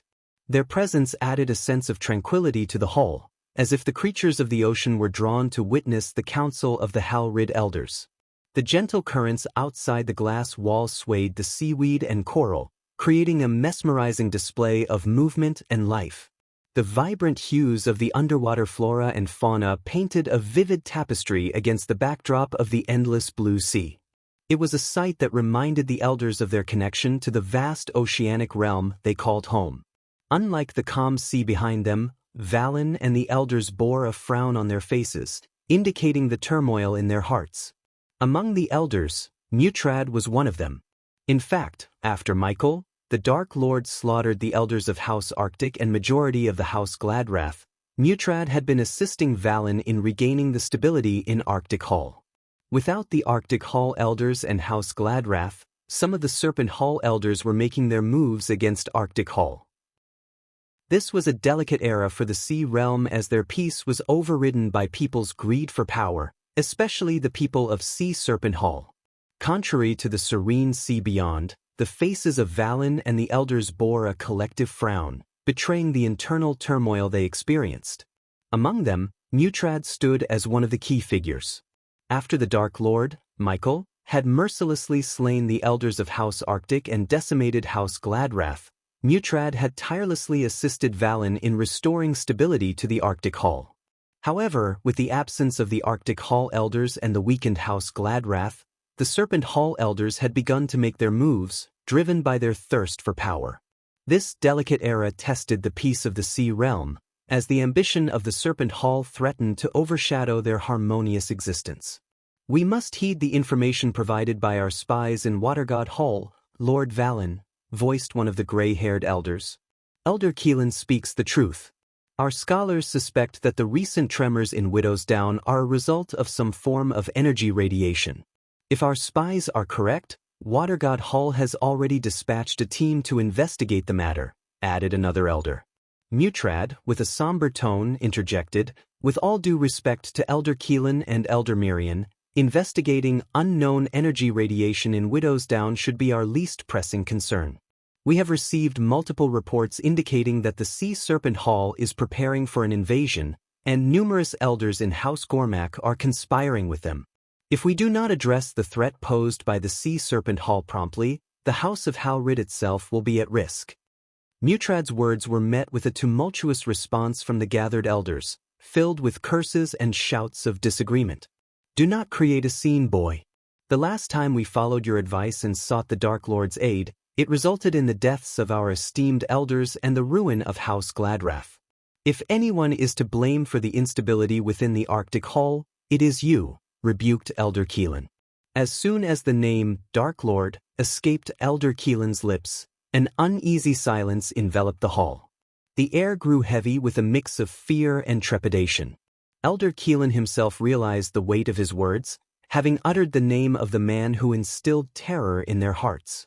With all due respect, Elder Keelan, let us not forget that it was a unanimous decision to seek the Dark Lord's assistance, calmly interjected Elder Markey, a wise elder with silver hair and serene eyes. The Dark Lord agreed to retrieve our artifact, and he fulfilled his promise. Though we cannot disregard the fact that he brought about the demise of the elders and House Gladrath, it is unfair to lay the blame solely on Mutrad's shoulders. I implore you to consider Mutrad's counsel. Our immediate threat lies with the Sea Serpent Hall. Reflect upon this. Even if we were to investigate the origin of the tremors, the Watergod Hall has already dispatched a team to Widow's Down. If our scholars are correct and the cause is indeed something within Widow's Down, it will fall under the jurisdiction of the Watergod Hall. Whether it is a gift or a curse, they will claim it. Regrettably, we are not in a position to oppose the Watergod Hall, Elder Markey reasoned with wisdom and insight. Mutrad, who had pledged his loyalty to the Dark Lord in order to save his world and the House of Halrid, felt a sense of helplessness wash over him. It had been a year since he last heard from the Dark Lord, and news of his recent return and the shocking destruction of the Guardian Guild had spread throughout the sea realm like wildfire. Yet, the Dark Lord had not contacted Mutrad, leaving him in a state of uncertainty and concern. In the event that circumstances become dire, we must consider the possibility of aligning ourselves with the Sea Serpent Hall. We are in no position to engage in a conflict with them, especially since many of the elders from House Gormak have already struck deals with the Sea Serpent Hall. Elder Marky's words echoed through the hall, eliciting gasps of disbelief. However, Mutrad was among the few who found merit in Marky's suggestion. That option is not viable. I have consulted with the ancestors in the Immortal Council, and they do not wish for us to join the Sea Serpent Hall and forsake the legacy they have worked tirelessly to establish. They want us to resist and fight, finally spoke Valen, the esteemed leader of the House of Halrid. Unfortunately, his words confirmed Mutrad's apprehensions, leaving him with a heavy heart and a sense of foreboding. As the elders and Valen continued their discussion, an inexplicable change seemed to permeate the air within the hall. A sudden chill settled in, causing the atmosphere to grow still. The elders and Valen exchanged perplexed glances, sensing an unusual shift in the airflow that intensified with each passing moment. The once gentle breeze transformed into a fierce gust, swirling with an unsettling force. Caught off guard by this anomaly, the elders and Valen furrowed their brows, their expressions etched with concern. Their attention became fixated on a peculiar sight unfolding before them, a vortex materializing right in the heart of the hall. "Guards!" Mutrad's urgent cry reverberated through the chamber, prompting the armored soldiers stationed nearby to respond swiftly. Drawing their weapons, the elders and guards prepared to defend themselves against this unexpected intrusion. The soldiers, in a display of agility and discipline, rushed into the hall, encircling the swirling portal with unwavering determination. Their eyes remained fixed upon the mysterious phenomenon as anticipation and tension filled the air. Then, in a slow and deliberate manner, a figure emerged from within the depths of the portal. The collective gasp that escaped the lips of the elders resonated through the hall, leaving them utterly astonished. The man who stepped forth, to their disbelief, was none other than the Dark Lord himself. Chapter 10:15. Fighting a fallen god. As Michael surveyed the soldiers, their weapons held tightly in their grasp, a faint smile curved his lips. The tension in the air was palpable, but he knew there was no need for conflict. They were merely pawns in a game they did not fully comprehend. "Soldiers," Michael spoke with calm authority, his voice carrying across the room. "There is no point in engaging in combat. I have no quarrel with you." The soldiers exchanged uncertain glances, their eyes flickering with a mixture of confusion and suspicion. They had been trained to follow orders without question, to defend their realm from any perceived threat. Yet, standing before them was the enigmatic Dark Lord himself, the very embodiment of the danger they were taught to fear. Before the situation escalated further, Valen, seated regally upon his throne, leaped to his feet. His eyes widened with both surprise and concern as he hurriedly made his way towards Michael, leaving behind the council of elders who watched the unfolding scene with bated breath. "What is the meaning of this intrusion, Dark Lord?" Valen's voice resonated with authority, demanding an explanation for the sudden appearance of the formidable figure before him. Michael turned his gaze towards Valen, meeting his piercing stare. "Valen, I mean you no harm," he replied, his voice laced with a cool confidence. "I have come here seeking information, not conflict." Valen's expression softened slightly, curiosity mingling with caution. "Information? About what?" From within the depths of his black, flowing coat, Michael retrieved a weathered map, causing the soldiers to tense up at the mere movement of his hands. Their fingers tightened around their weapons, ready to strike if necessary. Ignoring their reaction, Michael unfolded the map and laid it upon the nearest surface, revealing a parchment hidden within his pocket. Valen felt reluctant but eventually took the map from the Dark Lord's outstretched hand. As he unfurled it, His eyes widened in shock and disbelief. The map displayed their vast sea realm, with intricate markings indicating various locations of significance. But what caught Valen's attention was a particular spot marked with a bold X, the treacherous and uncharted region known as Widow's Down. "You're pointing at Widow's Down," Valen stated, his voice betraying a mix of astonishment and caution. "It is a dangerous place, shrouded in mystery and peril. Why would you be interested in that forsaken area?" "You don't have to worry about that, Valen. I just want to know if there is a way to reach this Widow's Down you speak of quickly," said Michael calmly and cryptically. Elder Markey, standing among the council of elders, a spark of realization lit up in his eyes. His mind raced with possibilities as he swiftly formulated a plan. This was an opportunity they couldn't afford to miss, an opportunity to potentially rid themselves of the Sea Serpent Hall's menace once and for all. "Dark Lord," Elder Markey interjected, his voice soft but carrying a sense of purpose. "If you are truly interested in Widow's Down, there might be a way to expedite your journey." All eyes turned towards Elder Markey, including Mutrad's, who felt a sense of apprehension at the old man's sudden plan. Mutrad understood the potential benefits of utilizing the Dark Lord's power against their enemies, but he also knew the dangers of underestimating Michael's capabilities. "What do you mean, Elder Markey?" Valen inquired, his gaze shifting between the elderly council member and the Dark Lord himself. Elder Markey's wrinkled face bore a knowing smile. "Legends speak of a secret wind tunnel known only to the Sea Serpent Hall. It is said to be hidden away, leading to an area closest to Widow's Down. If you were to make use of this tunnel, you could potentially reach your destination swiftly and unnoticed." Mutrad's eyes widened in surprise, realizing the extent of Elder Markey's plan. The old man was attempting to manipulate the Dark Lord, to utilize his power to eliminate their enemies. While part of him recognized the practicality of such a strategy, another part warned against underestimating the Dark Lord's motives and capabilities. Michael, observing the exchange, maintained his composed demeanor. His eyes narrowed slightly as he assessed the elderly council member before him. He sensed the undercurrents of manipulation, the hidden intentions within Elder Markey's words. After hearing Elder Markey's words, a small, enigmatic smile played upon Michael's lips, his thoughts concealed behind his calm exterior. Mutrad, who had pledged his loyalty to the Dark Lord in secret, knew him better than anyone else in the hall. He gazed at the Dark Lord with unwavering eyes, understanding the complex nature of the situation. Meanwhile, the soldiers in the room jerked with unease at the Dark Lord's movement, fully aware that if he wished to attack, there would be no stopping him. They were acutely aware of the power he possessed, a power that could easily turn their encounter into a massacre.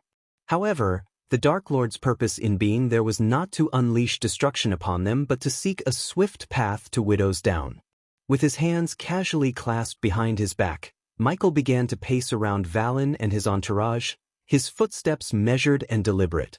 As he circled them, his voice resonated with a calm confidence. "Please forgive my skepticism, but I have lived long enough in this world to know that nothing comes without a price. Furthermore, the Sea Serpent Hall holds a significant position among the Great Eight clans, does it not? I understand that your sea realm prides itself on maintaining peaceful relations among the three clans. However, it is difficult for me to believe that the secret wind tunnel you propose, known only to the Sea Serpent Hall, is a mere coincidence," Michael calmly stated, his eyes keenly observing the reactions of the elders and Valen. As he expected, a flicker of unease passed across their faces, revealing the hidden agenda of the House of Halrid. "I may not know all the ins and outs of your sea realm, but I do know one thing. Peace doesn't last. It's just a fleeting moment in the grand scheme of things. People, my friends, always hunger for power. It's in their very nature. Now, considering what happened the last time, your precious Arctic Hall must be weakened. And let me tell you something, a weakened predator becomes nothing but prey. And mark my words, when one predator falls, another rises. So, tell me straight, have you become nothing but helpless prey to the Sea Serpent Hall?" Michael's voice dripped with a cool, confident aura, his piercing gaze fixed on Valen and the elders, challenging them to face the harsh reality of their situation. He paused, allowing the weight of his words to settle upon the gathered leaders. His piercing gaze scanned their faces, seeking the truth hidden within their expressions. It was evident that the House of Halrid had its own motives and hidden fears, and Michael intended to uncover them. I think you should take a look at. So, I ask you plainly, have you become the prey of the sea serpent Hall, your once allies turned predators? Michael's voice resonated with a mix of curiosity and authority, leaving no room for evasion. He awaited their response, poised to unravel the intricate web of power and deception that lay before him. After hearing Michael's probing words, Valen understood that hiding their troubles with the Sea Serpent Hall was futile. However, he was reluctant to involve the Dark Lord in their affairs. If it came down to it, Valen would rather join forces with the Sea Serpent Hall than engage in a futile battle that would only result in the loss of their fellow House of Halrid members. Valen recognized that there was no point in fighting a losing battle and sacrificing lives. Bringing the Dark Lord into the conflict would undoubtedly lead to victory against the Sea Serpent Hall, but it would also bring destruction upon them. As the Dark Lord himself had pointed out, without the Sea Serpent Hall, the Sea Realm would become weakened. And as he had warned, when a weakened prey attracts another predator, chaos would ensue. Valen had no desire to witness such devastation. Forgive Elder Marquis if he had any hidden intentions, Dark Lord. Elder Marquis wants what's best for our house, and yes, we do face troubles with the Sea Serpent Hall. However, we will handle this matter within our own realm. We do not require your assistance, Valen declared, his voice filled with a mixture of determination and a desire to protect his people. Upon hearing Valen's words, Michael simply smiled, his gaze unwavering. I respect your choice. Now, I shall take my leave and head towards the Sea Serpent Hall, Michael responded. Valen signaled the guards to escort the Dark Lord through a secret exit, ensuring that no one else witnessed his departure from the House of Halrid. The soldiers, though fearful, gestured for Michael to follow them. They led him along a narrow glass pathway, offering a breathtaking view of the deep sea. Michael marveled at the beauty before him, the vibrant golden-colored fish and the mesmerizing array of unknown deep-sea creatures that gracefully swam around. Finally, they arrived at a hall where a circular hollow lay on the floor. Michael knew it would open up, granting him passage into the depths of the sea, where he would journey towards the Sea Serpent Hall. Travel north, following the current. It will guide you to the Sea Serpent Hall, one of the guards informed him, to which Michael nodded in understanding. Just as he was about to step into the hollow, Mutrad entered the hall. You too, leave us, Mutrad commanded, ordering the guards to depart, leaving him alone with the Dark Lord. My lord, Mutrad spoke once the two guards had left them alone. Is it wise for you to meet me alone, my lord? You don't want the elders to discover that I have secretly pledged my loyalty to you, Michael said calmly, a smile playing upon his lips. Some of the elders already suspect my allegiance to you, but they lack any concrete proof, Mutrad sighed, his voice tinged with resignation. If you are concerned about me bringing destruction upon your world, fear not. I am not a threat to your realm. Besides, there is a greater danger looming over us as we speak, Michael assured him, implying that the true enemy was none other than the Sea Serpent Hall.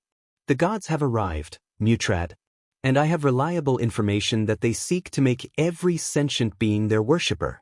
Those who resist them will face annihilation, Michael revealed, his tone carrying a weight of seriousness. It was evident that Mutrad was already aware of the rising threat posed by the fallen gods. Are you referring to the fallen gods? Mutrad asked, his voice filled with a mixture of concern and curiosity. The fallen gods are mere weaker beings trapped within the mortal realm, Mutrad. There exists a realm above ours, the realm of gods itself. Those deities are the real deal. You call me the big, bad, evil Dark Lord, don't you? Well, just wait until you witness the descent of the true gods upon your precious world, Michael chuckled softly. Truth be told, he harbored no illusions about the benevolence and kindness of the gods in the realm above. The god of necromancy, Forcrux, the god of war, and the god of time and space were anything but merciful and gentle. In Michael's eyes, The realm of gods was a place even more sinister than the mortal realm.